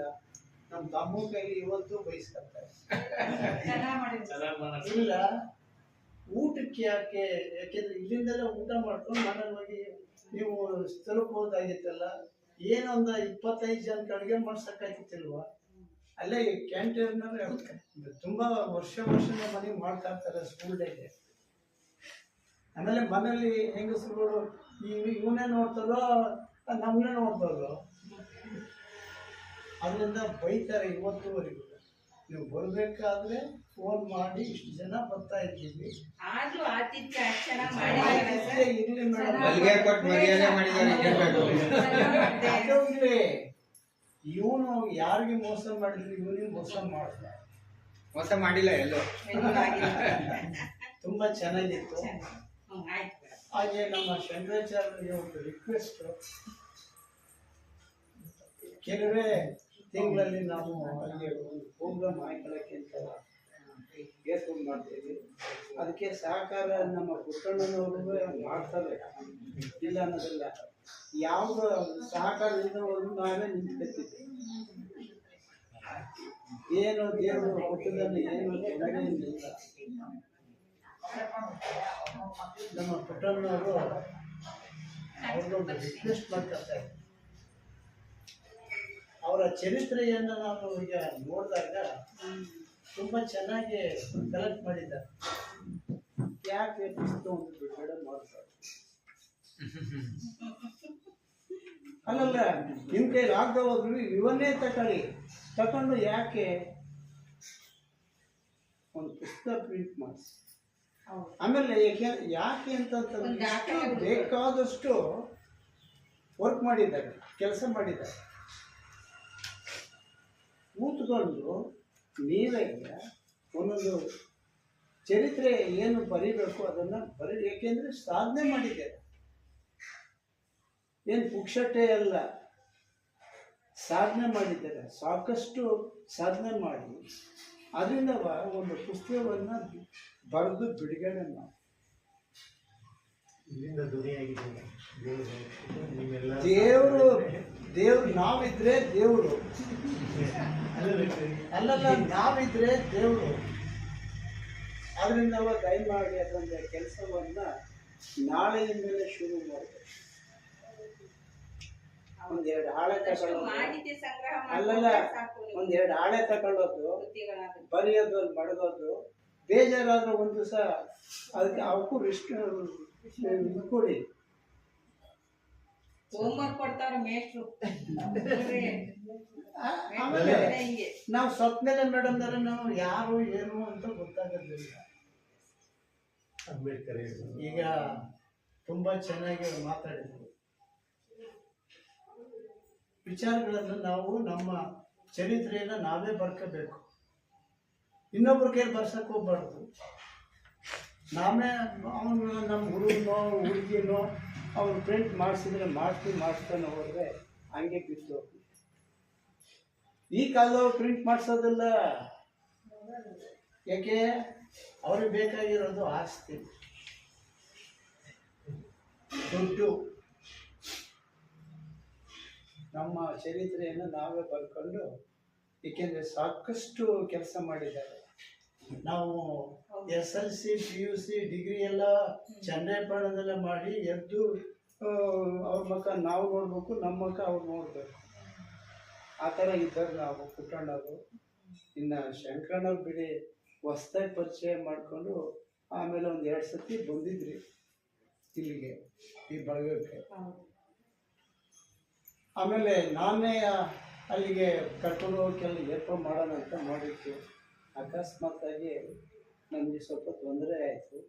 ಆದ್ದರಿಂದ ಯಾವಾಗ ಹೇಳ್ತಾರೆ ಆವಾಗ ತಯಾರಾಗಿ ಅಲ್ಲಿ ನಾವು ಮಾಸದಲ್ಲಿ ಅದನ್ನು ಕಾರ್ಯಕ್ರಮ ಆಯೋಜಿಸಿ ಮಾಡೋಣ. ಹಾಗೆ ನೆಕ್ಸ್ಟು ಒಂದು ಪ್ರವಾಸ ನಾವು ಶ್ರೀಧರ್ ಅವರು ನೀವು ಕೈಗೂಡಿ ಮಾರ್ಗದರ್ಶನವನ್ನು ನೆಕ್ಸ್ಟ್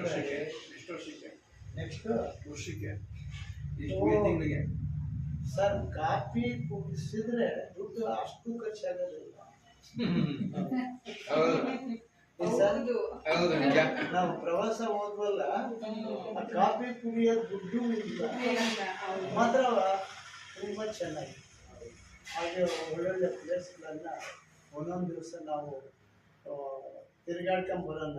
ನಮ್ದು ಗೋಳು ಇದ್ದೇ ಒಂದ್ ಸೀರೆ ತಗೊಂಡ್ರೆ 2,500-3,000 ದುಡ್ಡು ಹೋಗಲ್ವ ಸರ್? ಒಂದಿನ ಉಟ್ಬಿಟ್ಟು ಬೇಗ ಹಾಕಲ್ವಾ? ಬರೀ 7,000 ರೂಪಾಯಿ ಪ್ರವಾಸಕ್ಕೆ ಬಂದಿದ್ದೀವಲ್ಲ, ಬರೀ 7,000 ರೂಪೀಸ್. ನಾವೆಲ್ಲ ಒಂದ್ 2,000-3,000 ರೂಪಾಯಿ ಆಯ್ತದೆ ಒಬ್ಬೊಬ್ಬರಿಗೆ ಅಂತ ನಾವು ತಿಳ್ಕೊಂಡು 500 ರೂಪಾಯಿ ಮುಗಿಸ್ಬಿಟ್ರು. ಅದು ಅನುಭವಗಳು, ನೆನಪುಗಳು. ಇದು ಮಾಸದ ನೆನಪುಗಳು. ಬರ್ದೇ ಇರಲಿ, 4 ಜನ ಆಗಲಿ ಮಾಡ್ತಾ ಇದ್ದಾರೆ. ಇದನ್ನ ಶಾಶ್ವತವಾಗಿ ನಾವು 100 ವರ್ಷ ಮುಗಿಸ್ಬಿಟ್ರು 100 ತಿಂಗಳು ಸರ್, 100 ತಿಂಗಳು ಮುಗಿಸ್ಬಿಡೋಣ. ಆಮೇಲೆ ನಾವು ಸರ್ ಯೋಚನೆ ಮಾಡ್ತೇವೆ, 9ವರೆಗೆ ಹೋಗಿ ಸೈನ್ ಹಾಕ್ಬೇಕು, ಎಫೆಕ್ಟ್ ಕೊಡ್ಬೇಕು. ಇಲ್ಲ, ನಾನು ಅಲ್ಲಿಗೆ ಹೋಗಿ ಅವ್ರ ಮನೆ ಹತ್ರ ನಿಂತ್ಕೊಂಡು ನೋಡ್ಬೇಕು, ಅದೇ ಎಲ್ಲಾನು ಹಾಕ್ಬಿಟ್ಟದೆ. ಏನಾರ ಯಾಕೆಂದ್ರೆ ಪ್ರೇಮ ಅವ್ರಿಗೆ ಏನು ಹುಷಾರಿರ್ತಿಲ್ಲ. ಸರ್ ನೀವು ಅಲ್ಲಿಗೆ ಹೋಗಲ್ವ ಈಗ? ಇದ್ ನೋಡಿಲ್ವಾ ವಾಟ್ಸಪ್ ಅಲ್ಲಿ? ಇಲ್ಲ, ಟೈಮೇ ಇಲ್ವಲ್ಲ ನೋಡಿ ಕತೆ. ಅಲ್ಲಿಗೆ ಹೋಗಿ ಮತ್ತೆ ಫೋನ್ ಮಾಡಿದೆ, ಇಲ್ಲ ಸರ್ ಇಲ್ಲಿ ಅಂತ ಅದ್ರಲ್ಲಿ ದಯಮಾಡಿ ಕ್ಷಮಿಸ್ಬೇಕು. ಬಂದ್ರಲ್ಲ ಸರ್ ನೀವು, ಕ್ಷಮೆ ಅಂತಂದ್ರೆ ಬರ್ಲೇಬೇಕು, ಬರ್ಲೇಬೇಕು. ಅವಕಾಶ ಕೊಟ್ಟಿದ್ದಕ್ಕೆಲ್ಲ ಒಂದಿನ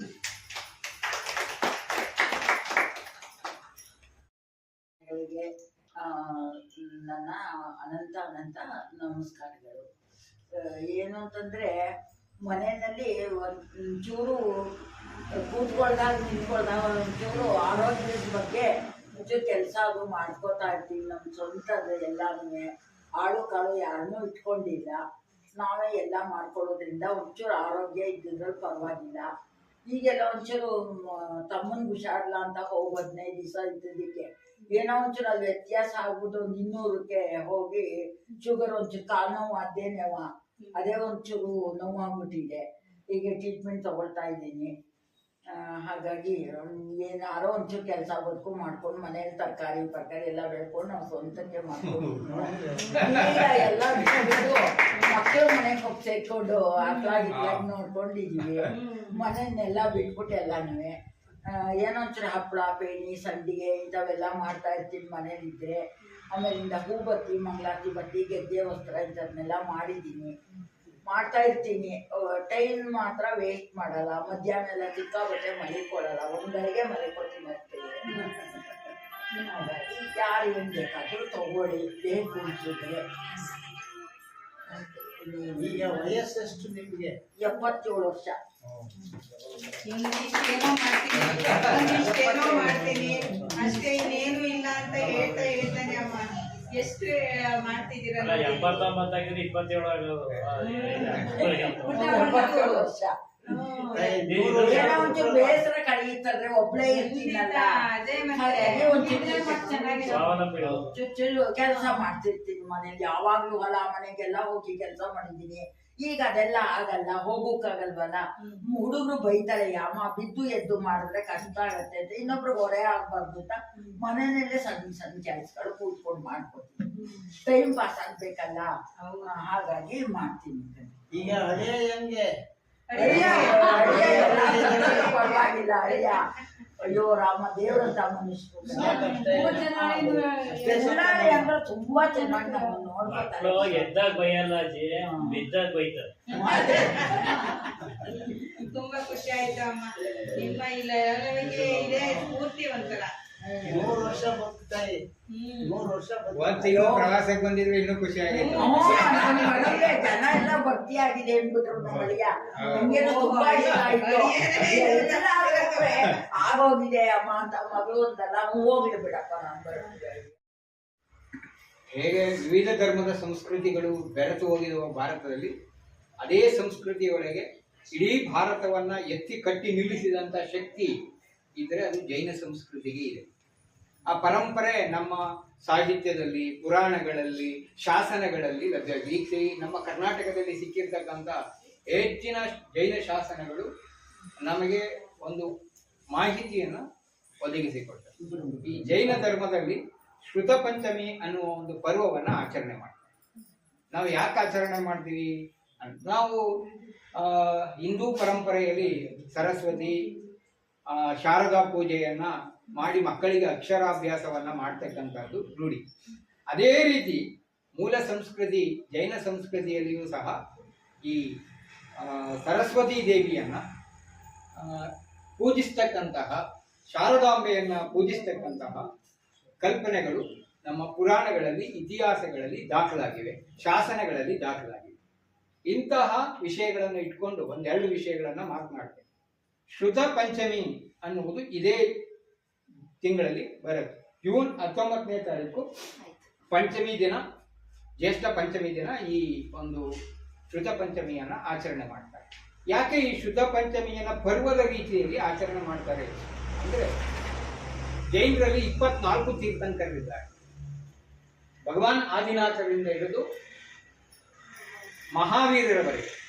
ನಮ್ಮ ಪುರಾಣಗಳು ಏನ್ ಹೇಳ್ತವೆ, ಅದಕ್ಕೆ ಹಿಂದೆಯೂ ಸಹ 24 ಜನ ಇದ್ರು, ಮುಂದೆಯೂ ಸಹ 24 ಜನ ತೀರ್ಥಂಕರರ ಹುಟ್ಟು ಆಗತ್ತೆ. ಯಾವ ಕಾಲಕ್ಕಾಗತ್ತೆ ಅನ್ನೋದನ್ನ ನಾವು ಪುರಾಣಗಳಲ್ಲಿ ಆಗತ್ತೆ ಅನ್ನುವ ಇಟ್ಕೊಂಡು, ಮುಂದೆ ಯಾವಾಗ ಆಗ್ತಾರೆ, ಆ ಫಲ ಯಾರು ಬರುತ್ತೆ ಅಂತ ಗೊತ್ತಿಲ್ಲ.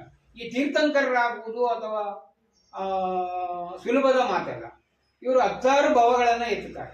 16 ಭವಗಳನ್ನು ಎತ್ತಿದ ನಂತರ ಅವರ ಕರ್ಮಗಳ ವಿವರ್ಜನೆ ಮಾಡಿ ಅವರ ಪುಣ್ಯಕ್ಕನುಸಾರವಾಗಿ ಜನ್ಮಗಳನ್ನ ಪಡಿತಾರೆ. ಒಂದ್ಸರಿ ದೇವಗತಿಗೆ ಹೋಗ್ತಾರೆ. ಜೈನ ಧರ್ಮ 4 ಗತಿಗಳನ್ನ ನಂಬುತ್ತೆ. ಒಂದು, ನಮ್ಮಲ್ಲಿ ಪುನರ್ಜನ್ಮದ ಕಲ್ಪನೆ ಇದೆ. ಕೊನೆ ಅವನು ಯಾವಾಗ ಆತ್ಮವನ್ನ ಶರೀರದಿಂದ ಬಿಡುಗಡೆ ಮಾಡಿ ಮುಕ್ತ ನೆಲೆಯಲ್ಲಿ ನೆಲೆಸ್ತಾನೋ ಅವಾಗ ಅವನನ್ನ ಸಿದ್ಧಶೈಲಿ ಇರ್ತಾನಲ್ಲ, ಅವನನ್ನ ತೀರ್ಥಂಕರ ಅಂತ ಕರೀತಾರೆ. ಈ ಅಲ್ಲಿವರೆಗೆ ಈ ಈ ಆತ್ಮ ಅನ್ನತಕ್ಕಂಥದ್ದು ಅವರವರ ಕರ್ಮದ ಫಲವಾಗಿ ಜನ್ಮಿಸ್ತಾನೆ ಇರ್ತಾರೆ. ಕರ್ಮದ ಅನುಗುಣವಾಗಿ, ಕರ್ಮ ದೇವರು ಕೊಟ್ಟಿದ್ದಲ್ಲ, ನಾವು ಮಾಡಿದ ನಮ್ಮ ಆತ್ಮ ಏನ್ ಮಾಡುತ್ತೆ ಅದರ ಆಧಾರದ ಮೇಲೆ ನಮ್ಮ ಪುನರ್ಜನ್ಮಗಳು ನಡೀತಾ ಹೋಗ್ತವೆ. ಒಂದೇ ಕಡೆ ನಮ್ಮ ಶರೀರ, ಒಂದೊಂದು ಶರೀರವನ್ನ ಕರ್ಮಗಳನ್ನು ನಿರ್ಜರೆ ಮಾಡ್ಲಿಕ್ಕೆ ಅದು ಆತ್ಮ ಆವರಿಸ್ಕೊಳ್ಳುತ್ತೆ.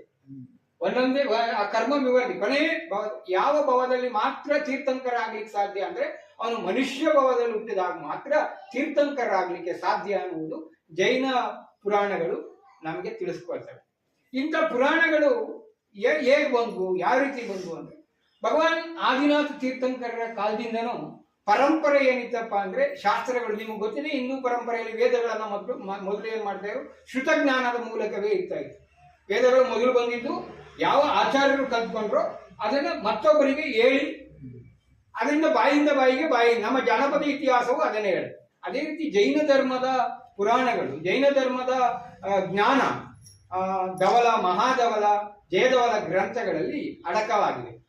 ಈ ಧವಲ, ಜಯಧವಲ, ಮಹಾಧವಲಗಳು ಗ್ರಂಥಗಳು ಬರುವುದಕ್ಕಿಂತ ಪೂರ್ವದಲ್ಲಿ ಈ ಜ್ಞಾನವನ್ನ ಹೇಗೆ ಬಿತ್ತಲಾಗ್ತಿತ್ತು ಅಂದ್ರೆ ಭಗವಾನ್ ಆದಿನಾಥ ತೀರ್ಥಂಕರ ಕಾಲದಿಂದಲೂ ಸಹ ಶ್ರುತದ ಮೂಲಕ, ಶ್ರುತ ಅಂದ್ರೆ ಆಚಾರ್ಯರು ಹೇಳ್ತಕ್ಕಂಥ ಅದನ್ನ ಕೇಳಿಸ್ಕೊಂಡು ಅದನ್ನ ಮತ್ತೊಬ್ಬರಿಗೆ ಹೇಳ್ತಕ್ಕಂಥ ಈ ರೀತಿಯ ಪರಂಪರೆ ಎಲ್ಲಿವರೆಗೆ ಬಂತು ಅಂದ್ರೆ ಮಹಾವೀರ ತೀರ್ಥಂಕರರ ಕಾಲದವರೆಗೂ ಬಂತು. ಮಹಾವೀರ ತೀರ್ಥಂಕರರ ಕಾಲದವರೆಗೂ ಇದೇ ಪರಂಪರೆ, ಶ್ರುತದ ಪರಂಪರೆಯ ಮಹಾವೀರರಿಗೆ ಮೋಕ್ಷ ಸಂದರ್ಭ, ನಿರ್ವಾಣ ಕಲ್ಯಾಣ, ಮೋಕ್ಷ ಕಲ್ಯಾಣ ಆಗುವ ಸಂದರ್ಭದಲ್ಲಿ ನಮ್ಮಲ್ಲಿ ಏನಾಗುತ್ತೆ, ಸಮವಸರಣ ನಿರ್ಮಾಣ ಆಗುತ್ತೆ. ಈ ತೀರ್ಥಂಕರರಿಗೆ ಮೋಕ್ಷ ಆಗುವಾಗ ಒಂದು ದಿವ್ಯ ಸಮವಸರಣ ಸಭೆಯನ್ನ ದೇವೇಂದ್ರ ರಚನೆ ಮಾಡ್ತಾರೆ. ದೇವೇಂದ್ರರು ರಚನೆ, ನಾವು ಮಂದಾರಗಿರಿ ಕರ್ಕೊಂಡು ಹೋದಾಗ ಆ ಸಮವಸರಣವನ್ನ ನೀವು ನೋಡಿದ್ರಿ. ಅಲ್ಲಿ ಯಾರ್ಯಾರು ಇರ್ತಾರೆ ಅಂದ್ರೆ ಜಾತಿ, ಧರ್ಮ ಇವ್ಯಾವೂ ಇರಲ್ಲ, ಅಲ್ಲಿ ಎಲ್ಲ ಧರ್ಮೀಯರು ಇರ್ತಾರೆ.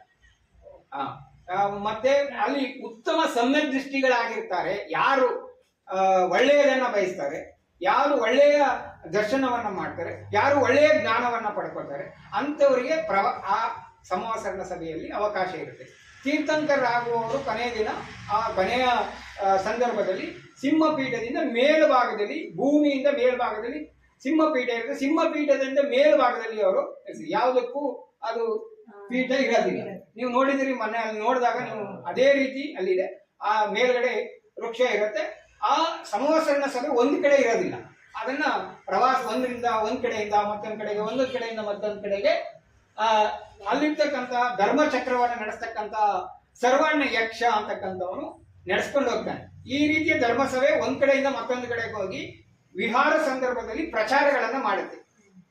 ಈ ಮಹಾವೀರ ತೀರ್ಥಂಕರರಿಗೆ ಜ್ಞಾನೋದಯ ಆದ ಮೇಲೆ ಅವರಿಂದ ಓಂಕಾರದ ಧ್ವನಿಯಲ್ಲಿ ಉಪದೇಶಗಳು ಬರುತ್ತೆ. ದಿವ್ಯ ಧ್ವನಿಯ ಮೂಲಕ ಉಪದೇಶಗಳು. ಆ ಉಪದೇಶಗಳನ್ನ ಅರ್ಥ ಮಾಡ್ತಕ್ಕಂಥ ಶಕ್ತಿ ಆ ಕಾಲದಲ್ಲೇ ಮುಂದಿನ ಜನಾಂಗಕ್ಕೆ ಅಲ್ಲಿ ಇರ್ತಕ್ಕಂಥವ್ರಿಗೆ ಅದನ್ನ ಅರ್ಥ ಮಾಡ್ಕೊಳ್ತಕ್ಕಂಥ. ಆಗ ಇಂದ್ರ ಯೋಚನೆ ಮಾಡ್ತಾನೆ, ಯಾರನ್ನ ಕರ್ಕೊಂಬಂದ್ರೆ ಅವಾಗ ಗೌತಮ ಅನ್ನುವರನ್ನ ಒಬ್ರು ಕರ್ಕೊಂಡು ಬಂದು ಆ ಮೂಲಕ ಏನ್ ಮಾಡ್ತಾರೆ, ಆ ದಿವ್ಯ ಧ್ವನಿಯ ಮೂಲಕ ಇಡೀ ಜ್ಞಾನವನ್ನ, ಮಹಾವೀರ ತೀರ್ಥಂಕರರ ಜ್ಞಾನವನ್ನ ಅವನು ಅರಿತುಕೊಳ್ತಾನೆ. ಅವನು ಮೊದಲೇನಾಗಿರ್ತಾನೆ ಅಂದ್ರೆ ಮಹಾವೀರ ತೀರ್ಥಂಕರರ ಅವನು ಹಿಂದೂ ಧರ್ಮದ ಪರಂಪರೆಯಲ್ಲಿ ಇದ್ದಿದ್ರಿಂದ ಎಲ್ಲವನ್ನ ವೇದ ಎಲ್ಲವನ್ನ ತಿಳ್ಕೊಂಡು, ಜ್ಞಾನವನ್ನ ತಿಳ್ಕೊಂಡು ನಾನೇ ಎಲ್ಲವನ್ನ ತಿಳ್ಕೊಂಡಿದ್ದೀನಿ ಅನ್ನುವ ಮನೋಭಾವ ಗೌತಮರಿಗಿರುತ್ತೆ. ಆವಾಗ ಇಂದ್ರ ಅವರನ್ನ ಇವನೇ ಉತ್ತಮ ಜ್ಞಾನಿ, ಇವನು ಕರ್ಕೊಂಡು ಹೋದ್ರೆ ಇವನು ಮಹಾವೀರರಿಂದ ಹೊರಡ್ತಕ್ಕಂಥ ದಿವ್ಯ ಧ್ವನಿಯಿಂದ ಹೊರಡುವ ಉಪದೇಶವನ್ನ ಅರ್ಥ ಮಾಡಿಕೊಳ್ಳಬಲ್ಲ. ಅಂದ್ರೆ ಅರ್ಧಮಾಗದಿ, ಪಾಳಿ, ಪ್ರಾಕೃತ ಈ ಭಾಷೆಯ ಮೂಲಕ ಅದನ್ನ ದಿವ್ಯ ಧ್ವನಿಯ ಮೂಲಕ ಬಂದಂತದನ್ನ ಅದನ್ನ ಅರ್ಥ ಮಾಡ್ಕೊಳ್ತಕ್ಕಂಥ ಶಕ್ತಿ ಗೌತಮನಿಗಿದೆ ಅಂತ ಕರ್ಕೊಂಡು ಅಲ್ಲಿ ಏನಾಗುತ್ತೆ, ಅವನು ಬಂದು ಈ ನಾವು ನೋಡಿದ್ವಿ ಅಲ್ಲಿ ಮಂದಾರಗಿರಿಯಲ್ಲಿ 4 ಕಡೆ ಏನಿರುತ್ತೆ ಮಾನಸ್ತಂಭ ಇರ್ತಕ್ಕಂಥ. ಆ ಮಾನಸ್ತಂಭದ ಹತ್ತಿರ ಬಂದ ತಕ್ಷಣ ಅವನಿಗೆ ತನ್ನಲ್ಲಿದ್ದಂತಹ ಯಾವ ಗರ್ವ ಇತ್ತು ಅದೆಲ್ಲ ಇಳಿದು ಹೋಗುತ್ತೆ. ಆ ಸಮವಸರಣ ಸಭೆಯಲ್ಲಿ ಈಗಿನ ಎಕ್ಸ್ಕವೇಟರ್ ಇದೆಯಲ್ಲ ಆ ಟೈಪು, ನಾವು ಅಲ್ಲಿ ಹೋಗಿ ನಿಂತ್ಕೊಂಡ ತಕ್ಷಣ ಯಾರು ಎಲ್ಲವನ್ನ ಕಳ್ಕೊಳ್ತಾರೋ ಅವ್ರು ನೇರವಾಗಿ ಅಲ್ಲಿಗೆ ದಿವ್ಯ ಸಮವಸರಣ ಸಭೆಗೆ ಕರ್ಬೇಕು. ಆದ್ರೆ ಅಲ್ಲಿ ಏನ್ ಮಾಡ್ತಾನೆ ಗೌತಮ, ಎಲ್ಲವನ್ನ ತಿಳ್ಕೊಂಡು ಅರ್ಥ ಮಾಡ್ಕೊಂಡು ಆ ಜೈನ ಧರ್ಮದ ಮೂಲಾಂಶಗಳನ್ನ ತಿಳ್ಕೊಂಡು ಮತ್ತೆ ಅವರು ನಂತರ ಬಂದಂತಹ ಪರಂಪರೆಗೆ ಅವರ ಉಪದೇಶಗಳನ್ನ ಹೇಳ್ತಾರೆ. ಇದು ಎಲ್ಲಿವರೆಗೆ ಬರುತ್ತೆ ಅಂದ್ರೆ ಕೊನೆಯ ದರಸೇನ ಆಚಾರ್ಯರಲ್ಲಿ ಕೊನೆಯ ಪೂರ್ವ ಅಂಗಧಾರಿಗಳು ಇವರೆಲ್ಲ ಬರ್ತಾರೆ. ಅವರೆಲ್ಲ ಕಳೆದ ಮೇಲೆ ಕೊನೆಯ ಭದ್ರಬಾಹುಗಳ ನಂತರ, ಇಲ್ಲಿ ಯಾರು ಭದ್ರಬಾಹುಗಳು ಬಂದಿದ್ರು ಅವರ ನಂತರ ಇವರು ಅಂತಿಮ ಶ್ರುತ ಕೇವಲಿಗಳು ಅಂತ ಕರಿತೀವಿ. ಇವರ ಅವಧಿಯವರೆಗೂ ಈ ಅಂತಿಮ ಶ್ರುತ ಕೇವಲಿಗಳ ನಂತರ ಈ ಆಚಾರ್ಯರ ಪರಂಪರೆ ಬರುತ್ತೆ. ಅದರಲ್ಲಿ ದರಸೇನ ಆಚಾರ್ಯರು ಅವರು ಸಹ ಶ್ರುತದಲ್ಲಿ ಜ್ಞಾನವನ್ನ ಹೊಂದಿರ್ತಾರೆ. ಬಟ್ ಅವ್ರಿಗೆ ಅರ್ಥ ಆಗುತ್ತೆ ಮುಂದಿನಕ್ಕೆ ಹೇಗೆ ಜ್ಞಾನ ತಲುಪಿಸೋದು. ಆಗ ಏನ್ ಮಾಡ್ತಾರೆ, ಲಿಪಿಬದ್ಧಗೊಳಿಸಿದ್ರೆ ಈ ಎಲ್ಲ ಶ್ರುತ ಜ್ಞಾನ ಏನಿದೆ ಜನರಿಗೆ, ಮುಂದಿನ ಜನರಿಗೆ ಅಂದ್ರೆ ಈ ಜ್ಞಾನ ಮುಂದೆಗೆ ಶ್ರುತದ ಮೂಲಕ ಬರಲ್ಲ, ಆ ಶಕ್ತಿ ಮುಂದಿನ ಪರಂಪರೆಗೆ ಇರಲ್ಲ ಅಂತೇಳಿ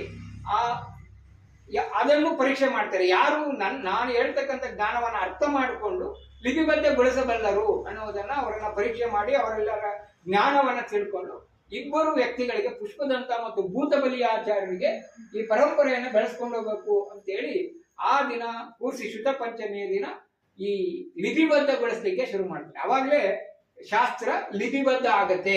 ಅಲ್ಲಿವರೆಗೆ ಶ್ರುತ ಜ್ಞಾನ. ಆ ದಿನ ಪಂಚಮಿ ಆಗಿರುತ್ತೆ, ಜ್ಯೇಷ್ಠ ಶುದ್ಧ ಪಂಚಮಿ ಆಗಿರುತ್ತೆ. ಆ ಯಾವ ಪಂಪ ಪರಮ ಜಿನೇಂದ್ರವಾಣಿಯ ಬರೆದು ಪೆಣ್ಣ ರೂಪಂ ಧರಯಿಸಿ ನಿಂದುದಲ್ ತದುವೆ ಭಾವಿಸಿ ಓದುವ ಕೇಳುವ ಪೂಜಿ ಪಾದರಿಸುವ ಅಂದ್ರೆ ಅಲ್ಲಿ ಏನು ಹೇಳ್ತಾ ಹೋಗ್ತಾನೆ, ಆ ಪರಮ ಜಿನೇಂದ್ರವಾಣಿಯೇ ಸರಸ್ವತಿ. ಜಿನೇಂದ್ರನಿಂದ ಬಂದಂತ ವಾಣಿಯನ್ನ ಆಚಾರ್ಯರು ಅರ್ಥ ಮಾಡಿಕೊಂಡು ಅದನ್ನು ಮುಂದೆ ಬಂದಂತಹ ಆಚಾರ್ಯರು ಲಿಪಿಬದ್ಧಗೊಳಿಸಿದರು. ಆ ಲಿಪಿಬದ್ಧಗೊಳಿಸಿದ ದಿನವೇ ಪವಿತ್ರ ಶ್ರುತ ಪಂಚಮಿಯ ಪರ್ವವಾಗಿ ಜೈನರಲ್ಲಿ ಆಚರಣೆ ಬರುತ್ತೆ. ಅವತ್ತು ಅಕ್ಷರಾಭ್ಯಾಸ ನಡೆಯುತ್ತೆ. ಮಕ್ಕಳಿಗೆ ಅವತ್ತು ಅಕ್ಷರಾಭ್ಯಾಸ ಮಾಡಿಸುವುದರಿಂದ ಜ್ಞಾನದ ಉಪಲಬ್ಧತೆ ಹೆಚ್ಚಾಗುತ್ತೆ ಎನ್ನುವುದು ನಂಬಿಕೆ. ಅವತ್ತು ಜಿನವಾಣಿಯ ಪ್ರತೀಕವಾದಂತಹ ಸರಸ್ವತಿ ದೇವಿಯನ್ನ ಪೂಜಿಸ್ತಕ್ಕಂತಹ, ಧವಲ ಮಹಾಧವಲ ಗ್ರಂಥಗಳನ್ನ ಪೂಜಿಸ್ತಕ್ಕಂತಹ, ವಿದ್ಯಾರ್ಥಿಗಳಲ್ಲಿ ಬಾಲಕರಲ್ಲಿ ಜ್ಞಾನವನ್ನ ಅಭಿವೃದ್ಧಿಗೊಳಿಸ್ತಕ್ಕಂತಹ, ಜ್ಞಾನ ದೀಕ್ಷೆಯನ್ನು ಕೊಡ್ತಕ್ಕಂತಹ ಕಾರ್ಯಕ್ರಮಗಳು ಆ ದಿನ ಎಲ್ಲೆಡೆ ನೆರವೇರುತ್ತೆ. ಇದು ಪ್ರಚಾರದಲ್ಲಿ ಇಲ್ಲ, ಆಯಾಯ ಇದರಲ್ಲಿ ಅವರವರ ಕ್ಷೇತ್ರಗಳಲ್ಲಿ ಅದನ್ನ ಮಾಡ್ತಾ ಹೋಗ್ತಾರೆ. ಆ ಪಂಚಮಿ ದಿನ ಅಷ್ಟು ಪರ್ವ. ಹಾಗಾದ್ರೆ ಈ ಪಂಚಮಿ ಪರ್ವ ನಿಜವಾಗ್ಲೂ ಪುರಾಣಗಳಲ್ಲಿ ಈ ಕಥೆ ಹೇಳಿದೆ, ಇದು ನಿಜ ಇದೆಯಾ? ಇದಕ್ಕೆ ನಿಜ ಇದೆ, ಇದಕ್ಕೆ ಶಾಸನಗಳ ಆಧಾರ ಇದೆ.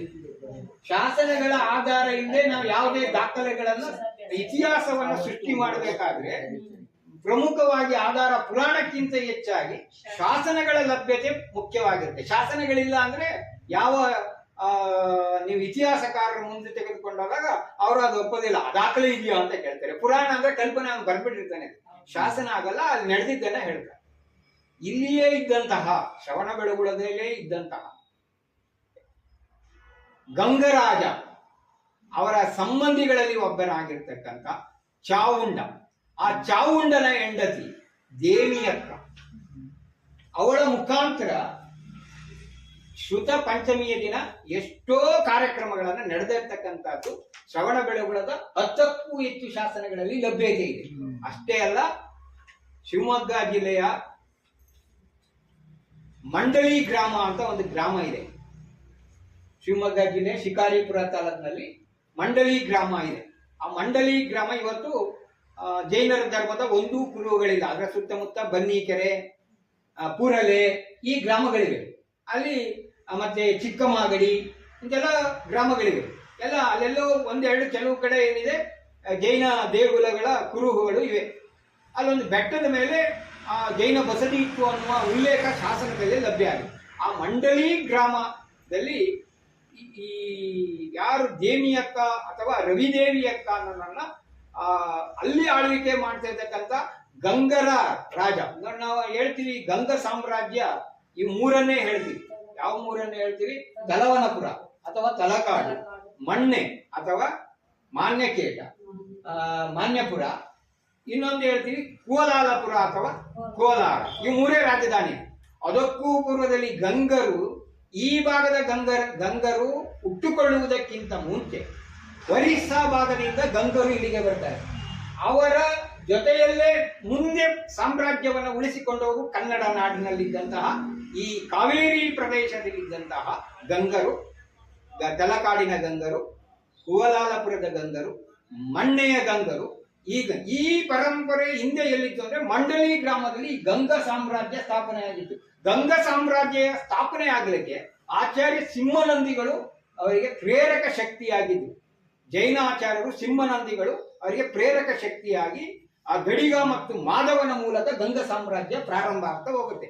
ಆ ಗಂಗಾ ಸಾಮ್ರಾಜ್ಯದ ಒಂದು ಶಾಖೆ ಎಲ್ಲಿರುತ್ತೆ ಅಂದ್ರೆ ಮಂಡಲಿ ಗ್ರಾಮದಲ್ಲಿ ಇರುತ್ತೆ. ಆ ಮಂಡಲಿ ಗ್ರಾಮದಲ್ಲಿ ಬನ್ನಿಕೆರೆ ಅನ್ನುವ ಒಂದು ಊರು. ಆ ಬನ್ನಿಕೆರೆಯ ಬೆಟ್ಟದ ಮೇಲೆ ನಾನು ಟೈಮ್ ತಗೋತಾ ಇದ್ದೀನಿ ಅಂತ ಆ ಗ್ರಾಮದಲ್ಲಿ ಹಾಗೆ ಇಲ್ಲಿಂದ ಅಂದ್ರೆ ಇಲ್ಲೇ ಇದ್ದಂತಹ ಚಾಮುಂಡ ಅಂದ್ರೆ ಚಾಮುಂಡರಾಯ ಅಲ್ಲ, ಅದನ್ನ ಕಲ್ಪನೆ ಇಟ್ಕೋಬೇಕು ನಾವು. ಚಾಮುಂಡರಾಯ ಅಲ್ಲ, ಹೊಯ್ಸಳರ ಕಾಲದ ಚಾಮುಂಡ.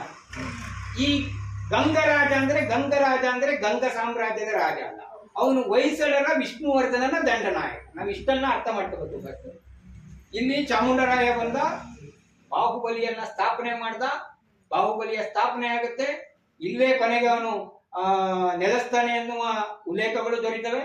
ದೊಡ್ಡ ಬೆಟ್ಟ ಮೇಲೆ ಇರ್ತಕ್ಕಂಥ ತ್ಯಾಗದ ಸ್ತಂಭದ ಸಮೀಪ ಅವನು ಎಲ್ಲವನ್ನ ದಾನ ಮಾಡ್ತಾ ಇದ್ದ ಪ್ರತಿದಿನ ಅನ್ನುವ ಉಲ್ಲೇಖಗಳು ಸಿಗ್ತವೆ. ಅದಕ್ಕೆ ಸಂಬಂಧಪಟ್ಟಂತೆ ತ್ಯಾಗದ ಸ್ತಂಭದ ಬಳಿ ಒಂದು ಶಾಸನ ಇದೆ.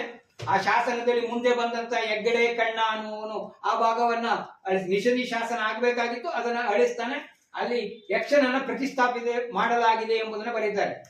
ಅದನ್ನ ಪತ್ತೆ ಹಚ್ಚಿದಂತಹ ಪ್ರಸಿದ್ಧ ಶಾಸನಜ್ಞರಾದ ಶಾ ಶೆಟ್ಟರವರು ಏನು ಉಲ್ಲೇಖ ಮಾಡ್ತಾರೆ ಅಂತ ಹೇಳಿದ್ರೆ, ಇದು ನಿಷೇಧಿ, ಇಲ್ಲಿಯೇ ಚಾಮುಂಡರಾಯನ ಸಮಾಧಿ ಆಗಿದೆ. ತ್ಯಾಗ ಅಂತ ಹೇಳಿದ್ರೆ ಕೇವಲ ದಾನ ಅಲ್ಲ, ದೇಹತ್ಯಾಗವು ಜೈನರಲ್ಲಿ ಒಂದು ಪ್ರಸಿದ್ಧವಾದಂಥದ್ದು. ಯಾಕಂದ್ರೆ ಈ ಭೂಮಿ ದೇಹತ್ಯಾಗಕ್ಕೆ ಹೆಸರಾದ ಭೂಮಿ. ಇಲ್ಲಿಗೆ ಕೊಳತ್ತೂರಿನಿಂದ ಬಂದಿದ್ದಾರೆ, ಮಧುರೈಯಿಂದ ಬಂದಿದ್ದಾರೆ, ನವಿಲೂರಿನಿಂದ ಬಂದಿದ್ದಾರೆ, ಮಹಾರಾಷ್ಟ್ರದಿಂದ ಬಂದಿದ್ದಾರೆ, ಬೆಳಗಾವಿಯಿಂದ ಬಂದಿದ್ದಾರೆ. ಎಲ್ಲ ಭಾಗದಿಂದ ಬಂದಂತಹ ಕಂತಿಯರು ಮತ್ತೆ ರಾಜರು, ಶ್ರಾವಕರು, ರಾಷ್ಟ್ರಕೂಟರ 4ನೇ ಇಂದ್ರ ಸಹ ಈ ಊರಿಗೆ ಬಂದು ಇಲ್ಲೇ ಸಮಾಧಿಯಾದ ಉಲ್ಲೇಖಗಳು ನಮಗೆ ದೊರೆಯುತ್ತವೆ. ಇಡೀ ವಿಶ್ವದಲ್ಲಿ ರಾಷ್ಟ್ರಕೂಟರ ಕಾಲದಲ್ಲಿ ಪೋಲೋ ಆಟದ ವರ್ಣನೆ, ಪೋಲೋ ಆಟ ಅಂತ ನಾವು ಶ್ರೀಮಂತರ ಆಟ ಮಾಡ್ತೀವಲ್ಲ, ಇದರ ವರ್ಣನೆ ಸಿಗ್ತಕ್ಕಂಥ ಮೊಟ್ಟ ಮೊದಲ ಶಾಸನ ನಮಗೆ ಪೋಲೋ ಆಟದ ಬಗ್ಗೆ ವರ್ಣನೆಯನ್ನ ಈ 4ನೇ ಇಂದ್ರನ ಶಾಸನದಲ್ಲಿ ಚಿಕ್ಕ ಬೆಟ್ಟದಲ್ಲಿ ದೊರೆಯುತ್ತೆ. ಇಂದ್ರನ ಹಳ್ಳಿ ಎನ್ನುವುದಕ್ಕೆ ಶಾಶ್ವತವಾಗಿ ಇಲ್ಲಿನ ಊರಿದೆ. ಈ 4ನೇ ಇಂದ್ರ ಇವರು ಎಲ್ಲ ಬಂದೆ. ಇದೆಲ್ಲ ಯಾರ ಕಾಲದಲ್ಲಾಗಿದ್ದು? ಗಂಗಾ ಮತ್ತು ರಾಷ್ಟ್ರಕೂಟರ ಕಾಲ ಆಗಿದೆ. ಈ ಚಾಮುಂಡ ಅನ್ನುವನು ಹೊಯ್ಸಳರ ಕಾಲದಲ್ಲಿ ಬಂದಂತ ಒಬ್ಬ ವ್ಯಾಪಾರಿ. ಚಾಮುಂಡ ಅನ್ನೋರು 100 ಜನ ನಾವು ಕಲ್ಪನೆ ಮಾಡ್ಕೋಬಹುದು. ಶಾಂತಲಾದೇವಿ ಅನ್ನೋರು 5-6 ಜನ ಇದ್ದಾರೆ. ಶಾಂತಲಾ ಅಂತ ತಕ್ಷಣ ವಿಷ್ಣುವರ್ಧನ ಹೆಂಡತಿ ಮಾತ್ರ ಅಲ್ಲ, ಕಾಲಕ್ಕನುಸಾರವಾಗಿ ಹೆಸರಿದೆ. ವೀರೇಂದ್ರ ಕುಮಾರ್ ಒಬ್ಬನೇ ಇಲ್ಲ, ಸುಮಾರು ಜನ ಹೆಸರುಗಳಿವೆ. ವೀರೇಂದ್ರ ಕುಮಾರ್ ಅನ್ನುವಾಗ ನನ್ನ ಒಬ್ಬನೇ ಕಲ್ಪನೆ ತಗೊಳಕ್ ಸಾಧ್ಯ ಇಲ್ಲ, ಬೇರೆ ಬೇರೆ ಹೆಸರುಗಳು. ಶಾಂತಲಾ ಅಂದ ತಕ್ಷಣ ನಮ್ಗೆ ಮೊದಲು ಬರ್ತಕ್ಕಂಥದ್ದು ಏನಪ್ಪಾ ಅಂದ್ರೆ ವಿಷ್ಣುವರ್ಧನನ ಹೆಂಡತಿ ಶಾಂತಲಾ ಅಂತ. ಆ ಚಿಕ್ಕ ಶಾಂತಲೆ ಅನ್ನೋದಿದೆ. ನೀವು ನಿಟ್ಟೂರು ಅನ್ನೋ ಊರಿದೆ, ಎಲ್ಲಿ? ಆ ನಿಟ್ಟೂರಲ್ಲ, ನಮ್ಮ ಹಾಸನ ಜಿಲ್ಲೆಯಲ್ಲಿ ನಿಟ್ಟೂರಿದೆ. ಹಾಸನ ಜಿಲ್ಲೆಯಲ್ಲಿ ನಿಟ್ಟೂರು ಎಲ್ಲಿದೆ ಅಂತ ಹೇಳಿದ್ರೆ ನೀವು ಪುರದಮ್ಮಗೆ ಹೋಗ್ತೀರಾ, ಗೊತ್ತಿದೆ? ಪುರದಮ್ಮ ಇಸ್ರೋ ಇಂದ ಮುಂದೆ ಹೋದಾಗ ನೀವು ನಿಟ್ಟೂರ್ಗೆ ಹೋಗ್ಬೇಕು. ನಿಟ್ಟೂರಿಂದ ಪುರದಮ್ಮಗೆ ಹೋಗ್ತೀರಿ. ಪುರದಮ್ಮ ಮತ್ತು ನಿಟ್ಟೂರಿನ ಮಧ್ಯೆ ಒಂದು ಊರಿದೆ, ಯಲಗುಂದ ಅಂತ ಗ್ರಾಮ ಇದೆ. ಯಲಗುಂದ ಅಂತ ಗ್ರಾಮ ಇದೆ, ಗೊತ್ತಿರೋರು ಗೊತ್ತಿ. ಆ ಯಲಗುಂದ ಗ್ರಾಮದಲ್ಲಿ ಬಿದ್ದೋಗಿರೋ ಒಂದು ದೇವಸ್ಥಾನ ಇದೆ.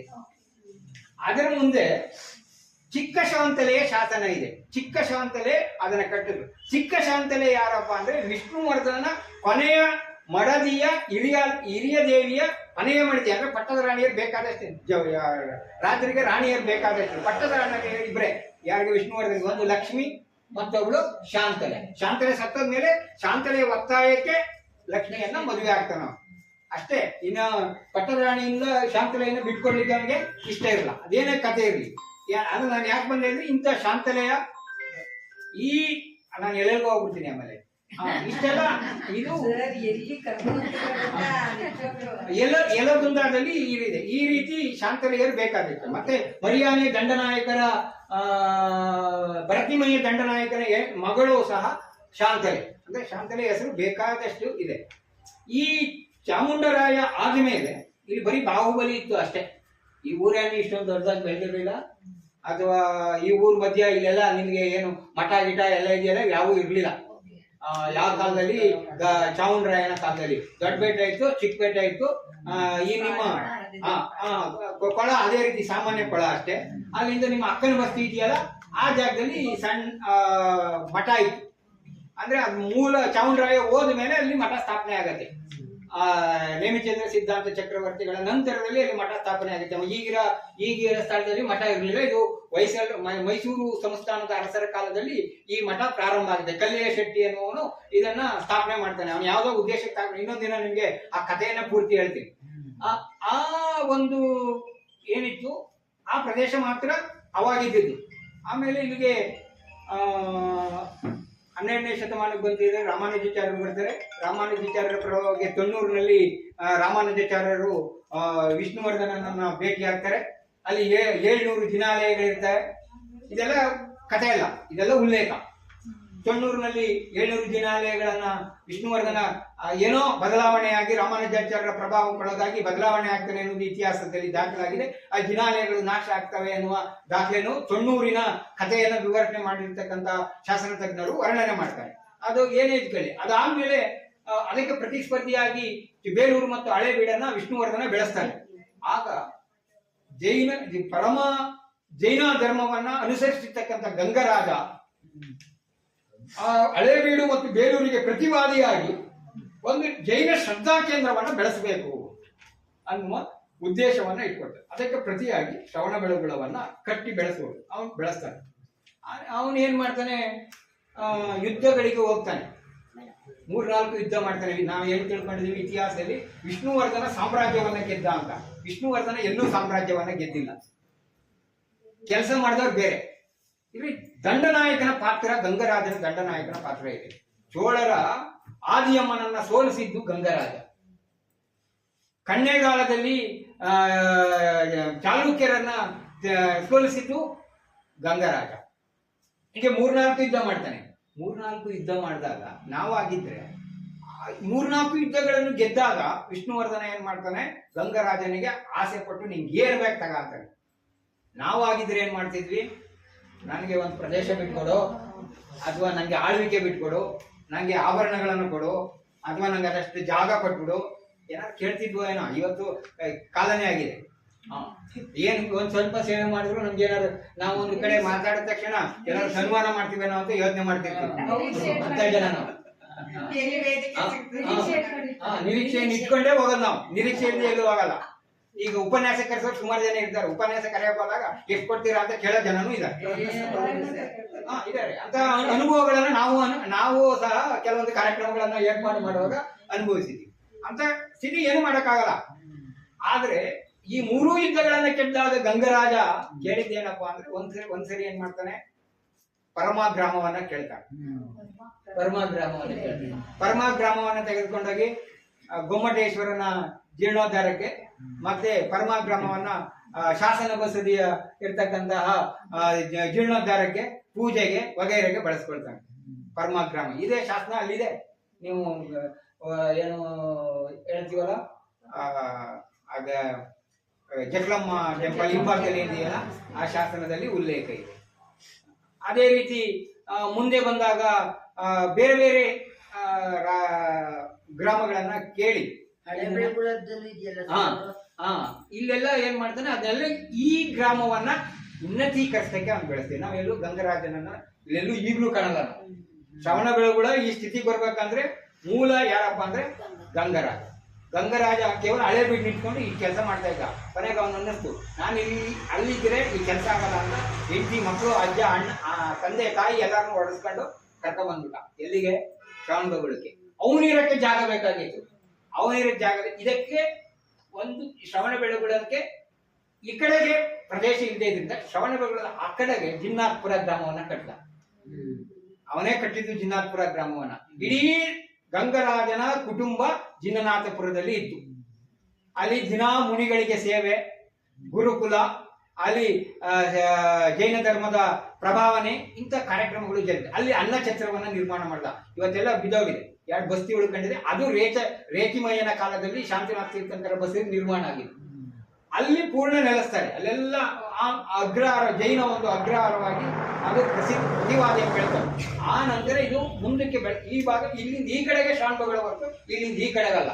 ಎಲ್ಲಿವರೆಗೆ 12ರಿಂದ 13ನೇ ಶತಮಾನದ ಆದಿಯವರೆಗೆ, ಅಂತ್ಯದವರೆಗೆ. ಆ ನಂತರ ಈ ಕಡೆ ಇಲ್ಲೆಲ್ಲ ಏನ್ ಮಾಡ್ತಾರೆ, ಆಮೇಲೆ ಅವ್ನು ಮಾಡ್ಬೇಕಾಗಿತ್ತಲ್ಲ, ಎಲ್ಲ ಶೆಟ್ರನ್ನ ಕರ್ಕೊ ಬರ್ತಾರೆ, ಎಲ್ಲ ವ್ಯಾಪಾರಿಗಳು.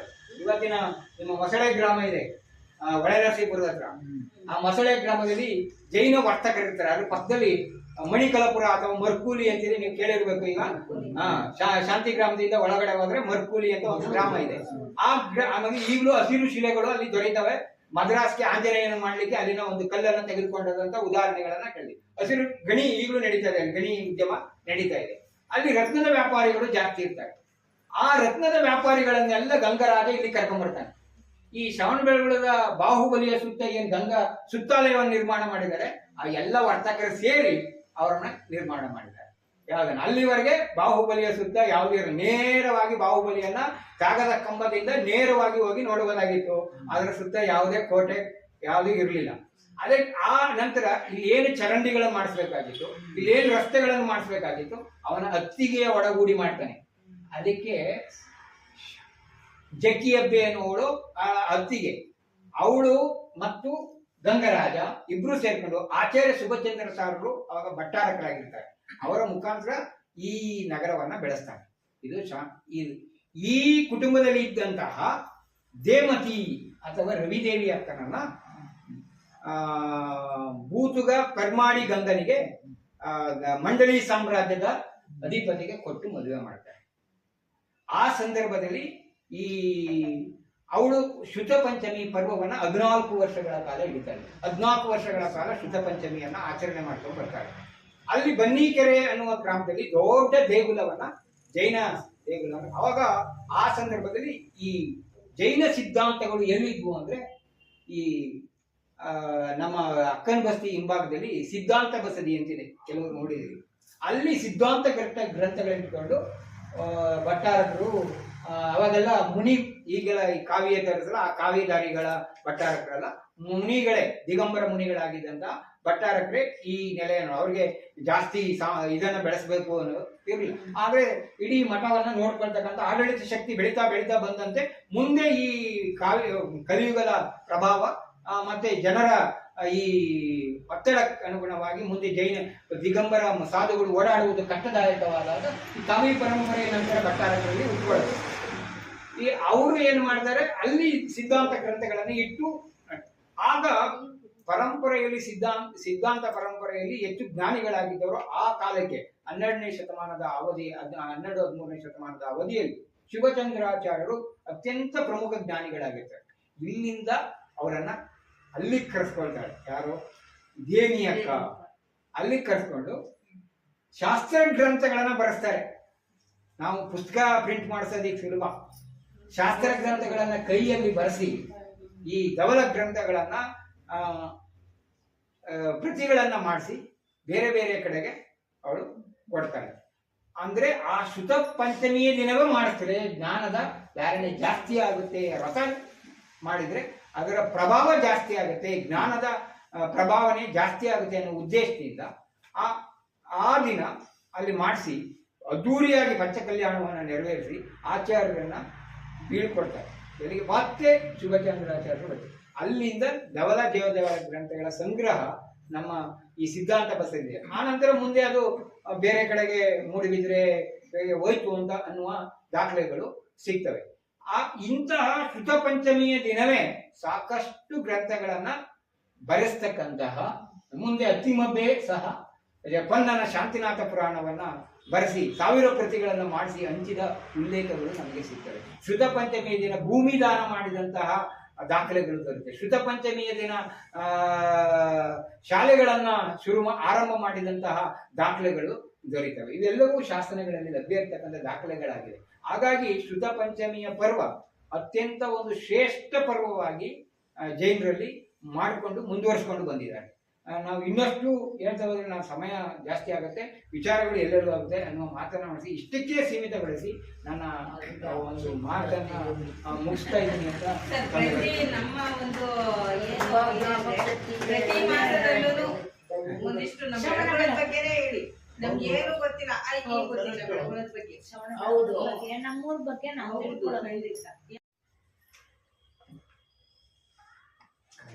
ಬೆಳಕಲಿ ಎಂಬ ಗ್ರಾಮದಲ್ಲಿ ಜನಿಸ್ತಾರೆ. ಬೆಳಗುಲಿ ಎಂಬ ಗ್ರಾಮದಲ್ಲಿ ಜನಿಸ್ತಾರೆ. ಅವರ ತಾಯಿ ಹೇಮಾಕ್ಷಮ್ಮ ಮತ್ತು ಅವರ ತಂದೆ ಶಂಭುಲಿಂಗಮೂರ್ತಿಯವರು. ಅವರ ಮಗನಾಗಿ ಜನಿಸಿ ಇವರು ಅವರ ಶಿಕ್ಷಣವನ್ನ ಅವರು ಸರ್ಕಾರಿ ಹಿರಿಯ ಪ್ರಾಥಮಿಕ ಪಾಠಶಾಲೆಯಲ್ಲಿ ಓದಿರ್ತಾರೆ. ಆನಂತರ ಅವರ ಹೆಚ್ಚಿನ ವಿದ್ಯಾಭ್ಯಾಸಕ್ಕೋಸ್ಕರ ಮೈಸೂರು ಜಿಲ್ಲೆಯ JSS ಕಾಲೇಜಿನಲ್ಲಿ ಅವರು ಹೆಚ್ಚಿನ ವಿದ್ಯಾಭ್ಯಾಸವನ್ನು ಮುಗಿಸಿ ಅವರ ಮನೆತನ ಪುರೋಹಿತ್ಯ ಮತ್ತು ಜ್ಯೋತಿಷ್ಯದಲ್ಲಿ ಮುಂದುವರಿಯುತ್ತೆ. ಆನಂತರ ಅವರು ಮುಂದೆ ಅವರ ಒಂದು ಫ್ಯೂಚರ್ನ ರೂಪಿಸ್ಕೊಳ್ಳೋಕ್ಕೋಸ್ಕರ ಅವರು ಒಂದು ಜ್ಯೋತಿಷ್ಯ ಮತ್ತು ಅರ್ಚಕರಾಗಿ ಕೆಲಸನ ಮಾಡ್ತಾ ಇರ್ತಾರೆ. ಆನಂತರ ಅವರು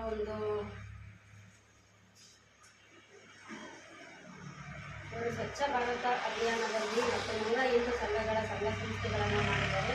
ಹಾಗೂ ಇವರು ODCC ಕಾರ್ಯದರ್ಶಿಯಾಗಿ ಕೆಲಸ ಮಾಡಿದ್ದಾರೆ ಮತ್ತು ಚುಟುಕು ಸಾಹಿತ್ಯ ಪರಿಷತ್ತಿನ ಅಧ್ಯಕ್ಷರಾಗಿ ಅದರ ಜೊತೆಗೆ ಸಮಾಜ ಸೇವೆಗಳನ್ನು ಮಾಡ್ಕೊಂಡು ಬಂದು ಮತ್ತು ಇವರು ಬಸವ ಪ್ರಶಸ್ತಿಗೆ ಪಾತ್ರರಾಗಿದ್ದಾರೆ. ಇವರು ಈ ಬಸವ ಪ್ರಶಸ್ತಿ ತಗೊಂಡಿದ್ದಾರೆ. ಹಂಗಾಗಿ ಒಂದು 4 ಮಾತುಗಳನ್ನ ಆಡಿ ಅವರ ಅಧ್ಯಕ್ಷ ಭಾಷಣ. ಶ್ರೀಯುತ ಶಂಕರಾಚಾರ್ಯರವರ ಕಿರುಪರಿಚಯವನ್ನ ಮಾಡಿಕೊಂಡಂತಹ ಶ್ರೀಮತಿ ಜಯಲಕ್ಷ್ಮಿ ಪರಮೇಶ್ವರ್ ಅವರಿಗೆ ಧನ್ಯವಾದಗಳು. ಈಗ ತಮ್ಮ ಅಮೂಲ್ಯವಾದಂತಹ ಒಂದು ಮಾತುಗಳನ್ನು ಆಡಬೇಕು, ಜೊತೆಗೆ ಬಸವಶ್ರೀ ಪ್ರಶಸ್ತಿ ಬಂದಂತಹ ಸಂದರ್ಭನೂ ಒಂದ್ಸಲ ವಿವರಿಸಬೇಕು ಅಂತ ನಿಮ್ಮ ಮೂಲಕ ಕೇಳ್ಕೊತಾ ಇದ್ದೀವಿ. ಸಾಹಿತ್ಯ ಬಂಧುಗಳಿಗೆ ನನ್ನ ಹೃತ್ಪೂರ್ವಕವಾದ ನಮನ. ನಾನು 1972ನೇ ಇಸ್ವಿಯಲ್ಲಿ ಜನಿಸಿ ಕಳೆದ ಸೆಪ್ಟೆಂಬರ್ನಲ್ಲಿ ನಾನು ಆ ಕಾರ್ಯಕ್ರಮವನ್ನು ಹಮ್ಮಿಕೋಬೇಕಾಗಿತ್ತು. ಕಾರಣಾಂತರದಿಂದ ಅಕಾಲದಿಂದ ನಮ್ಮನ್ನ ಮರಣವನ್ನು ಹೊಂದಿದೆ. ಆ ಕಾರಣದಿಂದ ನಾನು ಆ ನೋವಲ್ಲಿದ್ದೆ. ಸರ್ ಈ ಥರ ಪರಿಸ್ಥಿತಿ ಇದೆ, ಮಾಡೋಕ್ಕಾಗಲ್ಲ, ನಾನು ಇನ್ನೊಂದಿನ ಸಾವಕಾಶವಾಗಿ ಅದನ್ನು ಮಾಡಿಕೊಡ್ತೀನಿ ಅಂತ ನಮ್ಮ ಪ್ರಶಾಂತ್ ಸರ್ಗೆ ತಿಳಿಸ್ಕೊಟ್ರು. ನಮ್ಮ ಮೇಡಮ್ನವ್ರು ಹೇಳಿದ್ರು, ವಿಜಯಲಕ್ಷ್ಮಿ ಮೇಡಮ್ನವರು, ನಾವು ವಿಶ್ವಕರ್ಮ ಸಮಾಜದಲ್ಲಿದ್ದೀವಿ, ವಿಶ್ವಕರ್ಮ ಸಮಾಜದ ಬಗ್ಗೆ ಒಂದು 4 ಮಾತುಗಳನ್ನು ಆಡಬೇಕು ಅಂತ ಹೇಳಿದ್ರು.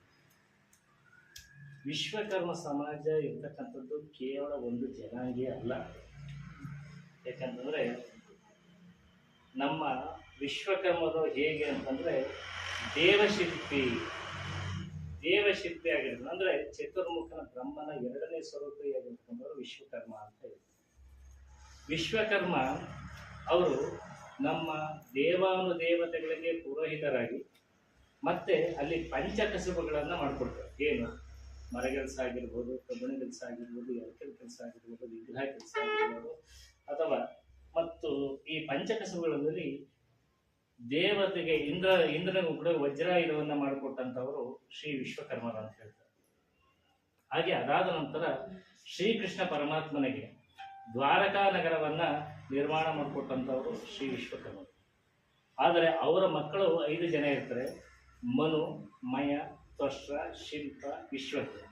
ಈ 5 ಜನರು ಕೂಡ 5 ಪಂಚಕಸುಬುಗಳನ್ನು ಮಾಡ್ತಾರೆ. ಈ ಅದಕ್ಕೆ ನಾನು ವಿಶ್ವಕರ್ಮ ಜನಾಂಗ ಅಂದ್ರೆ ಏನು ಅಂತ ಒಂದು ಸ್ಲೋಗನ್ ಬರ್ತೀನಿ. ಹೇಗೆಂದ್ರೆ, ವಿವಿಧ ಕ್ಷೇತ್ರಗಳಲ್ಲಿ ವಿಶ್ವದಾದ್ಯಂತ ಸಕಲ ಪರಿಕರಗಳನ್ನ, ದೇವಾಲಯ ಮೂರ್ತಿಗಳನ್ನ ಮಾಡಿ ಯಾವುದೇ ಮರ್ಮವಿಲ್ಲದೆ ನಿರ್ಮಾಣ ಮಾಡಿ ಜನಗಳಿಗೆ ಒಡವೆ ಮತ್ತು ವಸ್ತ್ರಗಳಿಗೆ ನಿರ್ಮಿಸಿ ನಾನಾ ರೀತಿಯ ಎಲ್ಲಾ ಜನಾಂಗದವರೆಗೂ ಇರಲೆಂದು ಸಹಬಾಳ್ವೆಯಿಂದ ಜೀವನಗಳನ್ನು ನಿರ್ವಹಿಸಿ ಬಾಳುವಂತೆ ಮಾಡಿದರು ವಿಶ್ವಕರ್ಮ ಜನಾಂಗ. ಹಾಗೆ ತದನಂತರ ನಾವು ಹೇಳಿದ್ರು, ಜನ ಎಷ್ಟೇ ಜನ ಇರಲಿ ಅಂತ ನಮ್ಮ ಸರು ಹೇಳಿದ್ರು. ಹೇಗೆ ಹೇಳಿದ್ರೆ, ನಾವು ಲಕ್ಷ ಕೊಟ್ಟು ಲಕ್ಷ ಜನ ಸೇರ್ಸೋ ಬದಲಿ ಲಕ್ಷ ಇಟ್ಟು ಕೇಳದಂತ 4 ಜನ ಬಂದು ಸಾಕು ಅಂತ ಹೇಳ್ತೀವಿ. ಹಾಗೆ ನಮ್ಮ ಸೌಹೃದಯ ಸಾಹಿತ್ಯ ಬಳಗಕ್ಕೆ ನಾನು ಸಿಹಿ ಹೃದಯ ಸಾಹಿತ್ಯ ಬಳಗ ಅಂತ ಹೇಳಿಕ್ಕೆ ಇಷ್ಟಪಡ್ತೀನಿ. ಯಾಕಂದ್ರೆ ಸೌಹೃದಯಕ್ಕಿಂತ ಸಿಹಿ ಹೃದಯ, ಯಾಕಂತಂದ್ರೆ ಎಲ್ಲ ಬರ್ಲಿಕ್ಕೆ ಸಾಧ್ಯ ಇಲ್ಲ. ನಾನು ಇವತ್ತು ಯಾಕೆ ತಡವಾಗಿ ಬಂದೆ ಅಂದ್ರೆ ನಾನು ಬೇರೆ ಕಾರ್ಯಕ್ರಮದಲ್ಲಿದ್ದು ಪುಟ್ಟಣ್ಣ ಸರ್ ಪಾಪ ನನಗೋಸ್ಕರ ಕಾಡಿದ್ರು. ಅವ್ರು ಹಿರಿಯ ಜೀವಿ, ಅವ್ರನ್ನ ಕಾಯಿಸ್ಬಾರ್ದು, ಆದ್ರೂ ನನಗೋಸ್ಕರ ಕಾದಿದ್ರು, ಕರ್ಕೊಂಡು ಬಂದೆ. ಅದರಿಂದ ಸಮಯ ಅಭಾವ ಆಗಿದೆ, ನನ್ನಿಂದ ಯಾವುದೇ ತಪ್ಪುಗಳಿದ್ರು ಕ್ಷಮಿಸ್ಬೇಕು ಅಂತ. ಹಾಗೆ ಬಸವಶ್ರೀ ಪ್ರಶಸ್ತಿ ಹೇಗಾಯ್ತು ಅಂದ್ರೆ, ನಾವು ಒಂಥರ ಎಲೆ ಮರೆಕಾಯಿಯಾಗಿ ಇದ್ದಿದ್ದೀನಿ, ದೇವಸ್ಥಾನದಲ್ಲಿ ಅರ್ಚಕರಾಗಿ ಕೆಲಸ ಮಾಡ್ಕೊಂಡಿದ್ದೀನಿ. ನನ್ನನ್ನು ಯಾರೋ ಗುರುತಿಸಿ ನನ್ನನ್ನು ಅದು ಕೊಟ್ಟು ಅವರಾಗಿದ್ದು ಅವರೇ ಫೋನ್ ಮಾಡಿದ್ರು, ಸರ್ ನೀವು ಬಸವಶ್ರೀ ಪ್ರಶಸ್ತಿಗೆ ಆಯ್ಕೆಯಾಗಿದ್ದೀರಾ, ದಯವಿಟ್ಟು ಇಷ್ಟೇ ತಾರೀಕು ಬನ್ನಿ ಅಂತ ಕರೆದ್ರು. ಆವಾಗ ಹೋದೆ ನಾನು. ಹಾಗೆ ನಮ್ಮ ಪುಟ್ಟಣ್ಣ ಸರ್ ಯಾರೂ ಇಲ್ಲ, ನನ್ನ ಬೆನ್ನೆಲುಬಾಗಿ ನಾವು 108 ಸಂಘ ಸಂಸ್ಥೆಗಳನ್ನ 2 ಸ್ವಚ್ಛ ಭಾರತ ಅಭಿಯಾನ ಮಾಡುವಾಗ ನಾನು ಅವರ ಜೊತೆಯಾಗಿ, ಅವರ ಬಲಗೈಯಾಗಿ ಕೆಲಸ ಮಾಡ್ಕೊಂಡು ಬಂದಿದ್ದೀನಿ. ಹಾಗೆ ಅವರು ಕೂಡ ನನ್ನ ಬಲಗೈಗಿಂತ ಹೆಚ್ಚಾಗಿ ನನ್ನ ಹೃದಯ ಪ್ರೇಮಿಯಾಗಿ ನನ್ನ ಜೊತೆ ಇದ್ದಾರೆ. ಅವರಿಗೆ ಹಿರಿಯ ಜೀವಿಯಾಗಿ ಅವರಿಗೆ ನನ್ನ ಹೃತ್ಪೂರ್ವಕ ಧನ್ಯವಾದಗಳನ್ನು ಅರ್ಪಿಸ್ತಾ ಇಲ್ಲಿರ ಸಾಹಿತ್ಯ ಪ್ರೇಮಿಗಳಿಗೆಲ್ಲ ನಾನು ಹೃದಯ ನಮನಗಳನ್ನು ಸಲ್ಲಿಸ್ತೀನಿ. ಶುಭಂ ಭೂಯಃ.